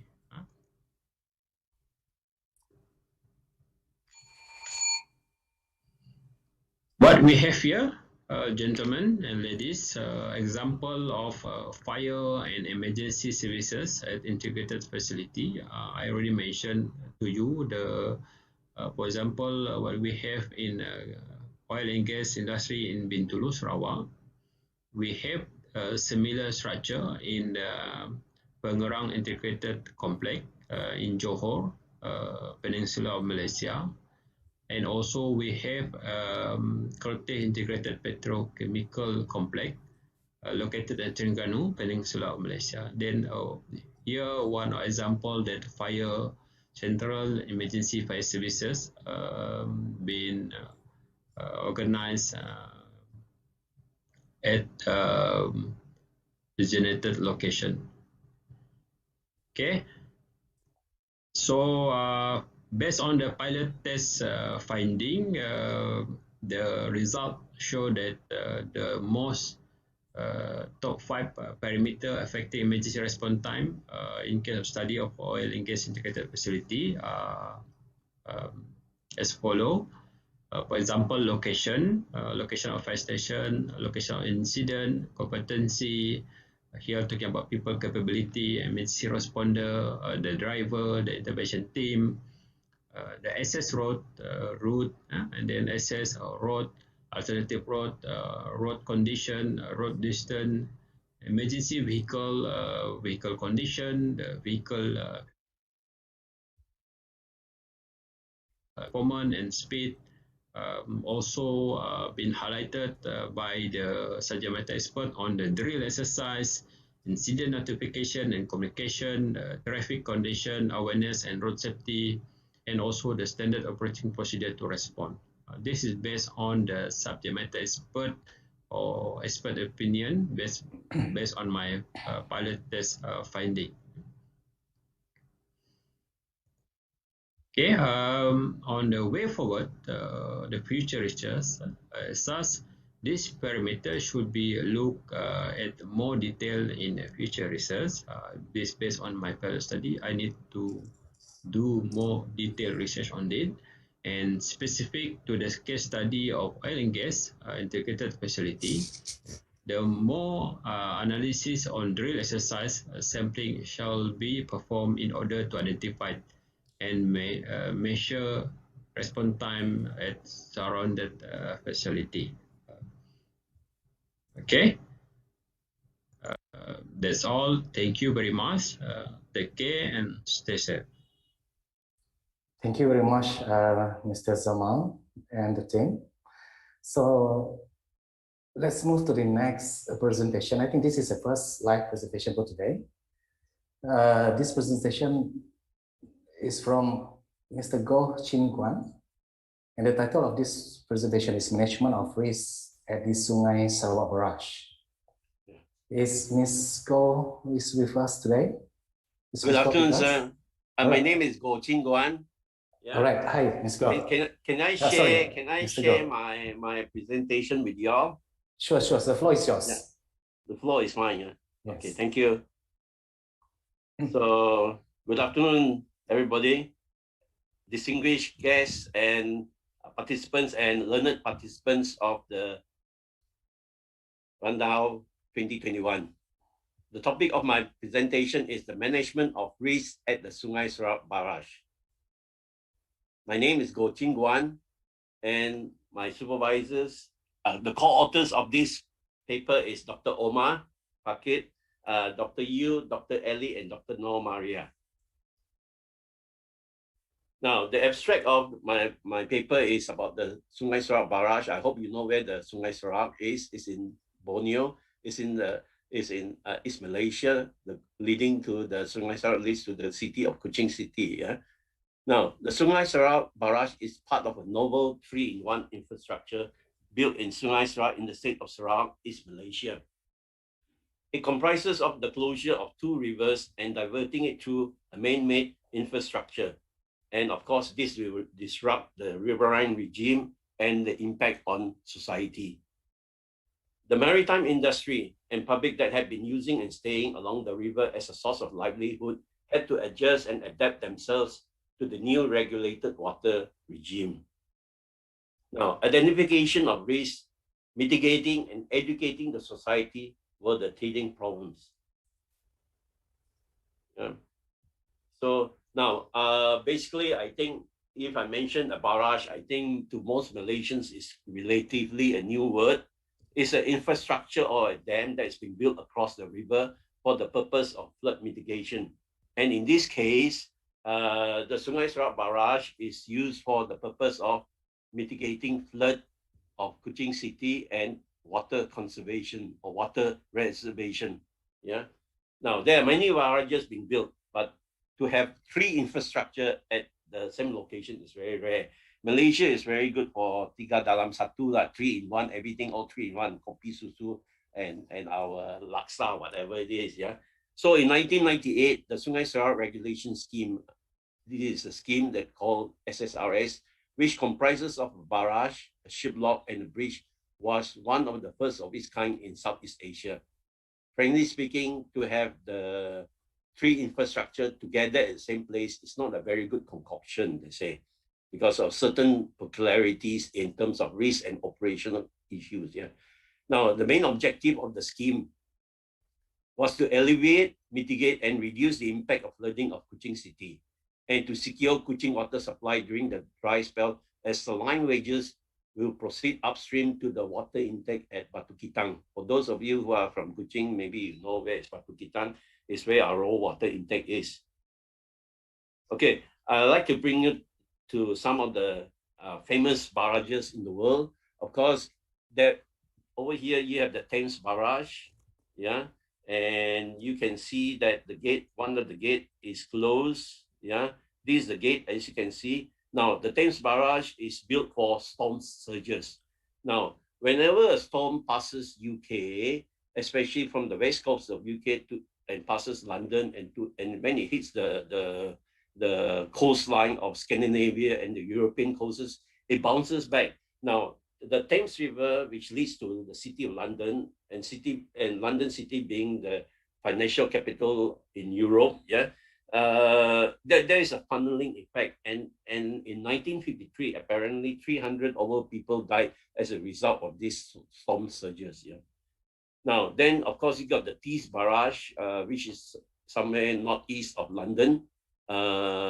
Is built in 1995. It's for the purpose of flood mitigation, reservoir, and lifestyle. Apparently, the Sungai Serak Barrage is built similar to this concept. All right. Now, next, of course, our neighbor Singapore Marina Barrage was completed in 2008. Is also a 3-in-1 flood mitigation, water reservoir, and lifestyle. But their gates are much more older than ours. Yeah. And of course, finally, you have the Three Gorges Dam.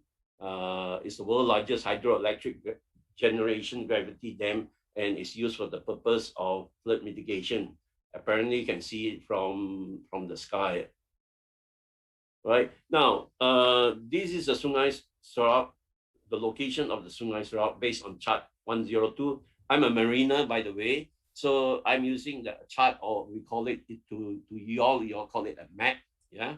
Now, this is the original Sungai Serak. It comes in, the river mouth is about 18 nautical miles, or about 35 kilometers away. So these ships used to come in through here, goes through here. Raja Brook came in on his royalities, went in, and Kuching City is about 12 kilometers away, 12 nautical miles, away from here.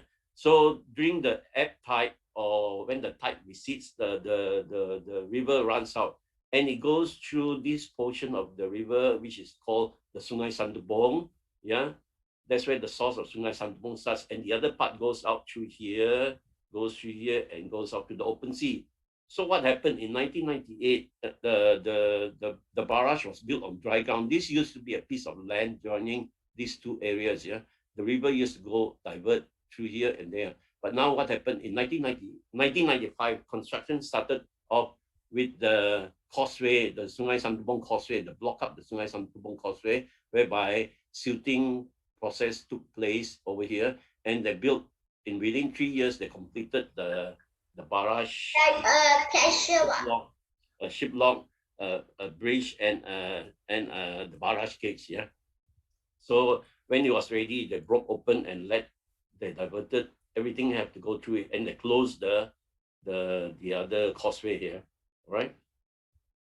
Now, so this is the aerial view of the Sungai Sarawak regulation scheme. Over here, you have gate number 1, barrage gate number 1, barrage gate number 2, barrage gate number 3, barrage gate number 4, and barrage gate number 5. Barrage gate number 5 is emergency gate, yeah, and this is a ship lock for inland coastal vessels to proceed upriver towards Kuching City, yeah. And of course, the bridge is over it. For those golfers, it's a good par 4, yeah, 435-meter bridge over it, yeah. And you can see this picture was taken in 1998 when it was first completed. Now you can see all the green down here. By the way, for those of you who are more familiar with Kuching, the BCCK is just further down here, over this corner, right? This is going to be the future administrative center for Kuching City. Now, so this is the area view of the Sungai Sarawak barrage. Now, you can see over here is barrage gate 1, 2, 3, 4, and 5, and the ship lock, and the bridge is over it. This is downstream, and this is upstream. Yeah? Can you follow me with the pointer? Yeah. Now, this is a photograph of a barrage gate, a typical barrage gate viewed from downriver during high water. Now, on every barrage gate, there are smaller flap gates, or you call it spillway gates. 1, 2, 3, 4, 5. There are 5 spill gates or flap gates. The purpose of this is to regulate the water level upstream of the barrage. Yeah. So during high water, these flap gates will close on its own. Yeah. And this is a picture of another picture of it being viewed from downriver during low tide. And you can see these are the flap gates or spill gates. Yeah. And you can see water trying to push your way through as the water level upstream is higher than downstream. Water always flows from high to low. That's the norm. Now, this is a barrage gate number 4, which is being opened, and you can see the currents going through it. It's not very strong for the time being, but there are other photographs which I will share some other time on the speed of currents going through it. Now, this is a cross-sectional view of a barrage gate. As you can see, these are what we call radial gates. They are about 125 tons in weight, and when it closes, it sits on the seal of this gate. And this is the hydraulic cylinder, which will retract when you open it up, so it will move upwards in a radius. That's why you call it a radial gate. Now, upriver, this is the actual regulated level. We are supposed to regulate the level to 8.5 meters at the barrage, or 0.5 meters above mean sea level. All right. So it's to regulate the water level upstream. Now, downriver, the lowest tide will go down to minus 3.3 meters, or we call it, nautical guys, you call it 4.7 meters chart datum. And the highest tide is plus 2.7, which will give you a rise and fall of about 6 meters, yeah, all the time. So during new moon, full moon, the tide will fluctuate here, but the upriver level will be maintained as far as possible. Yeah? And of course, this is a cross section of the bridge, and this is a 12-meter height, and the level is 4 meters above mean sea level. Okay. Now, the barrage gate number 5, as what I mentioned earlier on, is a heavier gate. The difference is that it's 145 tons, and when she opens, she goes down, and you can see the red dotted line. She will lie horizontally so that vessels could transit this gate. It's used as an emergency gate or barrage gate also. Yeah. All right. The rest of the things are the same. Yeah, and of course, this is a picture showing that barrage gate number 5 is in the open position, is underwater. That's why you cannot see it, and a fishing boat is transiting upriver. Now, over here, our men are ushering all the vessels to go in, and you can see barrage gate number 4 is in the open position, same like 3, 2, and 1. Yeah, so there is a reason why we open up, because of the unfavorable currents for ships. Yeah, ships doesn't like all these currents around. Yeah, so they might have issues transiting the ship lock, transiting the barrage gates. Okay, now the management of risk, the inherent risk. Now, the barrage is built in a very harsh environment, which is basically water, and the observations of flow of current downriver and upriver and the effects on the infrastructure is the issue. Yeah, that during that time when we first started operating, we have no idea where is it coming from. Yeah, because there's no record, no sensors, nothing being put in, and of course the beauty is, of course, the disappearance of king tide that used to flood the low-lying areas of the city fortnightly during the new moon and full moon. Yeah, it's a departure from the time the city was discovered. During those early days before the pre-barrage days, Kuching News, we are having one of the highest tidal range in Malaysia and in top 60 in the world. Yeah, the highest is about 20 meters at Bay of Fundy. But Sarawak, that's why it's called king tide in Kuching. There's only one agong for the sungai, so the sungai in Malaysia. That's why we have named it as king tide. Yeah, so the fluctuation is about 0 to 6.5 meters. We have recorded 6.5 meters. Yeah, and the adaptation on the new regulated water regime upstream of the barrage is something that all the riverine users and the kampong folks have got to bear with. Yeah. Now, then the operational risk. Every operation has its own unique risk. Yeah, identification, assessment, mitigation of risk during operation, and the formulation and adaptation of an SOP on opening, closure of gates, level to achieve a settling regulated level, and the effects of opening and closing of gates and public compliance. Now, what I'm saying is that basically it's not just that buka pintu, tutup pintu, like that. It's more than that. Yeah. We found that we could create a tsunami if we close the gate, we slam all the gates down at one motion. As about 6 nautical miles, which is about 10 kilometers further upstream of us, is the Bintawa fishing village. There's a lagoon down there. We could create a tidal wave if we're not careful. So the Heng Hoa fishermen are not very happy with us when we operated the gates initially, because we were causing a lot of disturbances onto the gates, onto the fishing vessels, which is tied alongside. And opening of the gates also, we cannot open the gates with a head difference, as if you open, you're going to create unnatural river flow. And especially during the landa season, which is from November, December, January, February, you could create bank slips. Yeah, because the pressure is exerting on this thing. All of a sudden, you drop the level down, by 2-3 meters. The river bank can slip, and so likewise, the kampong houses alongside might also drop into the river. Yeah, then going to have big issues. Yeah, all right. Now, to conclude, educating and constantly formulating means to manage, eliminate, and reduce the risk, and permitting the public and riverine users adapting to the new norm towards a safe and efficient management of the infrastructure was the way forward. Thank you very much, sir. Thank you very much. Thank you very much, Mr. Go, for addressing these interesting topics, I guess. All right, let's move on to our, I think we get back to our pre-recorded video presentation.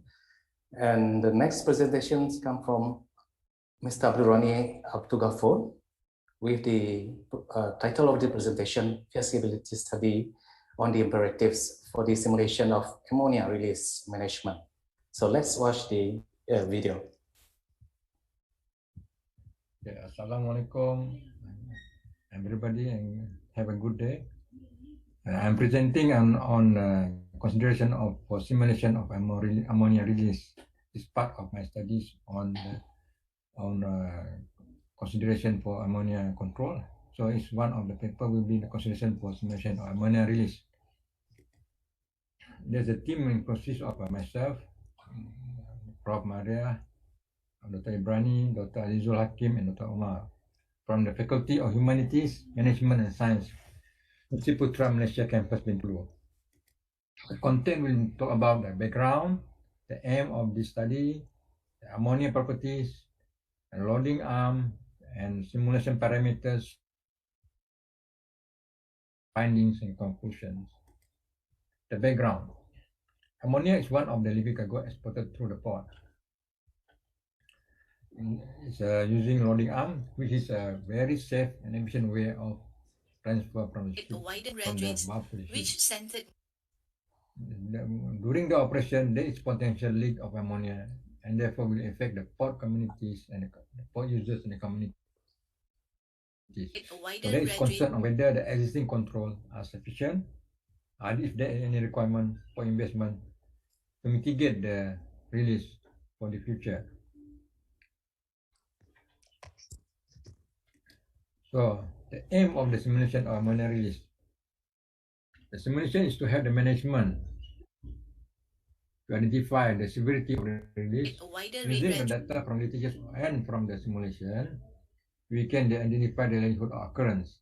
And from these two information, a risk assessment is conducted to determine whether the existing control measures are sufficient to mitigate and reduce the risk.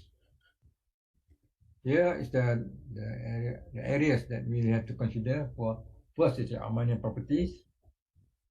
Then leak during operation. What are the parameters related to the loading arm for leak operation? And also the metrical data such as wind, humidity, ammonia.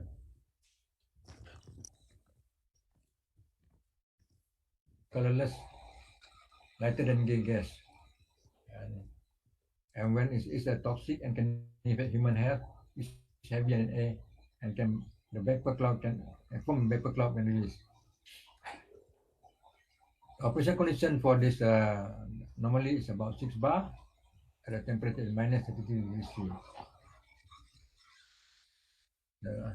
Here is the mode of transfer from the land to the ship, which is the figure here is how the loading up shown how from the here the vessel, here is the jetty, and the loading arm is flexible. Why use loading arm? Loading arm is efficient.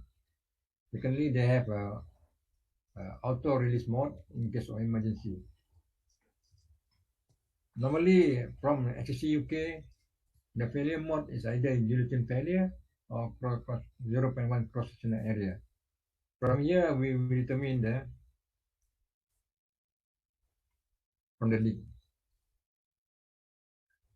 The simulation parameters we have to consider are the operational parameters, which is the chemical itself, the ammonia, the temperature, the pressure, liquid hole size. It's either direct supply or from the tank or instantaneous leakage. And metrical data parameters, which include wind speed, direction, terrain, humidity, stability of the air. There are a few simulation software available in the market. We intend to do Aloha, which is developed by environmental protection of USA EPA.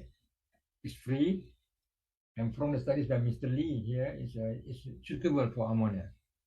That's the reason why we intend to use Aloha for this simulation. Now from the sample, here is some sample of simulation from one window direction. You can see there's a three levels, which is the red zone, the orange zone, and the yellow zone. The yellow zone considered the orange zone given as ample time to evacuate, and the red zone basically is essentially pathology. Okay, we have here is some of the simulation sample result from Aloha conducted on one of the areas in somewhere in Malaysia. So there's if you look at there's 3 zones. One is the yellow zone, orange, and the red zone. We are more focused to the red zone because the yellow zone is basically a safe area. The orange zone is we have ample time to evacuate. The red zone is where incidence result of fatality. So mostly during major hazard studies, they are concerned on the red zone. From our risk assessment, we have to look into the probability of event, individual consequence of fatality, number of fatality and injuries. Here we have 4 scenarios which we define from 4 percentage of wind direction, which is 24.4 for scenario 1, 21% for scenario 2, 4% for scenario 3, and 4% for scenario 10% around for scenario 4. Using failure and 0.1 cross-sectional area. They estimate one of the report, SIMA report, and in the end, the probability of individual fatality is from 1.19 to 1.96 by 10 to minus 5. So from the findings, we find the findings, the simulation using Aloha, the amateur risk simulated was between 1.19 to 1.96 by 10 to minus 5% per year. After considering looking into the HSC executive injury risk criteria report, support management determining the acceptable control measures taken for ammonia loading in the port. The simulation software requests metrical data to provide a simulated zone of interest. Using Aloha, which is free and acceptable to be used, simulate ammonia release even gives in different zones. Using the loading arm as a mode of transfer from land to vessel, it was indicated that the process is below the tolerable risk for workers and the public, based on failure mechanism as indicated by HSC executives. Further studies should concentrate on operational problems which are more likely to occur, such as small leakage of ammonia. As a result, more significant action may be performed, which are more important for emergency response training. For that, I conclude my presentation. Thank you. If any further question I'm able to answer, I will answer. Thank you very much. Thank you so much, Mr. Abdami Abdul Ghafur, for that excellent presentation. So we shall move to the next presentation. This is another pre-recorded video presentation. And this presentation is from Cheong Quang Chin, right, with the title, Managing the Attributes of Pilot Errors in the Process of Redevelopment of Marine Pilot Reliability Index, a systematic literature review. Let's watch the video. Good morning. I'm happy to be here today. So I'm going to present my topic today. My topic is managing the attribute of pilot's error in the process of redevelopment of marine reliability index. In short, it's called MPRI. So I will do more on the systematic literature review on this MPRI. So the keyword of my study will be pilot error, pilot reliability, MPRI, and pilot risk. So in general, there are about 80 to 85% of marine accident or incident are attributed by the human error, including the expert or novice. Novice is those in a freshie. So both are prone to errors. So pilotage operation require close interaction between human and machine. So it is a very complex social technical system. I would say social technical because we are doing this social social science seminar. So it is related to social. So it is necessary to ensure safety and efficiency when maneuvering a ship. So before I proceed, I need to explain what is pilot or pilotage. I think this is first, and you all might know the pilot. We're always referring to the airline pilot flying in the air, but in fact, dia curi nama dari pilot, marine pilot. Pilot is a very high complex task which involves rapidly integrating extensive knowledge of the ship handling and safe navigation in a potentially unpredictable environment. That means environment ini boleh tukar-tukar. So this requires considerable experience, concentration, judgment, and forethought and stamina. Stamina being my health status. So okay, I just refer to some of the one of the incident which maybe can give you a clear picture of what is pilotage or pilot. In this year, March, there's one giant vessel called the Ever Guider went aground and blocked the Suez Canal. Suez Canal and the Panama Canal are the two main important canals in this world, which shorten the route of the for the shipping industry. So when this vessel two pilots were on board, two very senior pilots were on board this vessel to guide this vessel to cross the Suez Canal. When something happened, the ship went aground. It will block the channel for 1 week. The Suez Canal Authority is claiming the damages about 1.0 billion US dollar to this shipping company, Evergreen. Evergreen is one of the biggest shipping company in the world. But if you look on the right-hand side of my slides, this vessel is 400 meters long. The length overall is 400 meters long.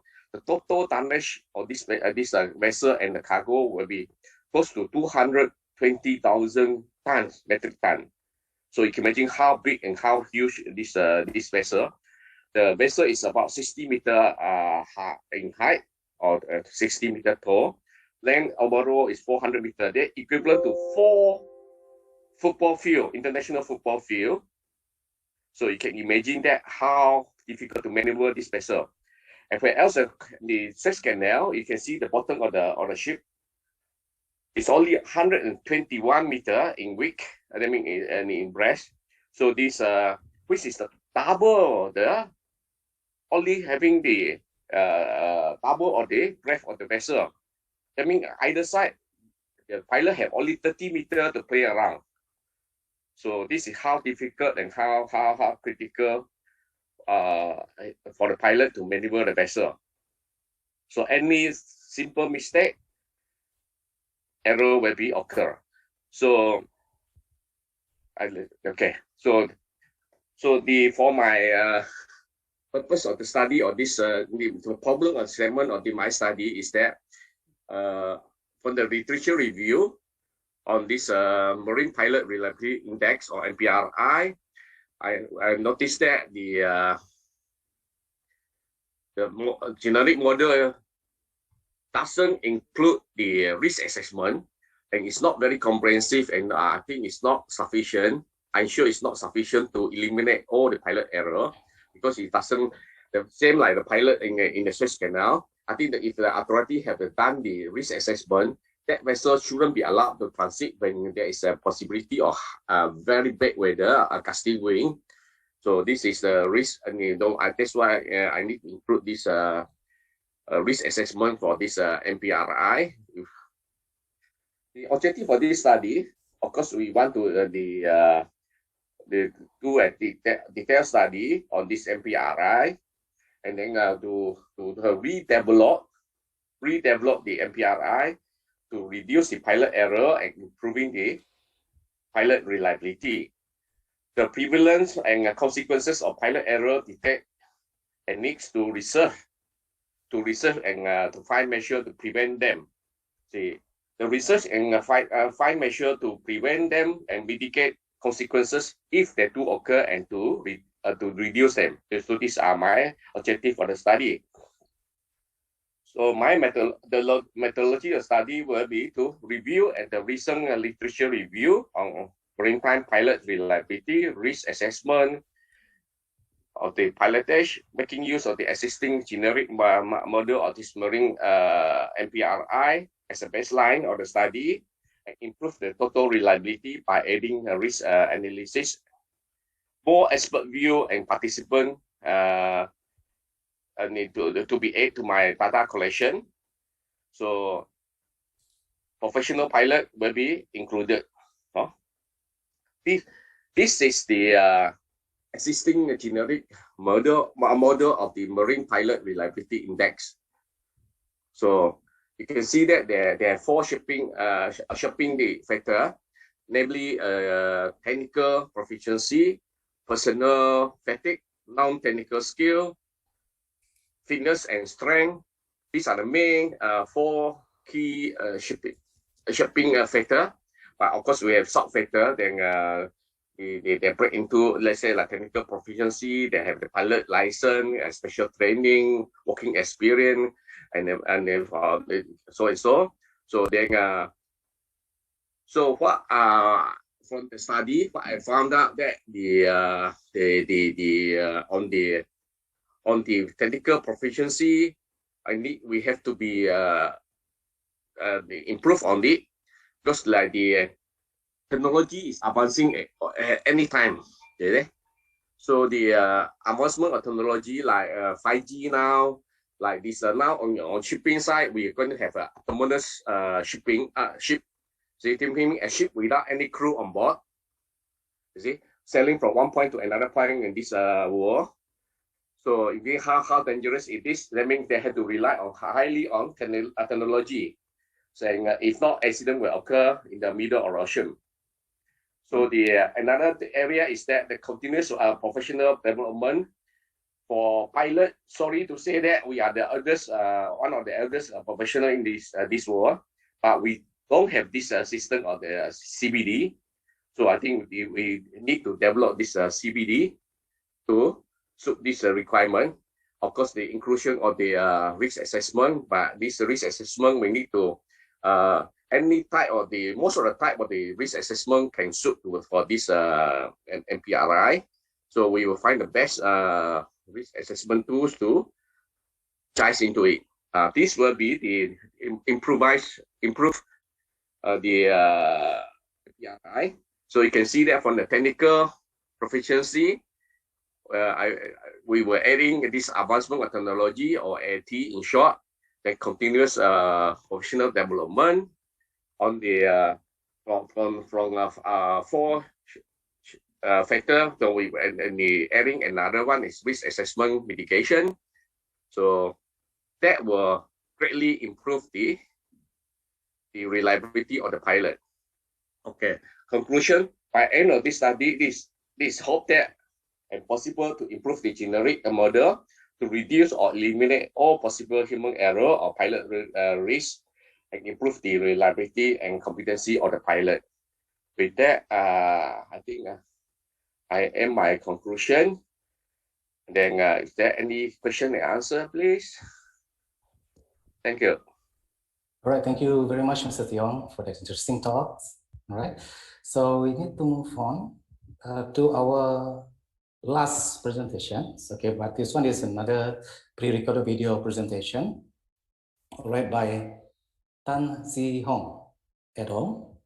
And the title for this presentation is Identifying the Determinants for Development and Developing of Smart City Initiatives in Delivering Convenience and Safety to Local Community. So please welcome Mr. Tan.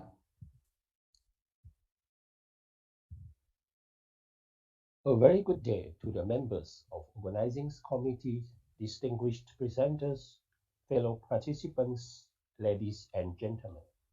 I'm Tan Zihong, and I'm presenting Identifying the Determinants for Developing of Smart Cities Initiatives in Delivering Convenience and Safety to Local Communities. My co-authors are Muhammad Ibrani Sarimin Eden Asim, Chong Kimi, and Lai Hong Huang. The objectives of this study are to ascertain the determinants for developing smart city initiatives and to identify the level of importance of these initiatives from the local community perspectives.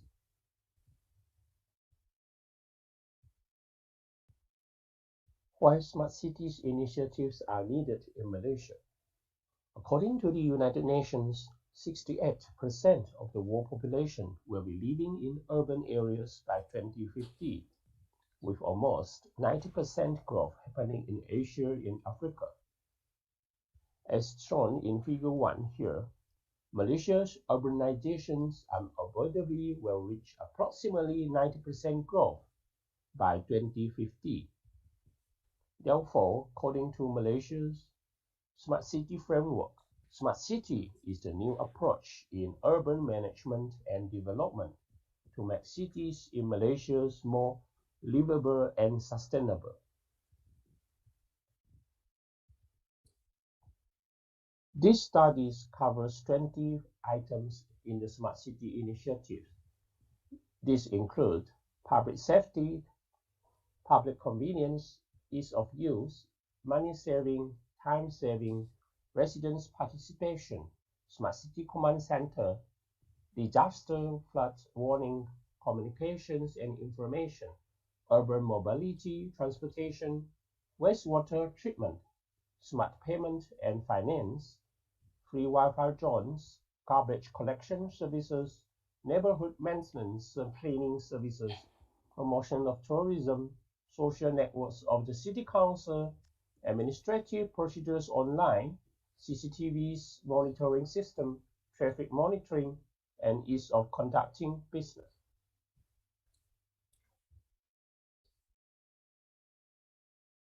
The survey of the local community is conducted through Google Form online, sent out to the local communities in the city of Miri, Sarawak, Malaysia. A total of 533 sets of valid responses are received. Questionnaires are presented in 3 languages, mainly Chinese, English, and Malay language.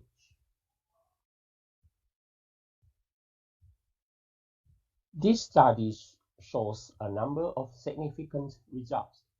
First, the garbage collection services has the highest mean value at 6.5009, and residential participation in the smart city initiatives being the lowest at 6.0525.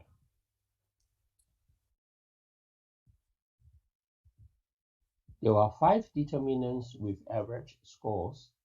These include the public safety, time saving, disaster flood warning, communications and information, and neighborhood maintenance cleaning services.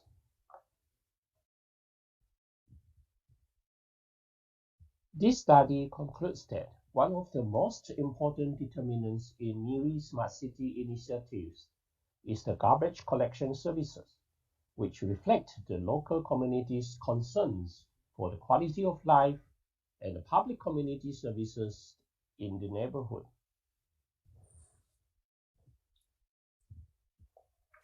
Furthermore, other significant determinants in the smart city initiatives are as well related to the local community's personal and environment well-being, such as public safety, time saving, disaster flood warning, neighborhood maintenance services such as grass cuttings, lamppost maintenance, and so forth.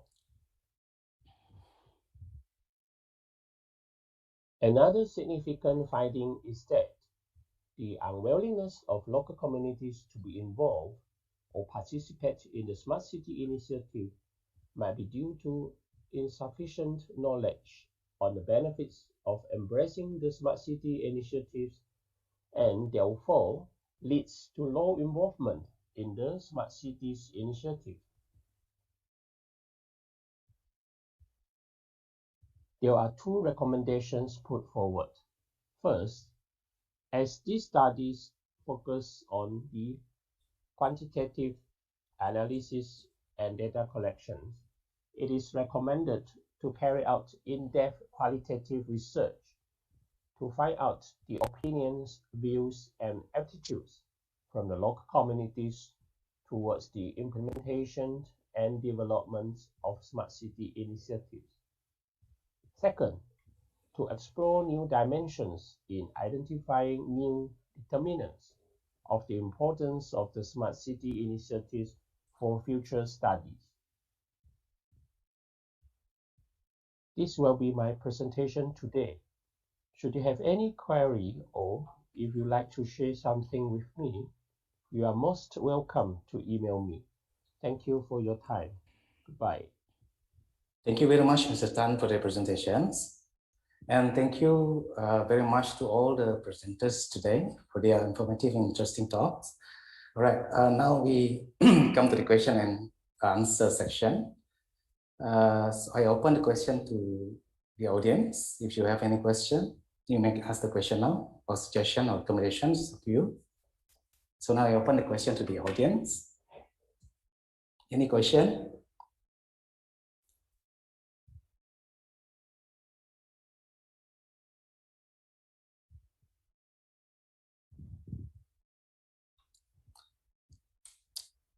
Well, since that all the presentations, this afternoon is very, in this slot is very clear, I think. There is no questions from our audience.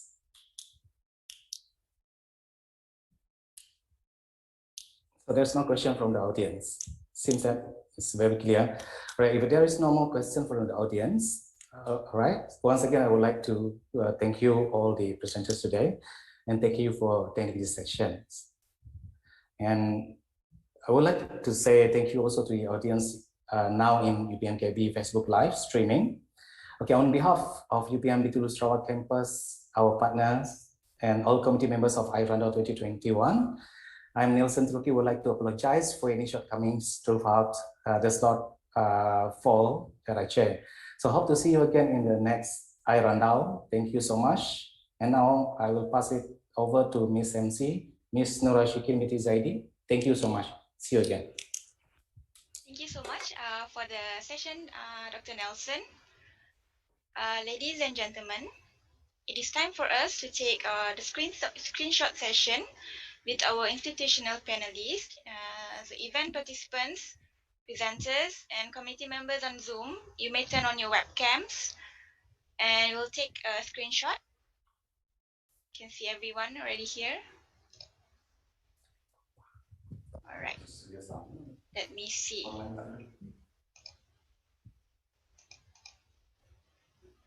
right. You can smile to the camera.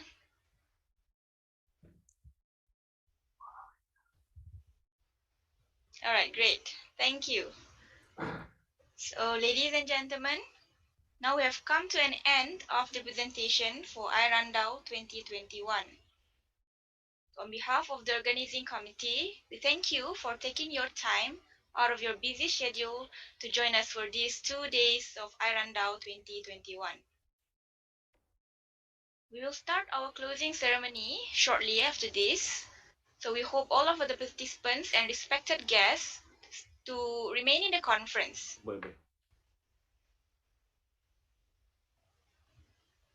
Right, now, please, I would like to invite and we welcome our MC for the closing ceremony.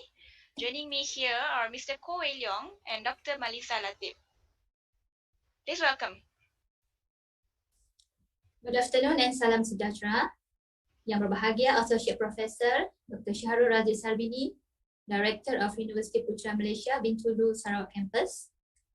Yang berbahagia Professor Dr. Jayum Anajawan, Founding Dean of Faculty of Humanities, Management and Science, Universiti Putra Malaysia Bintulu Sarawak Campus.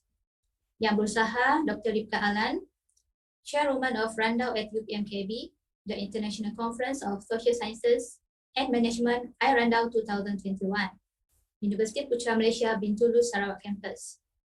The directors and representatives from our co-organizers, Sarawak Economic Planning Unit, the Faculty of Human Ecology, Universiti Putra Malaysia, Tan Sri Empiang Jagu Research Chair, Social Science Studies Institute, IPSAS, Ministry of Agriculture and Food Industries Malaysia, Telkom University Indonesia, IR Education and Consultancy, Business Events Sarawak, and Talent Search PLT.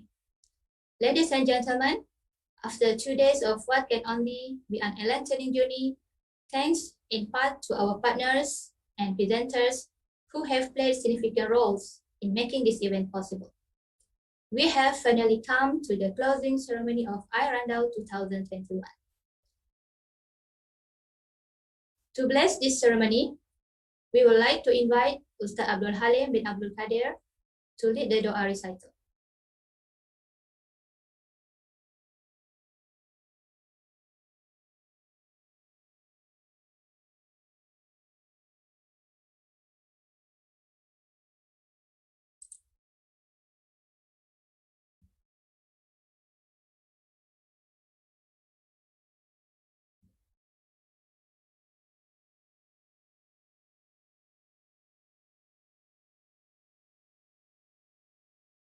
Sorry, Ustaz, I think you're muted. Sorry.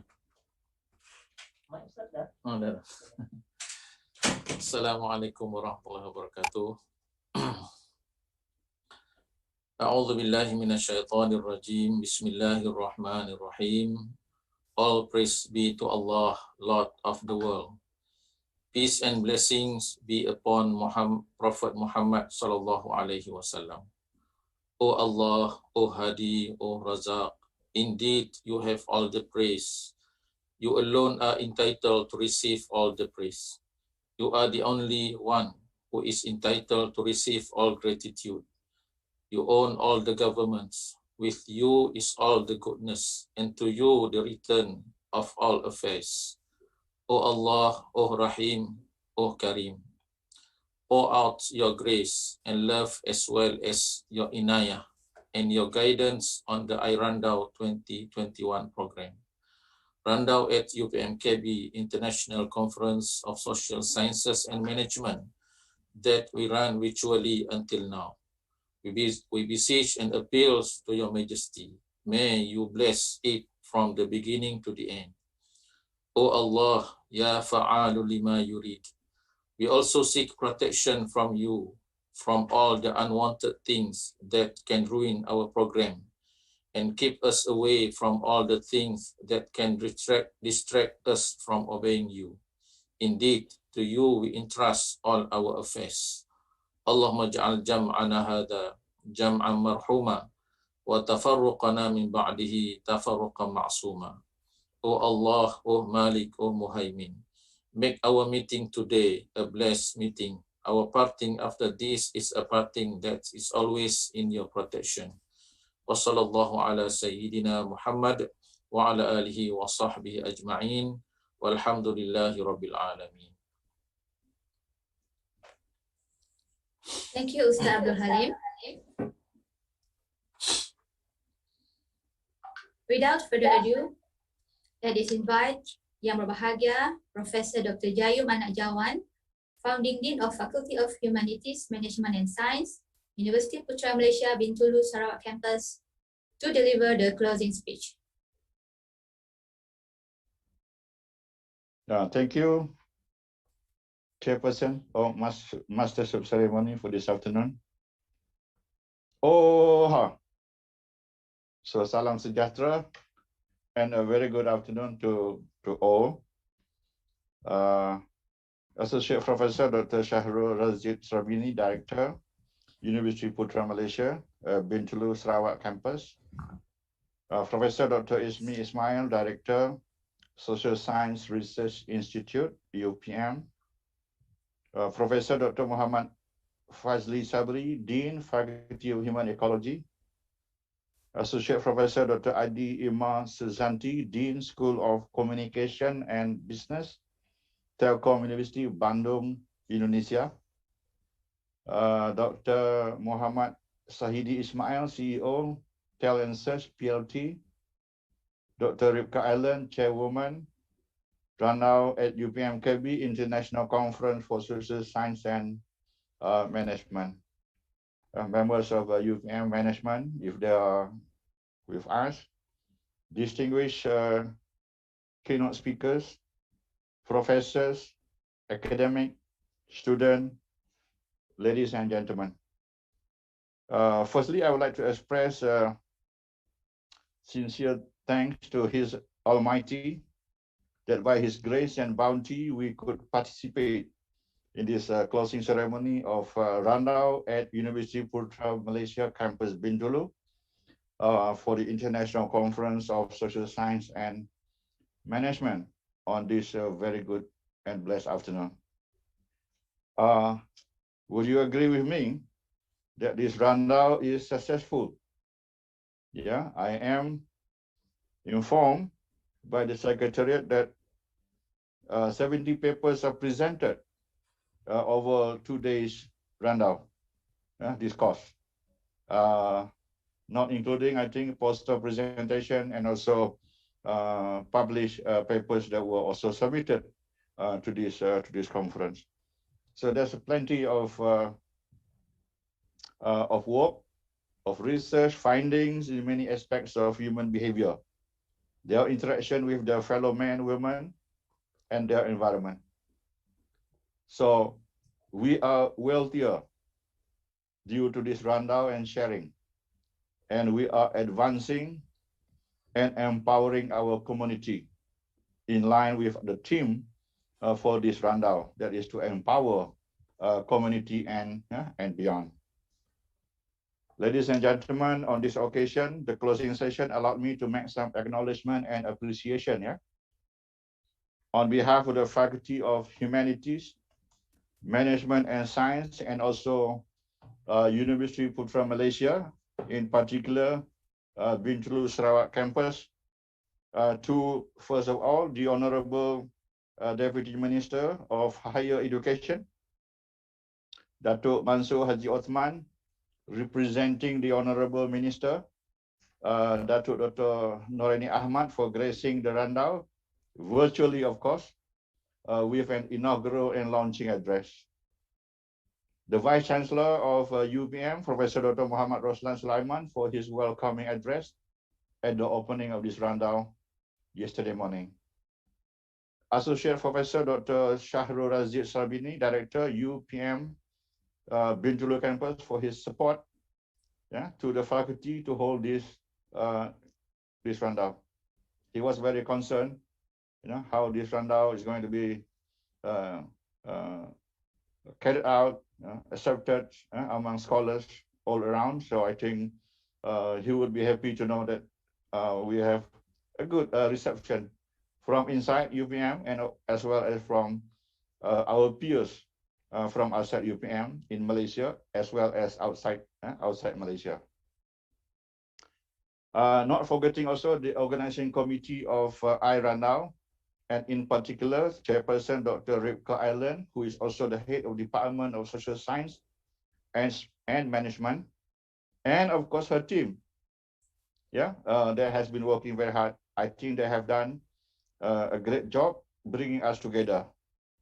However, dear participant, we welcome your comment, so that in the future we may better organize this rundown for a better experience for all of us.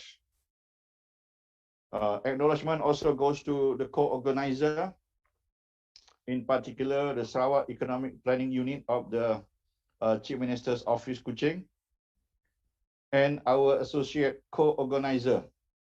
And there are several. One, Faculty of Human Ecology, Tan Sri Impian Jabu Chair, Institute of Social Science Research, Ministry of Agriculture and Food Industry, Telkom University, Bandung, Indonesia, IAL Education and Consultancy, Birmingham, UK, Business Event, Sarawak, Tel and Search, PLT, and we are also grateful for the acceptance of distinguished keynote speakers, in particular, distinguished Professor Datuk Dr. Samsul Amri, the founding Director, Institute of Ethnic Studies, University Kebangsaan Malaysia, and also Associate Professor Dr. Muhammad Abdullah Zaidil, the Director of the State Economic Planning Unit of the Chief Minister's Office. Ladies and gentlemen, I am most honored this afternoon to be invited to officiate at the closing ceremony of iRandau 2021. The novelty brought by the Faculty of Humanities Management Science, UPM Campus Bintulu, is the idea of iRandau in the form of scholarly discourse, open, sincere, no holds bar, for the advancement of our community. And we like that it be the trademark and identity of a discourse at University Putra Malaysia Bintulu campus. The iRandau platform as a call for exploring new knowledge through research and innovation, imparting knowledge to students through teaching and learning, and transferring knowledge to society through industry and community network.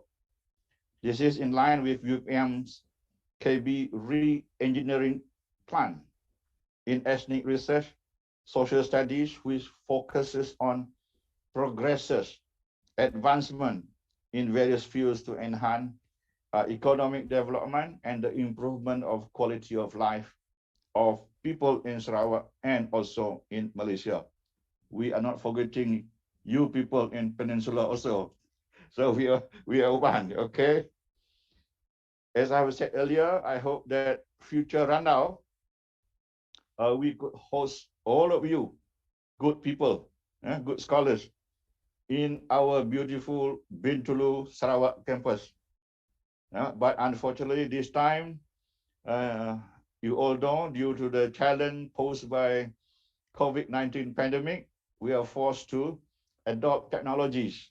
But nevertheless, we are happy that we are still able to come together, to share our findings, to get each other's evaluation so that we may improve ourselves. We hope that in the near future, when things become better, we would love to see all of you face to face and to host you in our beautiful campus, UPM KB. Okay, so keep and stay safe. And with that remark, ladies and gentlemen, I respectfully call to close iRandau at UPM KB International Conference of Social Science and Management, or iRandau 2021. See you all in the next iRandau in Bintulu, Sarawak, the third largest island in the world. Thank you. Thank you, Yang Berbahagia, Professor Dr. Jayu Manajawan. And now, the moment we have been waiting for. We will announce the winners of top 3 best papers and of the best poster awards. The top 3 winners of the best paper award will each receive a cash prize of 200 Malaysian ringgit and a certificate of appreciation, while the winner of the best poster category shall be awarded a cash prize of 150 Malaysian ringgit, as well as a certificate of appreciation. Ladies and gentlemen, I am announcing this in no particular order. The first winner of the Best Paper Award goes to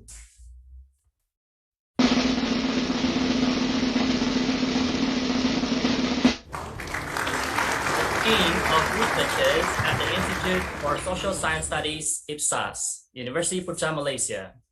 The team is comprised of Umar Ali Bukar, Marazana A. Jabar, Fatimah Sidi, Rosie Nur Haizan binti Nur, Salfarina Abdullah, and Akmar Hayati Ahmad Ghazali. The title of the paper is Revisiting Social Media Crisis, Communication Model for Building Resilience via Artificial Neural Network Analysis. The second winner of the Best Paper Award goes to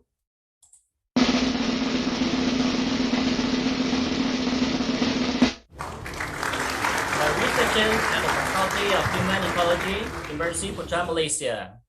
They consist of Irwan Shah Muhammad Yusuf, Muhammad Haikal Ismail, and Elistina Abdul Bakar. And the title of their paper is User Experience, Impact Occupational Factors on Safety and Health through Ergonomic Approach among Older Taxi Drivers Community in Malaysia. The final winner of the Best Paper Award goes to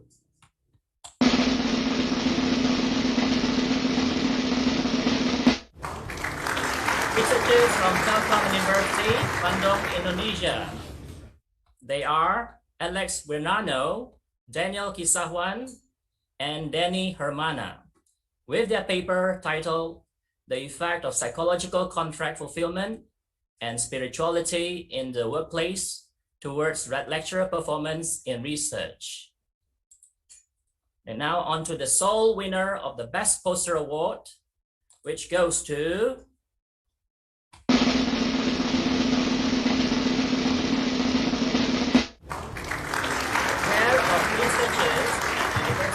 Malaysia, Bintulu, Sarawak campus. They are Muhammad Syarul Nizam Ibrahim and Suziana Hassan, with their poster titled Public Awareness on Biodiversity Conservation in Bako National Park, a pilot testing. Ladies and gentlemen, to congratulate them on their excellence, let us give another round of applause to all winners.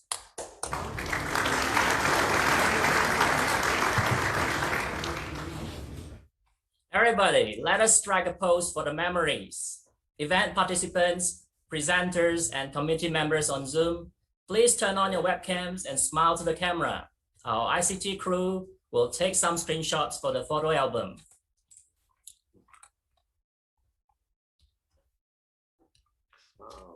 Smile, say cheese. Snap, snap. Bye. Okay, that settles it. Over to you, Melissa. With that, ladies and gentlemen, we have come to the end of our the International Conference of Social Sciences and Management, iRandau 2021. Yeah? What was it? Someone? Okay, sure. Right. Yeah. All right. That was too fast, okay, I think.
Wow, professionally done.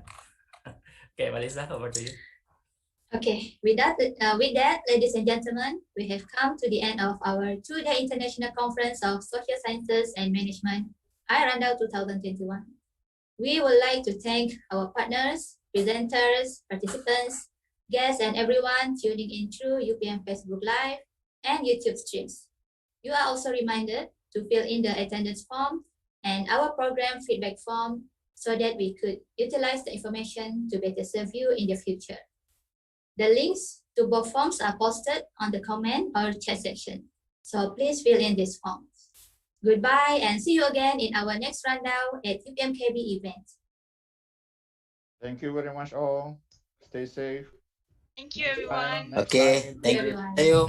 Thank you, Prajayum. Thank you, Prof. Thank you, Aldi. sir. Thank you. Thank you. Congrats semua, well done. Okay, thank you. Thank you. Pak Maher, thank you very much, Pak Maher. Thank you, Brani. Thank you. Thank you, Prof. Thank you, Prof. Okay, thank you, Dr. Brani. And the team, Dr. Yasmin. Okay. Thank you. Thank you. Okay, welcome. Thank you, Pak Mahir. Thank you, Ibu Ade. Thank you everyone. Thank you guys. Terima kasih, Tania. Terima kasih.